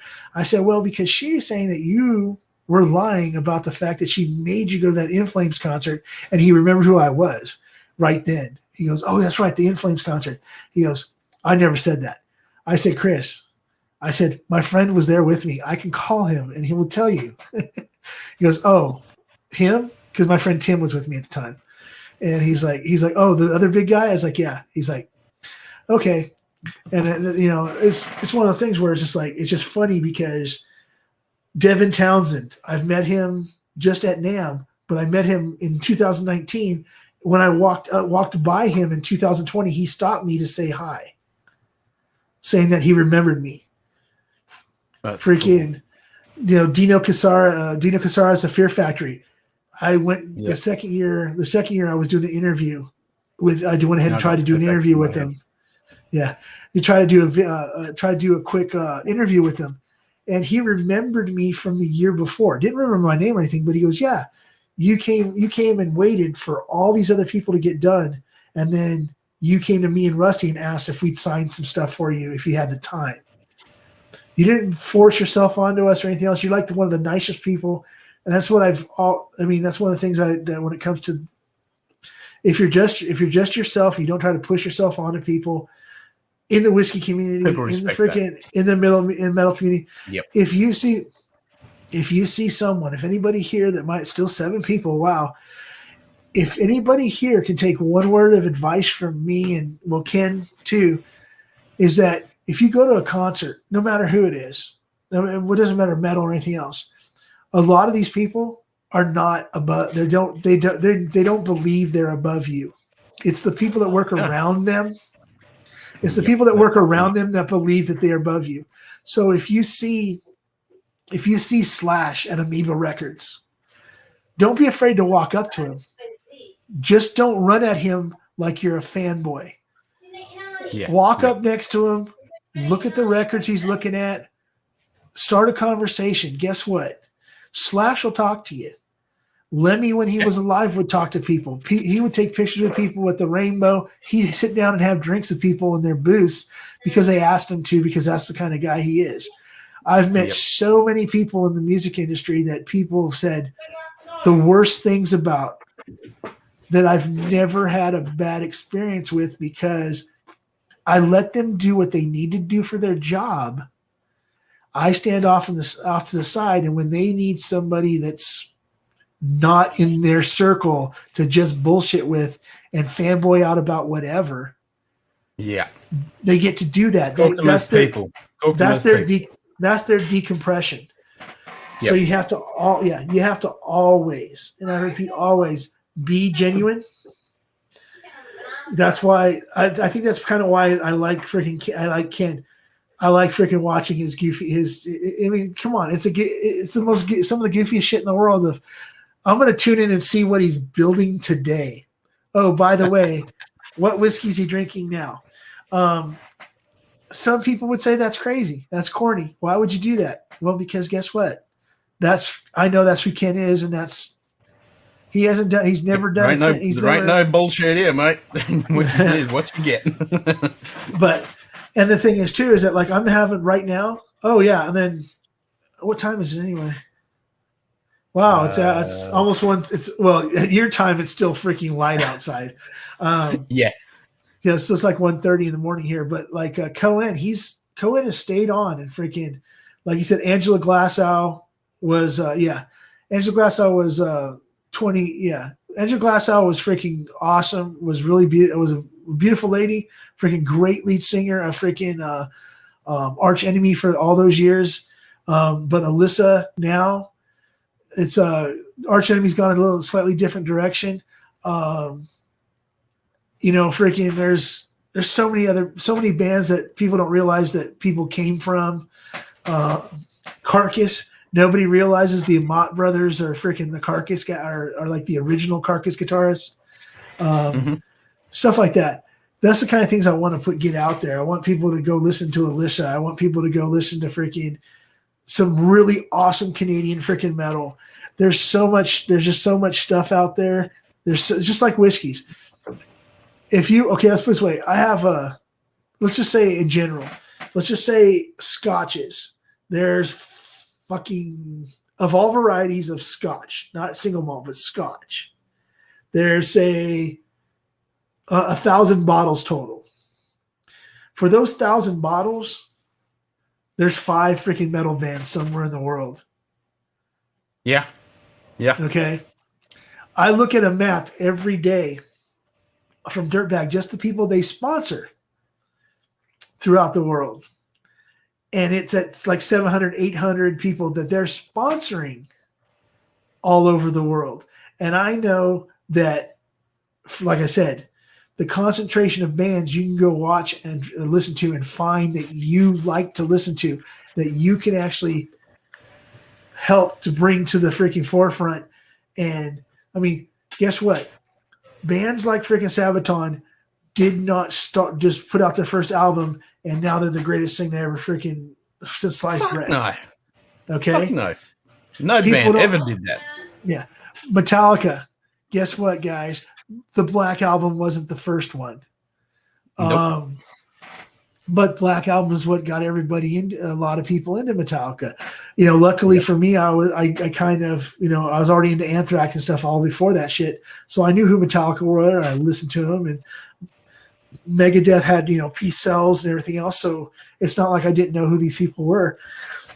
But I was more into Overkill and Raven and freaking and Exodus and the some of the other San Francisco bands and some of the Florida death metal bands like Death, freaking stuff like that.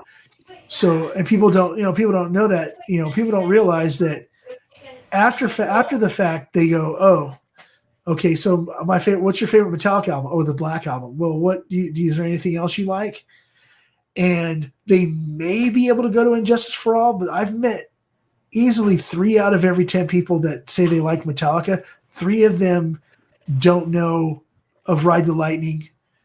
They don't know of Master of Puppets. They don't even know of Kill 'Em All. Everyone I talk to about Metallica is like Master of Puppets, Master of Puppets, Master of Puppets, Master of Puppets. But that's the thing is that it's really weird how many people that they might have heard, oh yeah, well, I've heard that freaking Master of Puppets is a good album, but I'm not into that really hardcore thrash or whatever. But I'm sitting there going, wait a second. But no matter what anybody says about Metallica, are they one of the greatest bands that ever freaking played? Yeah, you're damn skippy. If you've ever seen them in concert, you can't. If you've ever seen them in concert, You can't deny it. there's no doubting. But has all their albums been great? No, Saint Anger fucking blows. Nah. And no matter what anybody else says, and no matter what anybody else says, you know what? I don't give a shit what anybody else says. Death Magnetic is a freaking atrocity. Yeah. There's good songs on there, and they're freaking awesome live.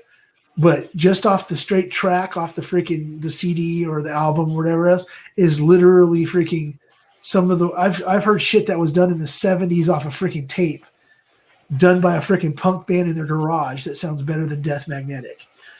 Yeah. So, but the thing that's one you always forget about. Yeah. So my thing is that people ask me, what's your favorite Metallica album? And they give me shit because I say Garage Incorporated. They're like, what are you talking about? I said, Garage Incorporated is a compilation album that has Garage Days Revisited, the songs on there, and then all their cover songs like Stone Cold Crazy. Their freaking version of Stone Cold Crazy by Queen is freaking epic. It's better. It's almost better than most of the stuff they've ever done. Freaking Whiskey, songs like Whiskey in the Jar. Some of their covers that people don't know about. I mean, okay. So here's my thing. My favorite prior to that was Garage Days Revisited. And it's literally only because of one song. And it's freaking, I got something to say. I killed your baby today. Doesn't matter much to me. Nobody knows that that's a fucking Misfit song. And nobody knows that it's fucking Glenn Danzig was the original fucking singer of that song because they don't know the history behind the songs that Metallica put on that album. Yep. Green Hell, Crash Course in Brain Surgery. So when they did Garage Incorporated and they started putting all the stuff like the stuff that was on Binge and Purge that never made it to album, like Bread Fan, freaking So What? So What, the second most offensive song Metallica ever put on an album? Well, I fuck this and I fuck that. Exactly. So what? So what? Yeah. So what? But see, people don't know that because they stuck to major label releases. They never listened to stuff. Yeah. They never listened to S&M. They never listened to S&M 2. They've never listened to Kiss with the with the Philharmonic. They've never listened to freaking Pink Floyd with an orchestra. They've never listened to something that's different, something that's a little bit outside the freaking box, and realized how freaking epic metal music and rock music can be. They just haven't done it, and that's the thing. It bugs me, and I see people every day. I see people every day posting something on the internet that says rock is dead, metal is dead. Fuck off. Guess what? It's more alive than any other genre. Yep, totally. There's more alive. Everybody can say hip hop. Well, guess what? Hip hop's got 28 different fucking variations of it that started in the freaking late 70s and worked its way up to now. And guess what? What they're calling hip hop today ain't fucking hip hop.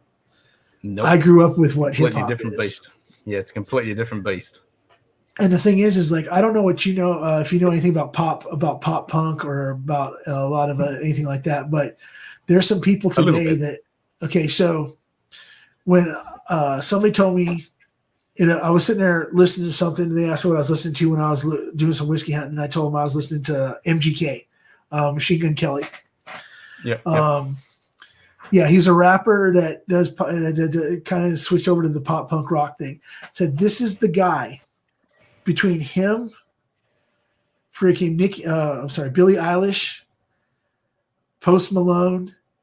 These are the people that are going to save rock and roll for radio because they love. I mean, nobody knows that Post Malone was the lead singer of a freaking death metal band for years before he became famous. Yeah, that's it. You look at the history of all these bands and stuff, and stuff that did back in the day. And he loves pretty wild stuff. He loves freaking rock. He loves metal music. He did a great job on stage when he did that freaking live on stage with freaking Aerosmith with Walk This Way. Freaking Walk This Way. And then he did Train Keeps Rolling all night long. I mean, that's he does big 12-inch. There you go. Freaking yeah. So that's, and then MGK, even though he was a freaking rapper, and everything else, he's worked on this pop punk, this pop rock thing that he's doing. But if you listen to his interviews and you listen to what he listened to growing up and what his influences are, you realize, hey, truthfully, rap was a freaking, or hip hop, whatever you want to fucking call it, was a money grab. Now he's not evolving through this, or these people aren't evolving through this, so now they're freaking doing something that they can evolve through. Freaking one of the best freaking, I hate to say it, Miley Cyrus has come out with some really good freaking rock tunes lately. Where she's done covers of Stevie Nicks, covers of Metallica. Yeah. She's done some different cover stuff where she's done a really freaking awesome job of doing it. And people want to say, oh, well, she's just doing it for this. No, she's doing it because if you listen to her back in the days, she told you who she was listening to. That's right. But she was fucking Hannah Montana. Then she had to break out of that mold, so she went fucking batshit crazy. Now that she's at a point in her life where she needs to find herself, where did she find it at? She wants. She found it. She found it in freaking rock and metal music, and that's freaking awesome. And that's why those are the people that are going to save rock and roll for radio. But just so anybody that's here, the 6 of you that are left, it never died. It's never been dead. Ever went anywhere. Because guess what? Go anywhere. If the Rolling Stones can sell out arenas, if the Who with only 2 original members can sell out arenas, if Pink Floyd, Sabaton can have the biggest numbers. Yeah. So Sabaton can see. The thing is really funny about this is that these bands that are 40, 50 going on, they're running fucking 50 fucking years and they're still selling out arenas, and they're having bands that are that people consider to be huge bands are still opening up for them. I mean, come on, U2 still opens up for some of these bands in certain freaking arenas. Freaking big places like England and Australia and stuff like that, you'll see someone like a U2 open for the fucking Stones. I'm sorry, U2 is just as big They are. They have, no matter what anybody says. But because of the respect, because of the fact that rock and roll never died, no matter what iteration of it is, and we already know that freaking no matter what, Keith Richards is going to freaking outlive us all. So, have you seen Rammstein? Never seen him live in concert. I've started to listen to when we had the conversation on the other one we had the big conversation with everybody else that one night. Yeah. I have, when I'm sleeping or something, when I'm going to sleep or whatever, if I throw on something, I have like some playlist of things I want to listen to. And I'll put I've had Rammstein on there before where it's playing on my speaker while I'm going to sleep and stuff like that. And it's something that I will visit when I ever get my lazy ass out of bed long enough to do something besides YouTube. But that's the other thing too. About Rammstein. Yeah, that's the other thing too is that it's a really hard thing that people don't realize about Instagram. About Instagram, YouTube, is that I want to talk about music, and guess what I can't do? I can't play it while I'm talking about it because freaking that's the problem. Yep. Because truthfully, I can play anybody that has any kind of they've listened to metal music before, they are fans to a certain level. I can pull specific sections out of specific songs, 8 bars of a band they've never heard of. They hear those 8 to 16 bars, and they'll go and listen to that band that day and become a fan, or at least say, hey, I can go ahead and listen to this because it's freaking beautiful. Or, if nobody here has ever listened to Nightwish with Tarja, missing out. They're literally missing out on one of the, if you've, okay, let's put it this way. There is people that sing in metal music, old guard and new guard, that there's nobody you've heard in American pop music that can touch the voices of these singers.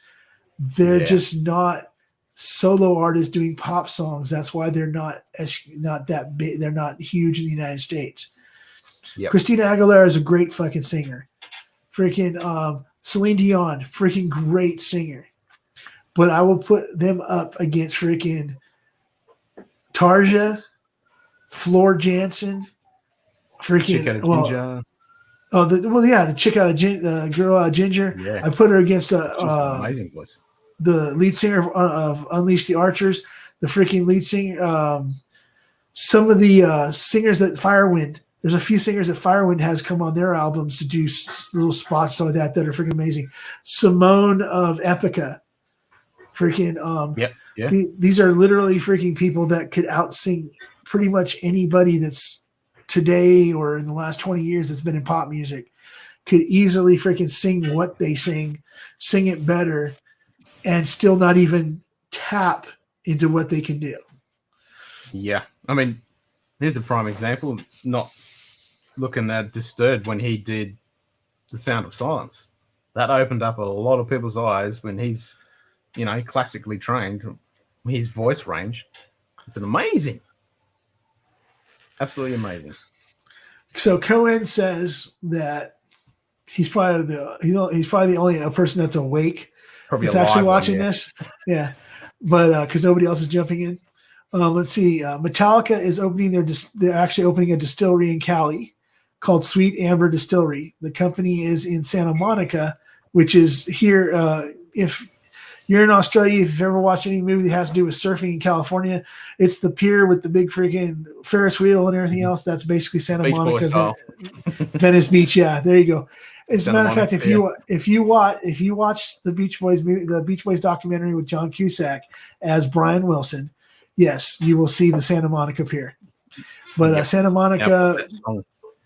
The company, pier in my head now. The company, it's in Santa Monica, but the distillery is going to be in San Francisco. So they're gonna run their offices out of Santa Monica, which is actually where Lars lives. And then James and them most of them live in Northern California. Actually, the other 3 members James lives up in Northern California on a ranch, and also I think Wyoming on something like that. And then I believe the other 3 all live in Southern California, but Lars literally lives in Santa Monica. So, but and Lars is an asshole. I'm sorry. Did I say that out loud? Did you say that out loud? Okay, so I'm a huge Kiss fan. I love fucking Gene Simmons. My favorite. My Ace Frehley's my favorite. But I'm a huge Kiss fan. But guess what? Last time I checked, I want to do a freaking test to see if Gene Simmons' DNA and Lars fucking Ulrich's DNA is actually the same. Yeah, you might be onto something there. Because it's really weird how Gene Simmons, and Gene, don't hate me for this, but he's all about that money, money, money. And so is Lars Ulrich, and they are the ones that run those bands and run the money for those bands, and they brand those bands. And that's what I'm saying. I mean, when you can sell Kiss condoms and Kiss coffins and stuff like that, I'm just waiting. I'm literally waiting for the, freaking, I'm waiting for a Metallica Ride the Lightning freaking coffin and stuff like that. But Cohen's still here. Pick something you want to talk about real quick. I got to go take care of some business real quick. Yep, and then I got to bug out pretty soon. So Cohen's still here, is he? Anyone else still here? Well, we dribble on. Now, it's been an awesome night. Well, day, I should say, for me. So what time is it for you, Cohen?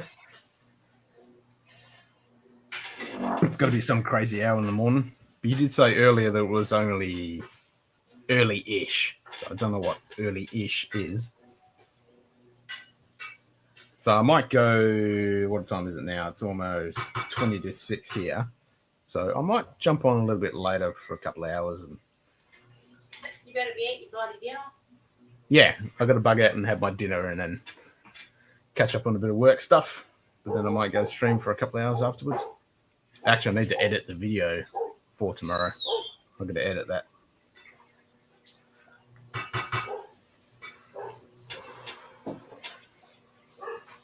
It is 1:37 a.m. in the morning. Oh, it's only early.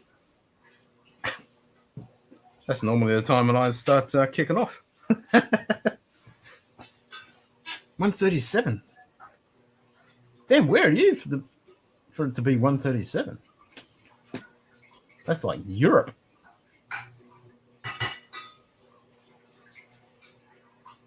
Has to be Europe, eh?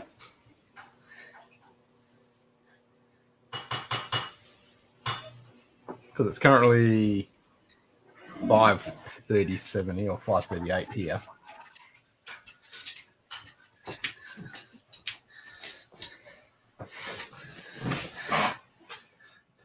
Is anyone else alive? Doesn't look like it. Yeah, I'm back. Oh. Lars is the one behind Black-ended.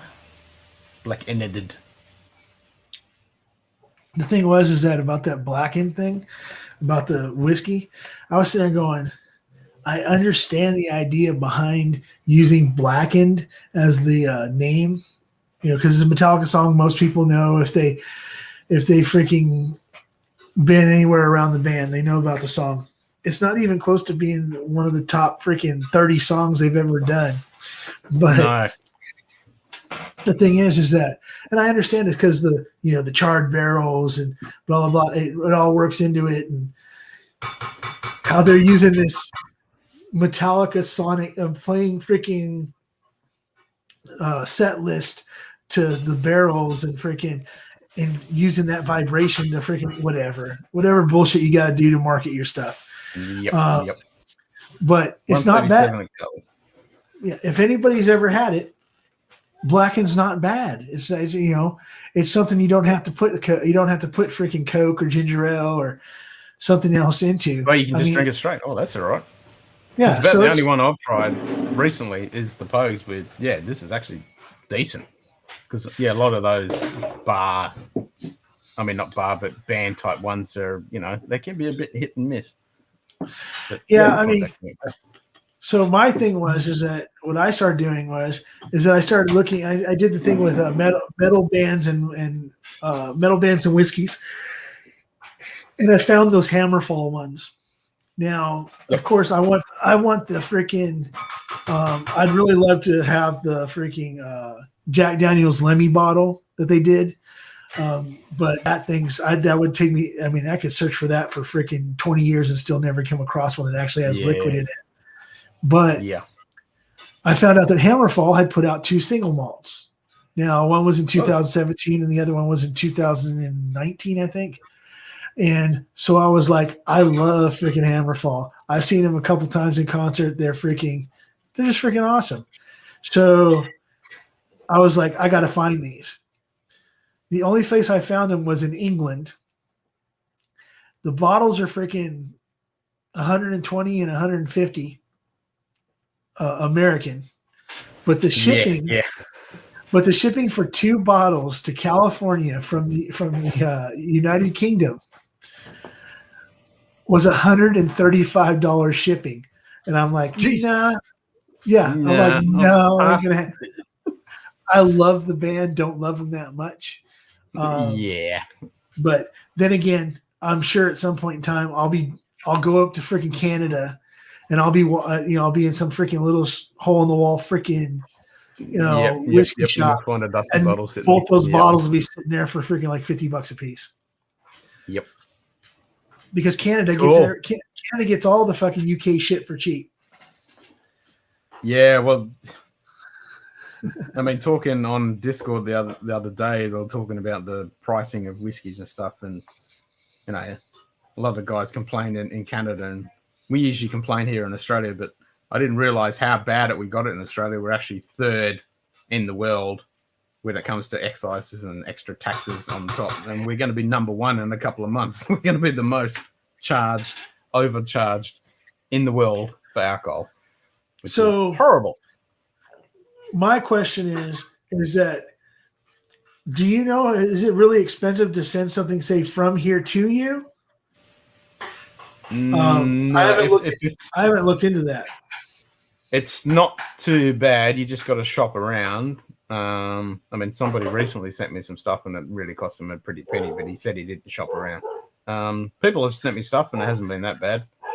It's not too bad as long as you shop around when you're shipping it, and don't declare it as alcohol, of course. Put it as aroma oils or beard oil or something like that. Because customs here they're a bunch of Nazis, and if they find out it's alcohol, then you're stuffed. Okay, so basically, even if you were sending alcohol and you wanted to make sure that it wasn't going to be a big freaking deal, and you wanted to go ahead and pay the tax on it just to make sure somebody got it. Yeah. It's one of those things where it still ain't going to make it to them, even if you do pay the freaking tax. Yep. But if you did just declare it as something else like aromatherapy oils or something like that, it'll be fine. As long as it's not 10 big bottles, just samples, that'd be fine. Well, yeah, because I was just thinking about, as I'm looking around what I have just here on the table, but I was just thinking that maybe if I came across another bottle of Black, and I haven't seen it in probably about a month or so, but I'm sure that they're getting ready to come out with. They just did batch 101 through 106, I think. So I think, and the thing is, as weird as everybody's like, well, yeah, but that batch 101, that's a lot. They started at like batch 80. They didn't start at frick. They didn't. I literally think they started at like batch 80 because that was the year the band originally got together or whatever. But it didn't start from batch 1. It didn't start from batch 1. Let's just put it that way. And but if I come across one, I was thinking maybe I'd send a care package your way or whatever. But I'll get it figured out one way or another. I'm sure there's plenty of ways to take care of that, kind of like the way we do here. Have it hand delivered. Have your beard oil or your barbecue sauce hand delivered. Yeah. Yep. There's owls that'll transport it. Yeah, just make sure I don't say barbecue sauce, because damn it, you Australians don't use damn barbecue sauce. Bullshit. Of course we use fucking barbecue sauce. I was actually told that freaking one time. I was at So I'm in Cairns, and so when we get off the ship, all the people on the pier, I go ahead and go with this older couple because they were kind of like off to the side, like, well, whoever doesn't want to go with anybody else, we'll go ahead and take them on, kind of like just hanging out and shit. And I was like, dude, I'm going to be here for fucking 4 days. I'll meet a fucking woman. I'll meet a girl. I'll go party. I don't have a problem with that. But you know what? I just want to go somewhere and have dinner. So I walked straight to him and said, "Hey, how you doing?" And I talked to him for a minute. I said, "Hey, let's go ahead and go out to dinner." And I was, ready to pay for it and everything else.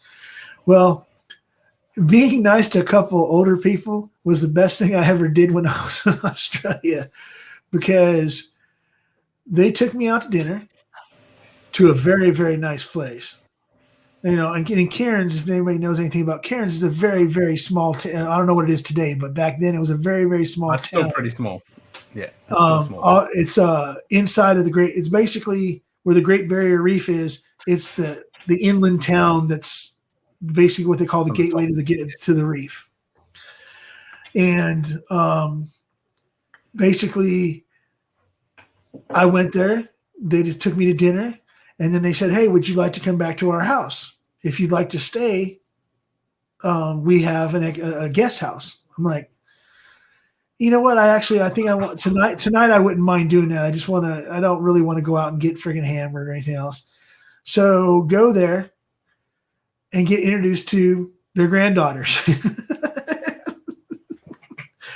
So, long story short, it was one of the best things I ever did in freaking Australia. It ended up being me and a couple of my friends and a couple of their two granddaughters and a few of their friends, basically sitting next to a freaking pool in Cairns, Australia, in the best weather freaking of the year, drinking bitters and freaking Victoria bitter and freaking VB, yep. And freaking basically anything they put in front of us, having a good old freaking time. And did that for 2 days, and then went ahead and said, "Hey, let me go hang out. Hang out with the rest of my friends."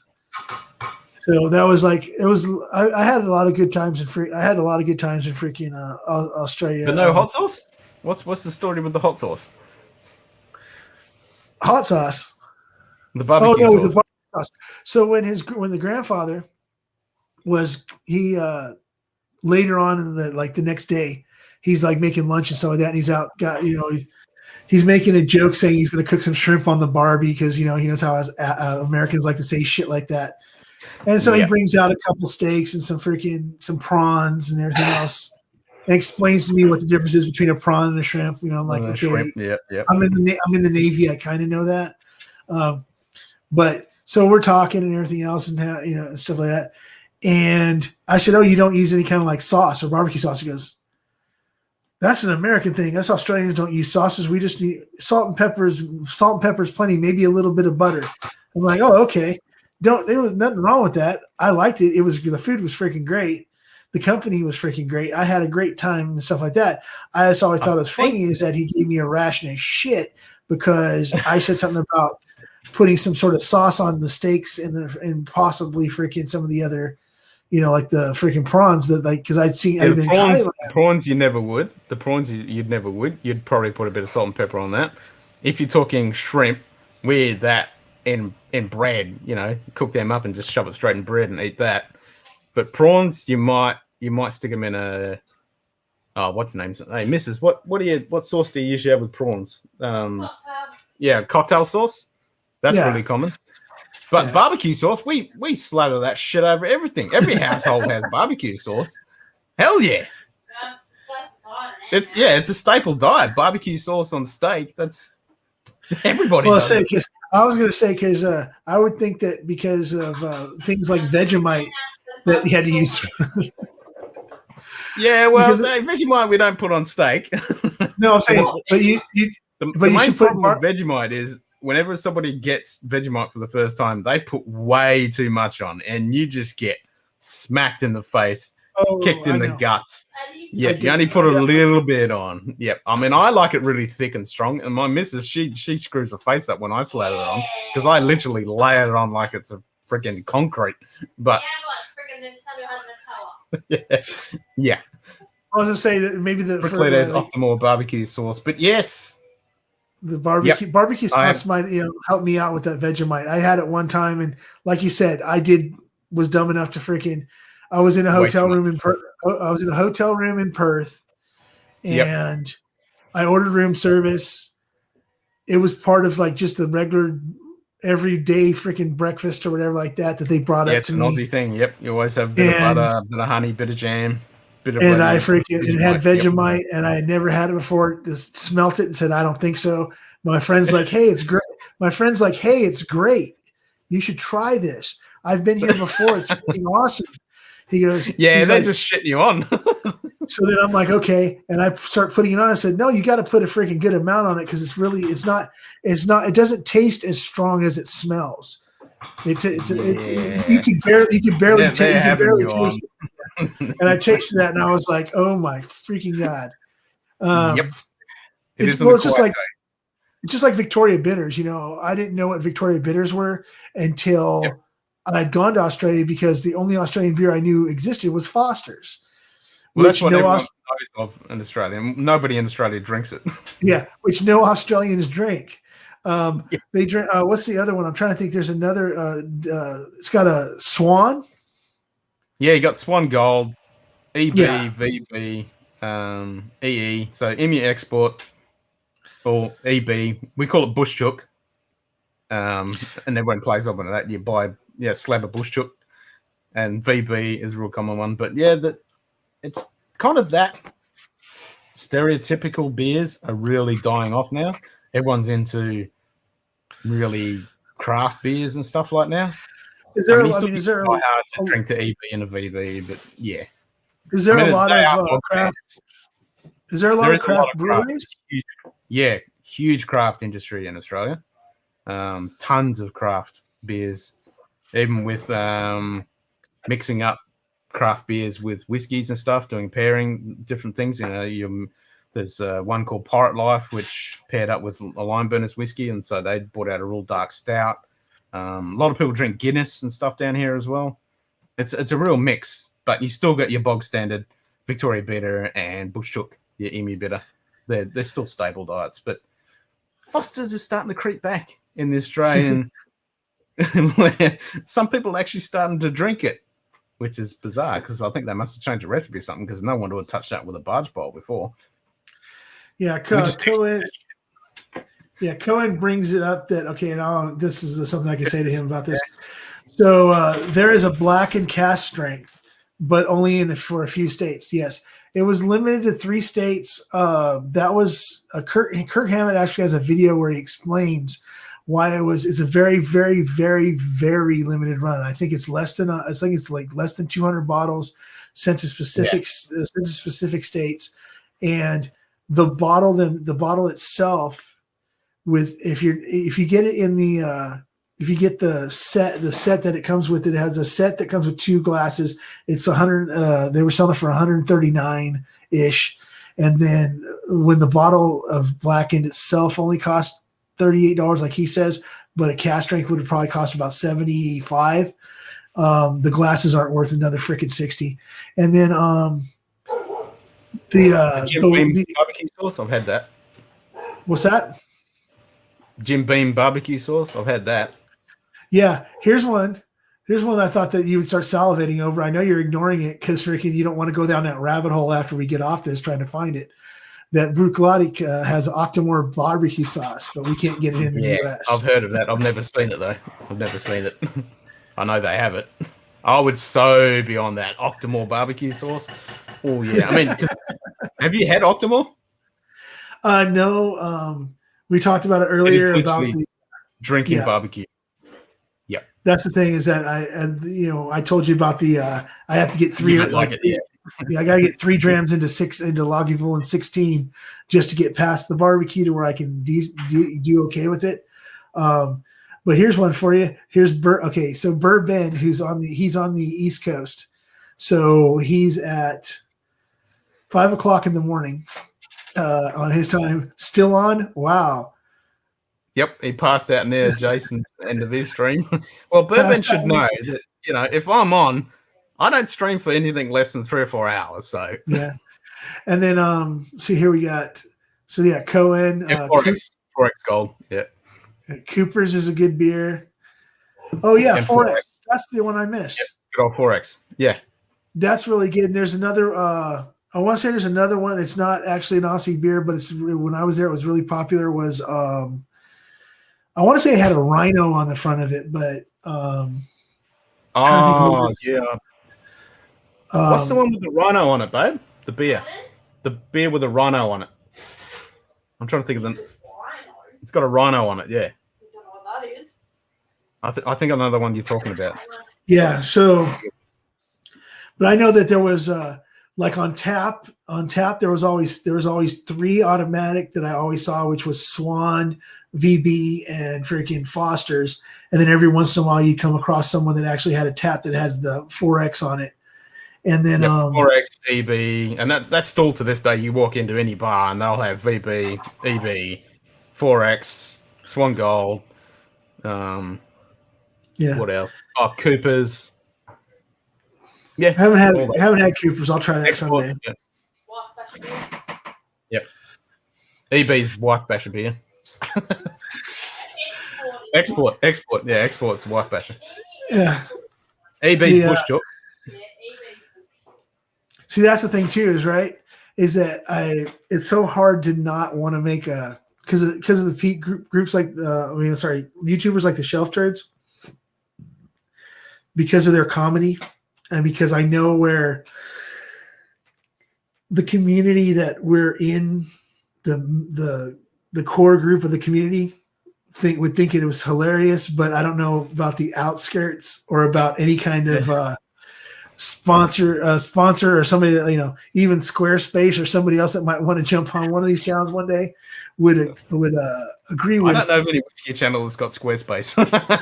Well, no, there's no. But I mean, truthfully, I don't think anybody's got Squarespace. But they got cigar clubs. They've got freaking Into the AM. I mean, typical sponsors you see on whiskey channels are in the same vein. I mean, there's hardly any sponsors when it comes to whiskey tubers. There's no such thing. I think it's all crowd funding. But my thing is that it's trying to do a video about Irish and not have something about beating your wife in it it's just something that it's hard to get past, because I mean, if you think, okay, I don't know in Australia how it's portrayed, but here in the States for the longest time, when you saw a movie with an Irish family, there'd be the woman would be getting smacked, and the guy would have a Jameson. Yeah, the guy would have a Jameson, and it was an Irish family because they were drunk and violent, and and I know that's an actual real thing, because going back through if you go back through history and stuff like that, back through even there's a movie New York, Gangs of New York. Back when the Irish first came to the States and stuff, that was if you didn't at some point in time lay your hands on your wife, there was something wrong with you, and people looked down upon you, and that was part of the Irish community. So it'd be hard to talk. It'd be hard to talk about that, talking about Irish whiskey, without making it into a joke, because of when you see an Irish guy in a movie, he's in a wife beater with a bottle of Jameson in his hand, and or whatever. But sorry about that. But I totally get. We got the same there, because we call, what is it, EB, isn't it? Babe? What? Export. This is wife beater, isn't it? It's wife beater. Yeah. So we call Emu Export wife beater, because it's typically some outback guy in a singlet drinks wife beater. We just call it wife beater. So here's something that, because I just brought that up, that's very interesting. Total Wine out here, I was going through it, and I saw this bottle of Irish. I saw this bottle of Irish whiskey called Wildcat Maggie. And I'm like, what the hell is this? Here, let me go grab the bottle real quick. It's actually pretty cool. Yeah, Yeah, I haven't heard of that one.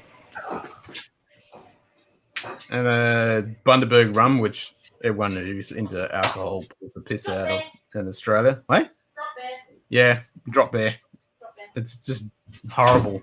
Yeah, it's one of those cheap rums that people buy and get maggoted on and get in fights with. There's a lot of people that can't drink it because they get into fights on it. Yeah, I don't expect anything really major from this. Like it's being the freaking, oh my God, this is the greatest Irish I've ever had. But it's the story behind it's the story on the label, which then I thought about and realized it was the original, it's the story of the gangs in New York. People don't realize that gangs in New York is a real freaking story. So Hellcat Maggie. Yeah. Hellcat Maggie. Yeah. When it focuses. Yeah. You're exactly right. Bundaberg rum is bogan rum. That's exactly right. Yeah. So Hellcat Maggie, and then when you hear this, if you've ever seen the movie, you'll know who played the character. It's Hellcat Maggie was a well-known criminal in the Manhattan Five Points district and a member of the notorious Dead Rabbit gang. Yeah, like Dead Rabbit Society. She was a fierce. Alcohol. Yeah, she was a fierce. She's a fierce street fighter that actually filed her teeth and nails to points to better shred her opponent's skin. Yep, that's the one. So Hellcat Maggie, if I'm not mistaken, I know it's going to come back to haunt me.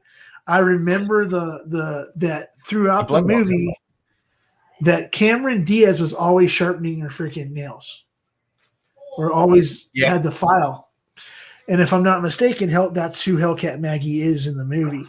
It could also be, truthfully, I mean, because of the fact the Dead Rabbits, and also that, it points towards her. There could be somebody else I'm missing in the movie.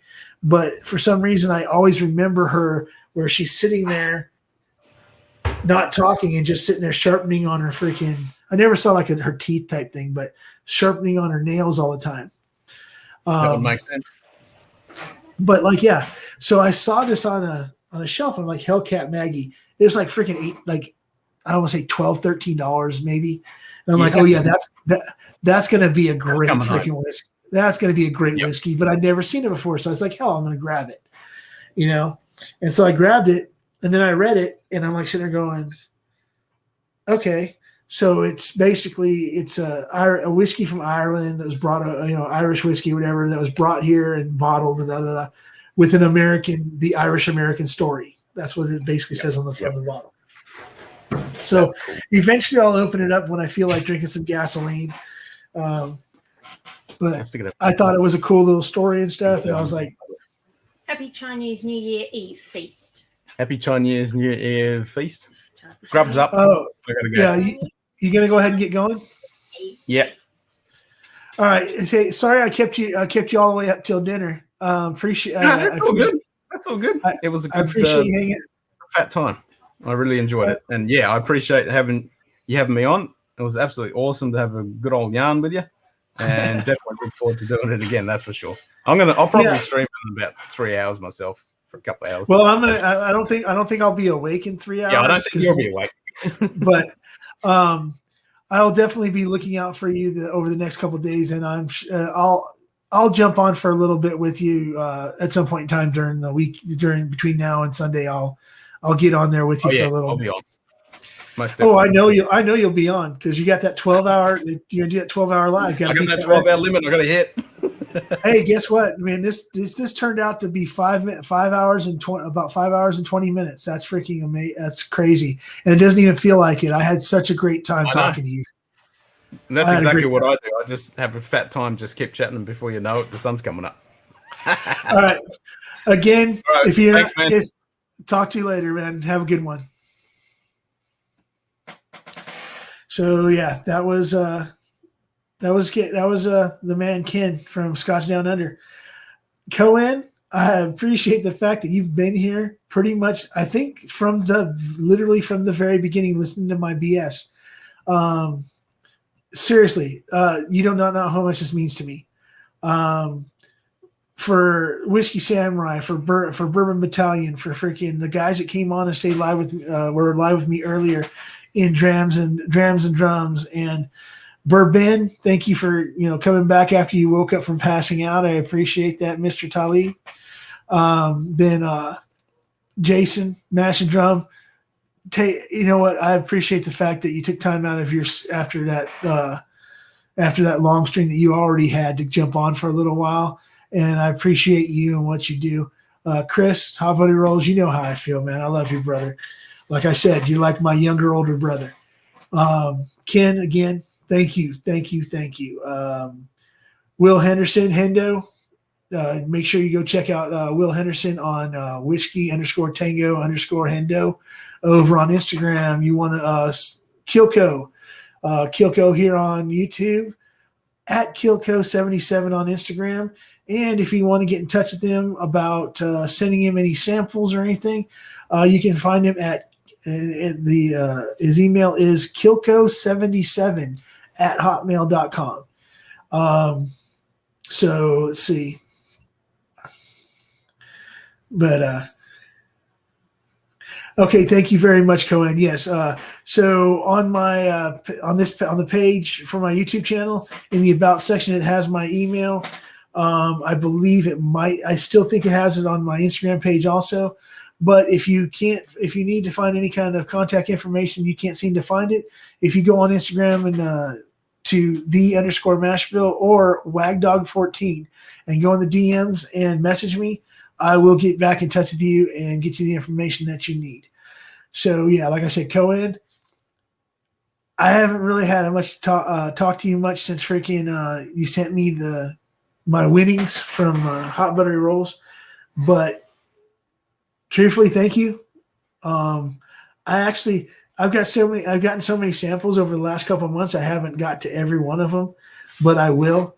And even though this is a whiskey channel, I will find something that I would drink the rum with. I'm not a big straight rum drinker. I will drink it. I will go ahead and do the nosing, the tasting, and everything else.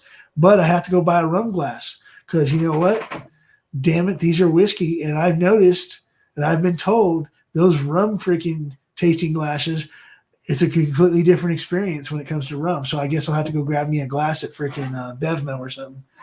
But yeah, thank you for freaking stopping by. The 5 people that are here, like I said, you guys are freaking awesome. Bourbon, I will see. I will. I'm sure I'll see you again. Here's the schedule for the rest of the week, just so anybody that's here knows and can pass the word if they come across anybody that wants to know. Tomorrow night, my live on Instagram. It's at _Mashbill. It will be at 8 p.m. Pacific. Sorry, East Coast, but it is just going to be okay. I can never say it's just going to be an hour because my last one just kept on coming back. It only allows me an hour, but I kept on coming back, and I ended up doing 3 hours. But I will be doing 1 hour, at least an hour, doing shout outs, maybe if someone wants to come on for a few minutes and talk about something, it'll all, like I said, I'll always pin the chat, either here or on Instagram, so people can go ahead and jump on with me if they want. Talk about whatever you want. It doesn't matter to me. And then Saturday, I will be pre-gaming Hot Buttery Rolls again. I don't know if it's going to be just me pre-gaming Hot Buttery Rolls or me doing my thing and working my way into Hot Buttery Rolls, because he's going to get back to me about whether or not his wife is going to actually let him live stream on Saturday.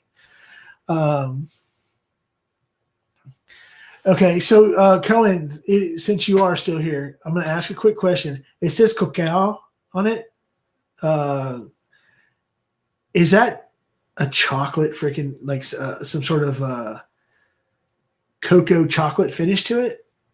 Is that what the bottle? Because I know. So when I saw the bottle and I read the bottle, that word was on there, and I think that might be what's shutting me down from freaking going and drinking it. Because the truth is that rum wise, There's only one rum that I've ever liked in my entire life, and it's only because it goes really, really good with freaking Coke or Diet Coke, excuse me, and that's 151. But you can't find 151 Bacardi anywhere anymore. So I haven't done that in freaking years. So maybe I don't know how far I want to dive into that rum game because them 4 square bottles are expensive. But if you're still here, yeah. Or just we can talk about it at any point in time. You can message me, DM me, whatever you guys want to do. So let's see. Back up to 6. Who came on? Who came on? I got a feeling that freaking Ken might still be around, but he's eating his dinner and he's not going to do that on freaking on stream, which is fine. And I don't plan on hanging out until he's done. In case somebody else is willing to come on, or actually, I'm not going to ask anybody else to come on, unless. So it went back up to 6. So there's 6 people here, and the ones that I know of are Cohen, Bourbon, and possibly Ken if he's just shut off his stream and is just watching the whatever shit's coming out of my mouth now. Okay. Okay. I'm surprised. I'm sorry that I missed you, Project DC 5K.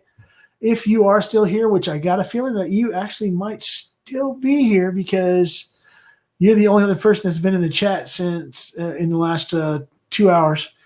Thank you for subbing on both my channels. I really freaking appreciate it. Guess what that means? Holy shit. Just a second.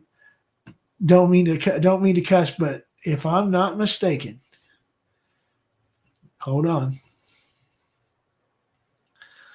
Ladies and gentlemen, please tell me that I'm right.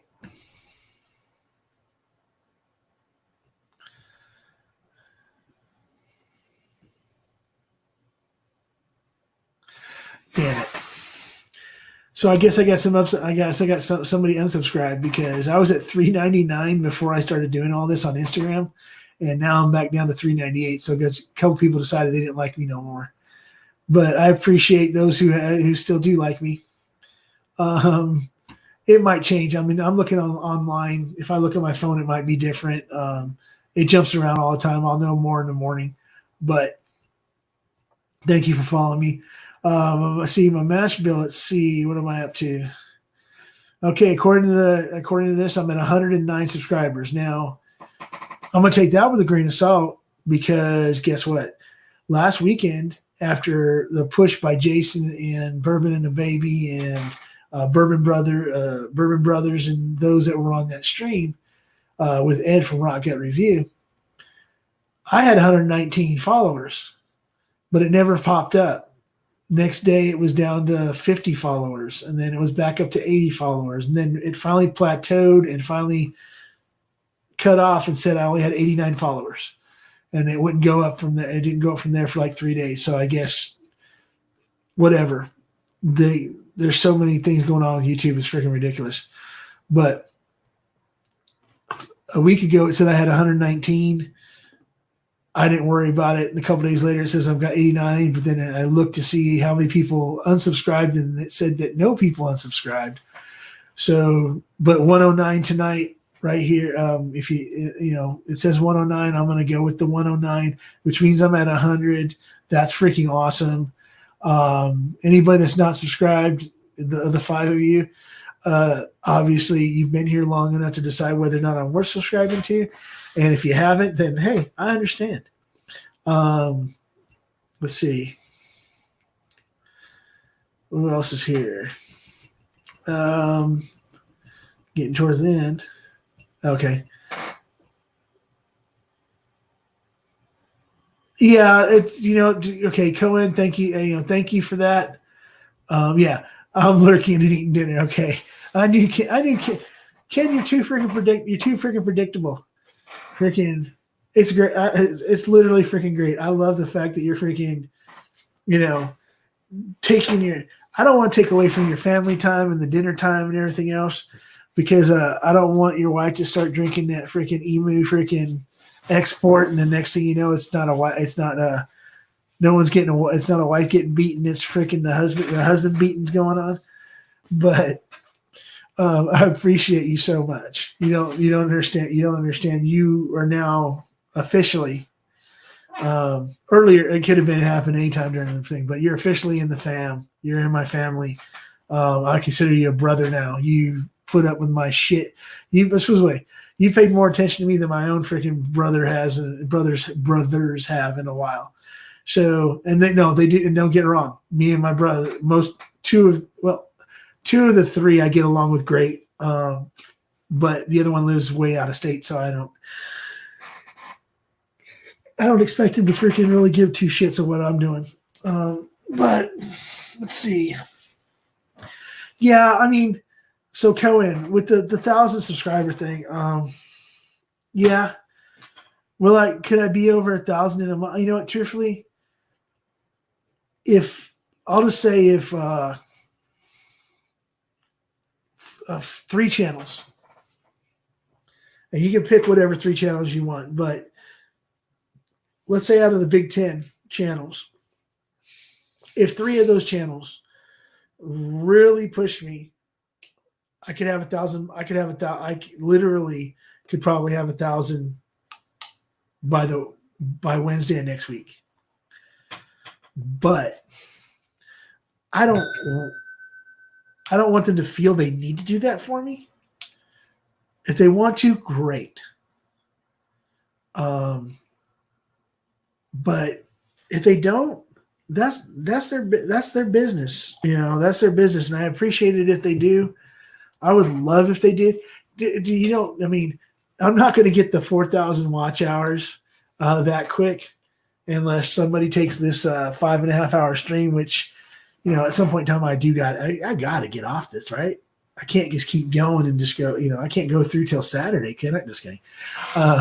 But I mean, truthfully, I'd probably get a shitload of people subscribing to me and stuff just to see how freaking batshit crazy I go, freaking sitting here taking, pacing myself, drinking whiskey and freaking eating freaking delivery food for the next 2 days until my actual next official live stream. Oh yeah, I'm sure I could get plenty of people watching that one. But yeah, I would, anybody that wants to put me out there, that's great. I love it. It's freaking awesome. But I'd rather initially, down the road, yeah, I'd love to get to freaking 1,000, 5,000, 10,000 fucking Jason status. Is that going to happen? Probably not. I'm not a freaking boomer. I'm not a freaking quote unquote snowflake, or I'm not a younger person or anything else. And, Jason doesn't look like he's 80 years old. Nobody realizes how old Jason Calori is. Jason Calori, actually, he has a special relationship with Wild Turkey where he gets to go to the places where nobody else gets to go and drink the freaking magic elixirs that freaking keep him looking young. But I have it on really, really good authority that he's like in his mid to late 80s. He just looks really, really good. But take that any way you want. I hope if that gets to Jason, I really do hope it gets to Jason. I hope somebody takes that snippet of what I just said. And please feel free to go on my YouTube channel and take any snippet you want out of here. Make a meme out of it. Make a GIF out of it. GIF, whatever the hell you want to call it. Even if it's just something just to send to Jason, just for him to freaking get a kick out of it, it would mean the world. It would actually be pretty awesome. I'm not going to do it myself, but anybody else that would want to do that, hey, you got my permission. Just don't make me look bad. Don't make me look like I'm freaking giving a manifesto or anything like that. All right. But like I said, I appreciate the fact that people are willing to freaking listen to my shit. Some people think I'm funny. Some people think I know stuff. And yeah, I do. I'm not gonna freaking lie. I do know some stuff about a lot of things, but the things I know a lot about are the things I love. So like I said, metal music and everything else. I don't know enough about whiskey. I mean, I love whiskey, but I'm honest about the fact that I don't know enough about it to say it's one of the things I love, like on the metal music level or Eric Clapton guitar playing level or stuff like that, because I'm still learning how to take it to do it. And anybody else that wants to learn with me, hey, jump on the freaking bandwagon. No, sorry, jump on the wagon. Go ahead and go along with me. I don't know where this train ends, where it's going to go. And the thing is, I'm doing this actually sober because I haven't had a drink in a while, and I'm freaking actually, I've got like kind of a second wind, and I really don't want to go because I know what's going to happen. I'm going to do this, and then guess what? Freaking Ken's going to want to go on his regular live, and he's going to pop on here, and freaking then I'll be up for like 2 or 3 more hours. But yeah, but I don't know where this is. If anybody has any ideas of where they'd like to see something from this channel, from me, feel free to freaking throw it out there. I won't sit there and tell you, no, I ain't going to do that stupid shit or whatever. Because some people know things I don't know about freaking bands, or, someone like, say, Cohen. He's here in California, and he might know more about the freaking Orange County pop punk scene, or he might know more about Suicidal Tendencies and the LA skate bands from back in the day than I do, because I don't know a lot about them. I just know enough. I know enough to know that freaking the lead singer of freaking the Suicidal Tendencies is just a bad man. And that Social Distortion will play anywhere for freaking the right price. But, people have insights to things that I don't have, and I want to freaking learn those insights. I want to learn these things from people, and I hope that people want to learn those things from me. Am I going to learn how to play guitar someday? I would hope at some point in time I would. Am I going to do it on my YouTube channel? I don't know. Some people were telling me to get because I have that freaking like rock, whatever the hell for the guitar playing thing for Xbox. Some people have suggested that I do kind of a YouTube Twitch type stream of me learning how to play guitar on freaking rock, whatever. It's not Rock Band. It's Rocksmith, where you actually plug in a real guitar. So maybe I do that. I know one thing I won't do. I'm not doing a Hot Wheels channel because, damn it, Whiskey Samurai is going to do it. And like I said, if there's so I know Cohen's here. I know freaking Scotch Down Under's here. I got a feeling Burt Ben is still here, and he's lurking, or else he passed out again and he just happens to have his computer still on. Or maybe he just decided to go ahead and leave us on and see what happens, and freaking go to sleep because he probably has to work tomorrow. But Colin Farrell hasn't been beat up by that many women. But that means that, truthfully, there's 2 other people that are watching this that aren't saying anything. Or maybe it's Hot Buttered Rolls and Cam. Cam might have, Cameron freaking Drums and Drams, or Jason, or any of those guys might have just left it on thinking, hey, Stan's going to be on for a couple hours. Let's get in the watch hours or whatever, and left it on and don't realize that I'm at 20 minutes until I hit 6 hours. Now, sorry guys, no, I'm going to 6 hours.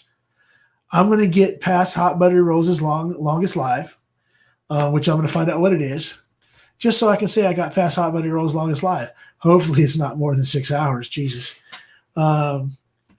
And hopefully Ken doesn't freaking con me into freaking jumping onto his channel or jumping on here for a little bit longer before I get off of here. But if any of you guys have the means to holler at people and tell them to get on my damn live and subscribe and all that good shit right now, I'm gonna go for 20 more minutes, but I'll tell you right now, if enough people were to jump on, I'd stay on here for a little bit longer than that. Screw it. You know why? Because guess what? 5 people give a shit about what I'm saying, or else they're getting a really good kick out of it, showing their freaking loved ones and other people how much of a dickhead I am. But either way, guess what? They're watching. Let's see. Let's see. Hot butter roll. Here we go. So let me go with. Let me see if I can find like a really long. Because he did a lot of those 5 hour, 6 hour things, or 5+ hours. I'm looking at, so I got a 5:08. Somebody keep note of that. 5 hours and 8 minutes. Let's see, 5:2, so 5:08 still. 6 hours and 1 minute and 10 seconds. Let's see, if there's nothing longer than that, then I'm going to go for 6 hours, 1 minute and 11 seconds, just because I can. And it'll be hilarious to tell him that freaking I beat his freaking record by literally 1 second. I wouldn't do that. I'd go way past that, so I could, at least a minute or two past that. So I'm looking, and there we go. That's what we're looking at. We're looking at his, according to YouTube, his longest freaking video is 6 hours, 1 minute, and 10 seconds. So I am at. Let's see. Here we go.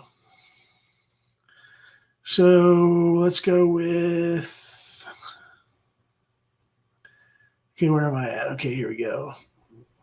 So I am at 5 hours, 39 minutes, and 24 seconds. So guess what, guys? Whether you want to watch me or you don't, if you want to jump off, hey, I'm not going to be mad at you. But as long as there's one person with that eye on, I'm looking at an eye up here where it tells you people watching.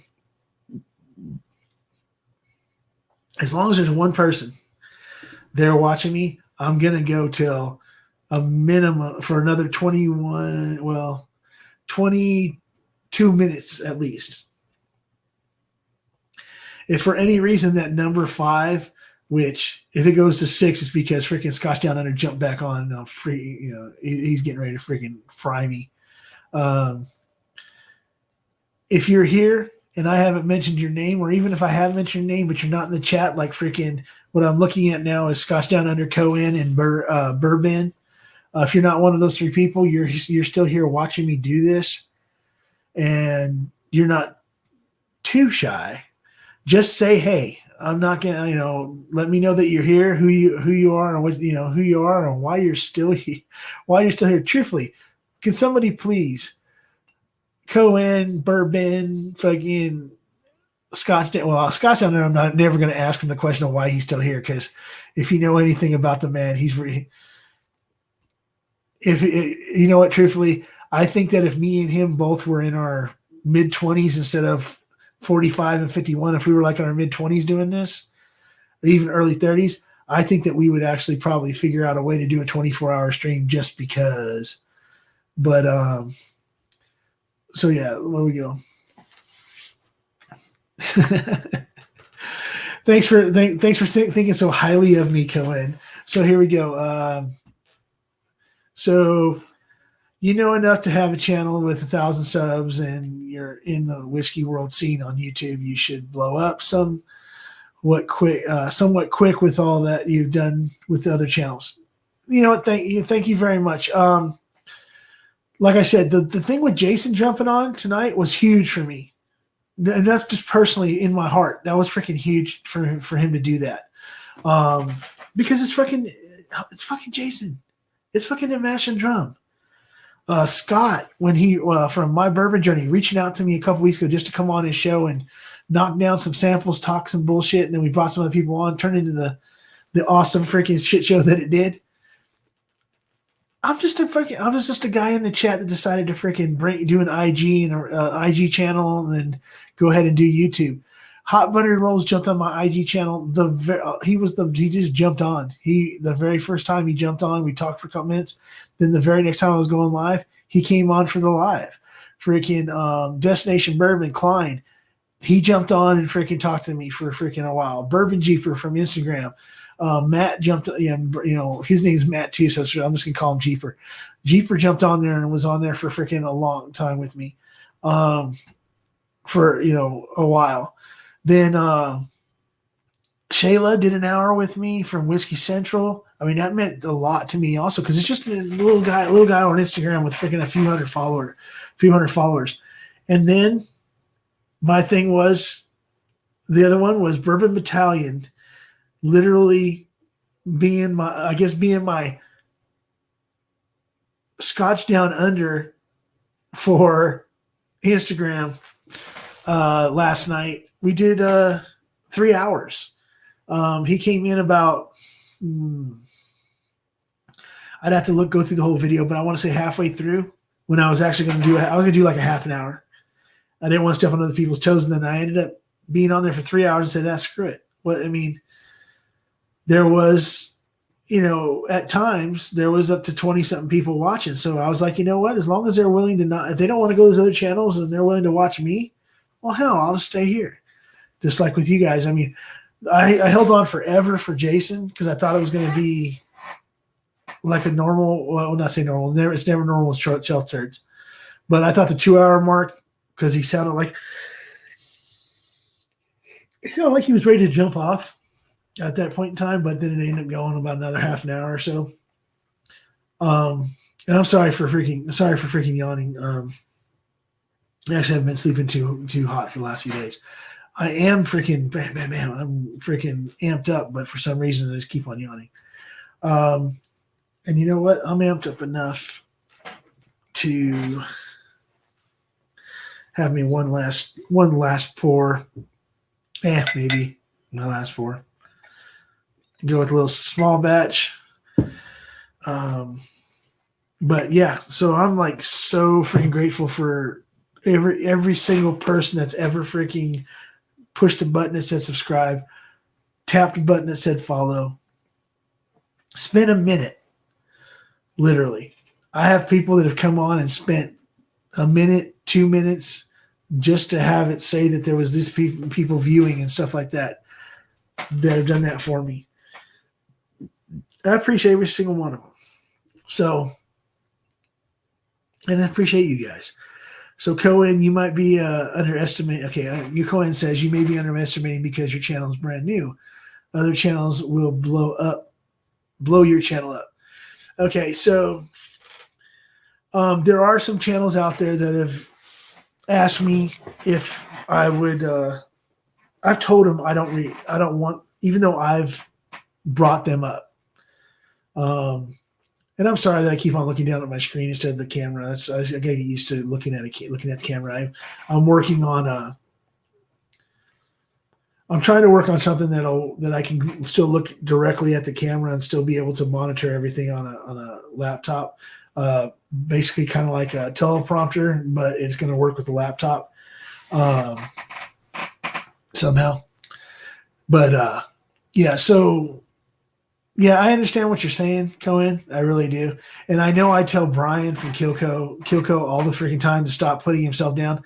And I'm not putting myself down. I'm just saying that I'm willing to push everybody else. Some of these guys, so there's some of the people I talk about when I do the shout outs. Okay.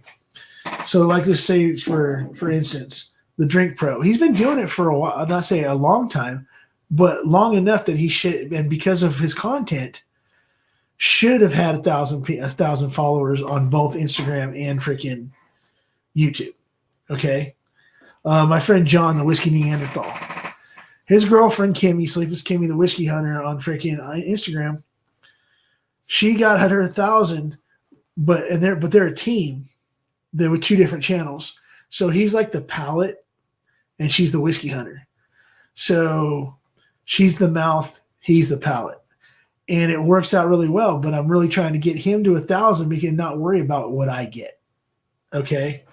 Because guess what? It'll happen someday. It just doesn't have to be today. Prescription Bourbon, DMC, Kentucky. Freaking, he's got a great channel. He's a good old boy. or whatever you call it, down home Kentucky guy that freaking does reviews, very personable, and he deserves to have some people watching him. So I'm going to go ahead and pump him up and not worry about what he's going to do for me. No one I've ever brought up their channel have I ever asked to put my name out there. I apologize to people for when I promote my own shows in their chat because I don't want to offend them. And sometimes it's really hard to get permission.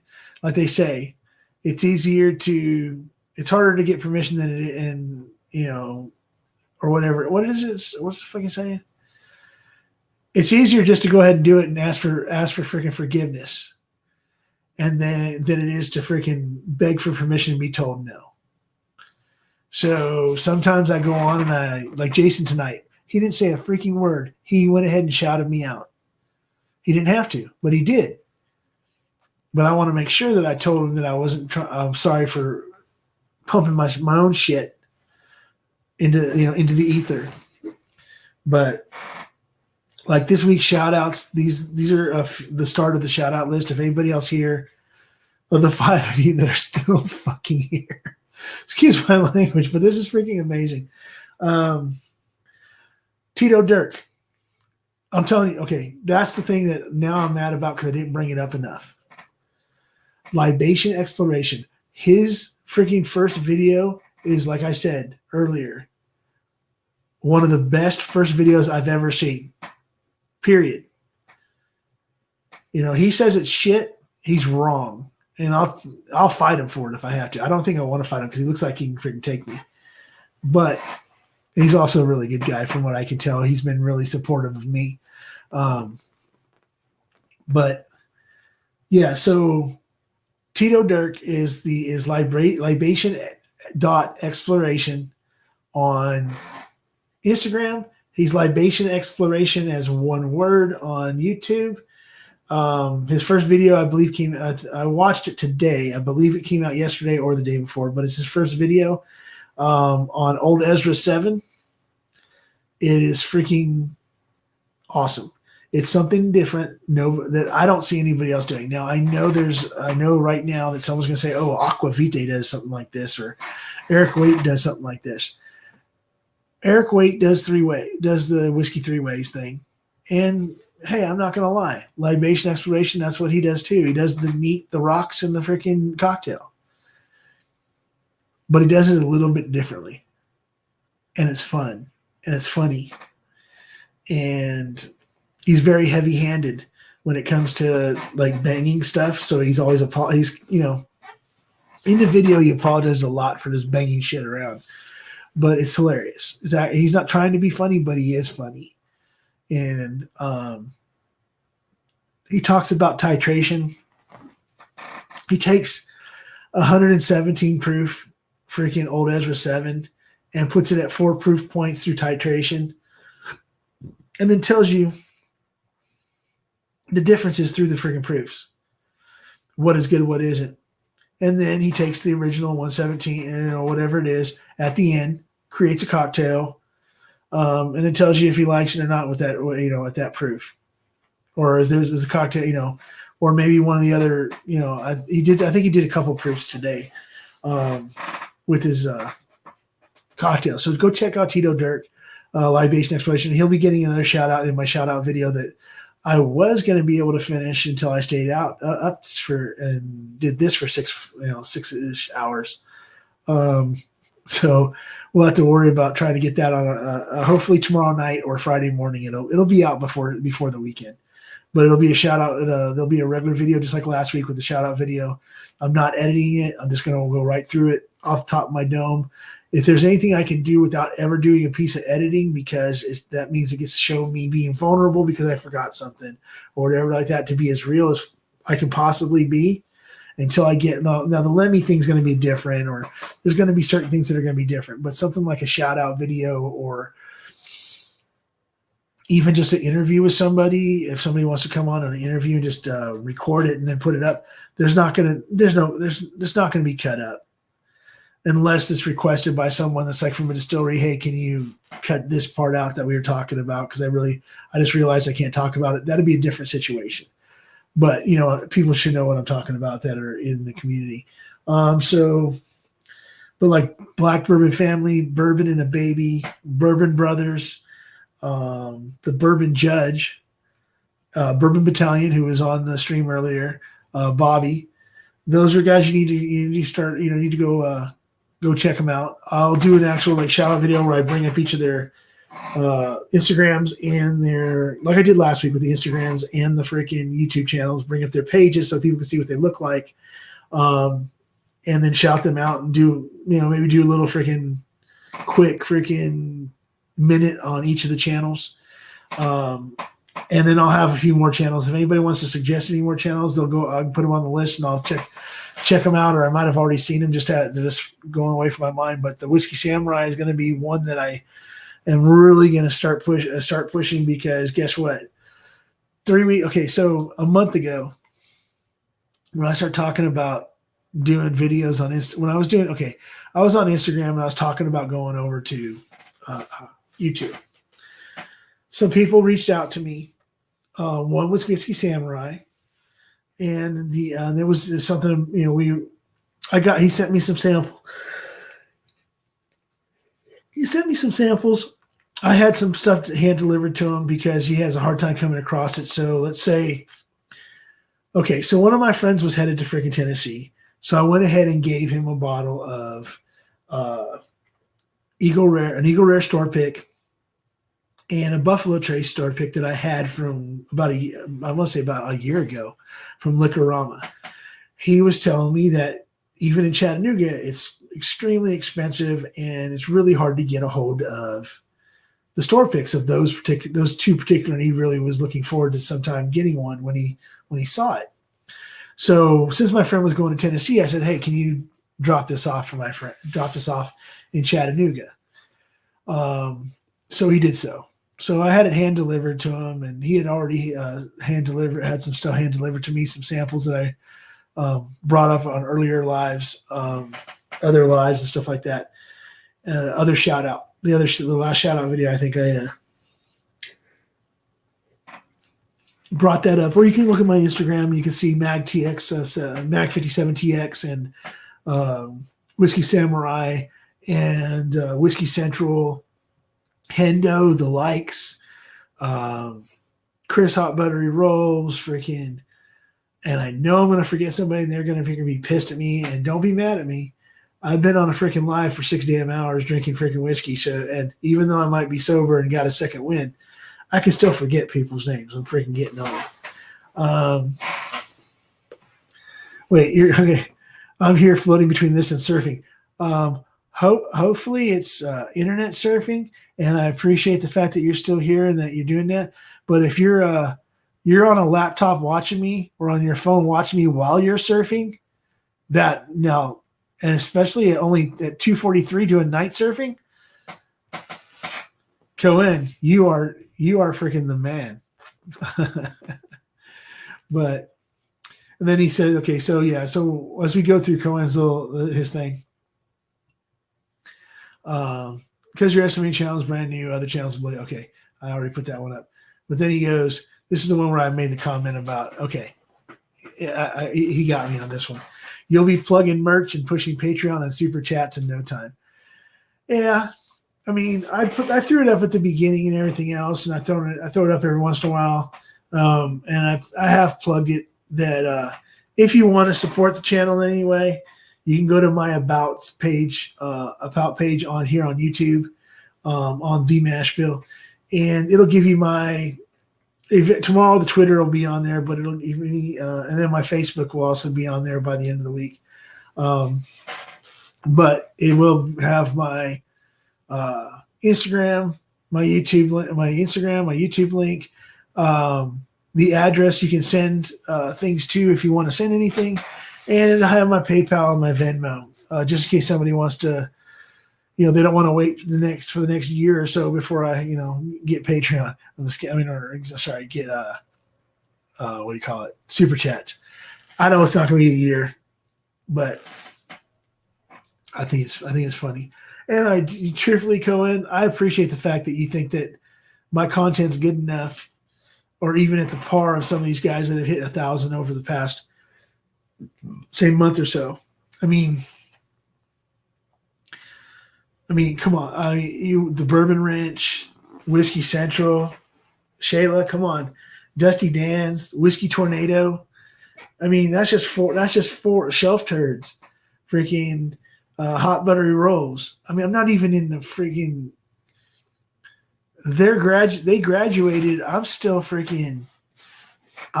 behind the ears freshman coming into the freaking school. I sure as hell ain't gonna be the freaking homecoming queen, or homecoming queen, excuse me, the homecoming king or the starting quarterback anytime soon. So, and that's that's fine. Like I said, that's more than fine with me. I've had so much fun, and it's meant so much to me to help out other people that couldn't get whiskey that I had, because I know I can't drink it. I mean, I can drink it all, and eventually, liver, knock on liver. I could be able to go through all this stuff. As a matter of fact, I've only bought like one bottle in the last freaking month. I lied. I bought a case of Eagle Rare Store picks, but some of them have been hand delivered. Some of them are just in case. Therefore, giveaways for when I hit milestones. So right now, my first milestone is going to be 500 people on Instagram. What I'm wondering is, so since I'm at only 398 right now, and the first 3 or 4 weeks, I was getting I had the first couple weeks I got like 100 each week, and then I got 50. I was getting 50, and I literally have only, I think of this since my last live stream on last Thursday, which means tomorrow would be a week. Like 4 or 5 people. So I think that the freaking honeymoon might be over on Instagram. But once I hit 500, then I'll be giving away. I'll be giving away an Eagle Rare Store pick at least. We'll see if anybody, if there's anybody contributing to it, or if I decide to throw some other stuff in there. I have some backup bottles. Of stuff I haven't popped open yet. So I need to pop those open and decide whether or not I want to have those backup bottles or I need those backup bottles, because I still have early times I've never had. I was saving it for I wanted to do a freaking tasting at a milestone. So my early times, my Luxro Distillers Collection, freaking Old Ezra. I got a bunch of rainbow bottles of High West and stuff like that. I have another small batch I'm thinking about I can give away, because I have this one that I'm nursing, or this one that I don't really drink a whole lot of, but just every once in a while. And then I got like 2 or 3 other ones around here somewhere. But there's ones I know that I'm not going to give away. I'm not giving away my Old Pepper because I only have one bottle and I haven't tried it yet. Sure as shit ain't going to get my 101 rye. You ain't getting none of my Russells. You get some samples, but you ain't getting the bottles. But like I said, so we are at, okay, so technically, officially, we have passed Hot Buttery Rolls, because we are at 6:01 and 28 seconds. But I'm going to go ahead and finish this. Hopefully finish this before freaking Ken realizes that I'm still fucking live, if he's still watching. And tell you guys, yes, again, I appreciate you. Hot Buttery Rolls. Suck it. Yeah, so Chris, I love you to death, but I had to get past that freaking 6:01:10. Now, if I missed a video that was longer, I'm sure you will shove it in my face, and then it'll be something where, okay, I won't have a choice but to go and get to do another one of these days and go longer. But for after 6 hours to still have 4 people, oh crap! Ken just popped on. Still here, laugh out loud. Well, you just keep on eating your freaking your free Chinese New Year dinner or whatever it is that you're having. And know that I appreciate you. Take some, have a good time with your family. Relax a little bit. Get enough water into you to get ready to do that freaking stream in a few hours. Yeah, I'm not doing another 4 hours today. Maybe at some point in time I'll, get me in a good freaking sleep, get me in some good eats, and get everything set up and just freaking hunker down and get that. Go ahead and try to beat whatever your record is. But I think that's one of those things where I'm going to have to bring in some freaking ringers to keep me going, because I don't think I could. What you do is special, Ken, because not a lot of people would be able, with one person that actually isn't necessarily reacting with, hitting the chat, reacting at all, and you to stay on there because there's one person watching, two people watching, but they're not interacting with you, but you still go. That's a talent. That's a talent that I don't know that I have to be able to do 11 or 12 hours of just not having any real interaction unless freaking Ken is telling you that he's laughing at you because he knows that you want to get off, but then again, you don't, because he knows what the feeling is. But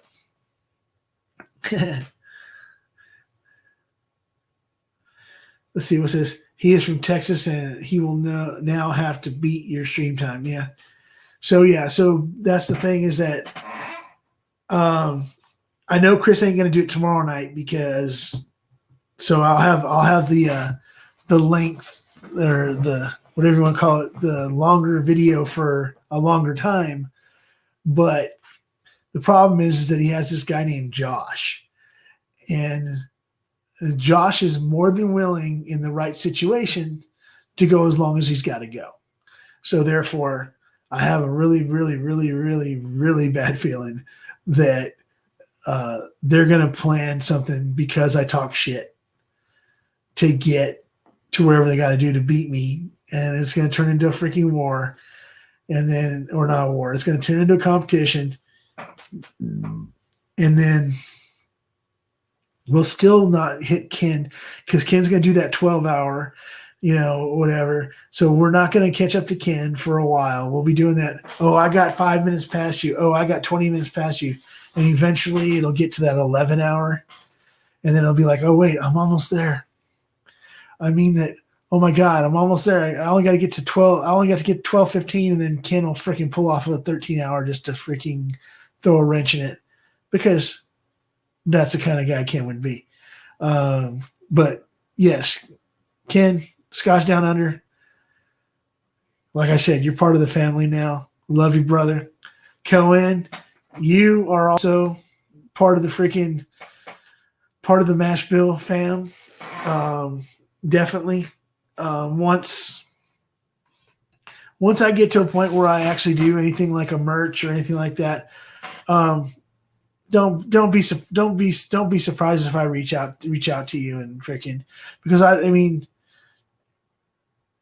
I won't be able to give everything to everybody all the time, but to the people who freaking actually, I believe, give two shits about what I'm doing and are willing to support me for 6 hours on a freaking live stream and everything else. And I mean, I'm not talking about just Cohen. I'm not talking about just Ken and Scotch Down Under. I'm talking about the freaking the bench leaves. Okay, so no nonsense whiskey. I don't know exactly where they live, but this is hilarious. Ken's coming on before I finish this. I know it. Morning, late means nearly lunchtime for me. So let's see, if it's almost 3:00, that's 6:00 in the morning, which means that at 6:00 in the morning is not lunchtime. Lunchtime is 12.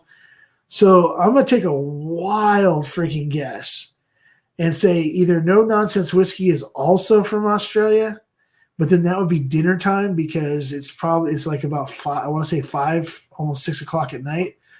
So I would take more of a Europe. I don't know. It would be. Yeah, I'd go. I'd have to say somewhere in Europe. I'll save you the pain and let you get some sleep. All right, Ken. But now until I find out where freaking No Nonsense Whiskey's from, I'm not gonna be able to freaking leave. So No Nonsense might be holding me freaking. Oh yeah, so he's in the UK. So guess what? No one's holding me hostage. Yeah, so he's maybe Ken probably knows him. Probably freaking Ken's talking about like he's not trying to sabotage me, but he might have just went ahead and say, "Oh wait, my friend freaking No Nonsense Whiskey's around. Let me go ahead and send him a freaking little quick message so he can get on and freaking staying occupied." But yeah, so so it's 11 a.m. in the UK. Yeah, that's what I'm saying. Here we go. So Vinny, so his name's Vinny. So yeah, truthfully, I freaking appreciate you coming on. I hate the fact that it's 11. I hate the fact that it's 11 o'clock. You're getting ready to, it's about lunchtime. You're ready to sit down and listen to me be an idiot for freaking a little while. But officially, I have been here for 6 hours and 9 minutes now. So in a minute from now at 6:10, let's just make it even 6:10, I will be leaving. No Nonsense Whiskey, keep your eye out because Mr. Ken, Scotch Down Under, will be going live rather soon. He can give you more of a timeline of when he's going on. I'll probably wake up in 4 or 5 hours and he'll still be going live and he'll still be live anyway. So, and I'll end up being back on messing with him at some point in time this weekend. Again, Ken, thank you for hanging out. No Nonsense Whiskey, thank you for coming on for a few minutes. Cohen, freaking, yeah. So Ken's going to go back on in about an hour and a half after he's, got enough. So use the restroom, got to freaking, go ahead and change his shirt out of Sabaton into something else, all that good stuff. And for some drams and dribble, where he drinks. Yeah, speaking of, is there a new Lego project today? Because Scotch Down Under. Damn it, I went past 6:10. Damn it, Stan. I got to know now. So let me, so what is the, yeah, he says it'll kick off about 90 minutes. So is it just you bullshitting or you got a new one? You know what? You're right. I'm not just doing bourbon content, or I'm not just doing American whiskey content. We talked about Scotch really early, talking to Ken and some of that. But Scotch, I really want to get into Indian single malts, and I really want this around the world thing where I try to find whiskeys from different places and stuff like that. So it'll get expanded outside of bourbon and everything else. This is the mash bill. And I know mash bills are normally related directly to freaking bourbons, rye, American whiskeys, and everything else. But to me, the mash bill is every single liquor in the world there's a makeup of it. There's a percentage of this, a percentage of that, and everything else that makes it up. So technically, it has a mash bill. It's called different things in different countries. Like in Ireland, it's called something different than it is here as the mash bill. But in Scotland, it's like a freaking whole folder of stuff of exact distilling process, the whole freaking night. There's so much involved, and I'm going to get into that someday. Not today. I'm going to get off this damn live. But yeah, I'm not going to hold myself to that. And the music part of it, not just metal, not just rock. I'm willing to talk about anything, but that's my jam, is like people like to say. But I'm 51 years old. I was born in 69. I've been through disco. I've been through the New York Dolls. I've been through freaking punk rock. I've been through freaking early Metallica and all that good stuff like that. I've been Aldo Nova, freaking all that shit. Freaking all the way through hair metal, through grunge, through live and Godsmack and all that good shit, freaking everything, all the way through till today. So I got a lot of freaking things I can talk about other than just whiskey. My idea and what I want to do is do it while sharing whiskey with others, and maybe pairing up some whiskey stuff, pairing up some whiskeys with band, whatever. We'll figure it out. But Scott's out there talking about, hey, so Ken, are you ready to do? You know what? Are you ready to do like 2 hours on rubbing alcohol? No, I'm just kidding. He all of a sudden pops on. He's like got a bottle of isopropyl. But yeah. Oh, he's gonna keep the Stab Tone shirt on. Okay, so you still got, yeah. So he's got his Legos. He's working on a Baby Yoda. If you haven't seen it yet, if you're awake in 90 minutes, tune in or 90-ish minutes. Tune in to Ken on Scotch Down Under and watch him build a Baby Yoda and drink freaking scotch or drink alcohol. And he'll talk about any alcohol. He probably has at least one bottle of something you don't have that he can flex. Let's see. And an old build of a tracked crane. I can't find the stickers. Okay. But I mean, you can work around that, I'm sure. But he'll talk about any alcohol. Okay, so Conan, I was in July 1969. So okay, now somebody else my same age. So I've been through all that shit. So I'm willing to talk about any music, talk about any band you want to talk about. There's bands I don't particularly care for, but I'm willing to talk about it and tell you why I don't care for them. But yeah, laugh out loud, no flexing. Yeah, grabs his isopropyl. He's ready to go. Yeah, but he's probably got some freaking weird freaking isopropyl alcohol that you can't get a hold of except for freaking Australia when the moon is full and freaking, yeah. And everything else just so he can flex his isopropyl at me. But I appreciate you, Ken, and I appreciate everybody else down here. And in 25 seconds-ish, it'll be 6 hours and 15 minutes. I will see everybody later. Thank you for stopping by. Thank you for listening to my bullshit. Thank you for hanging out with me and Ken for so long. We spent hot bay rolls and everything else. So as I say always, see you on the other side.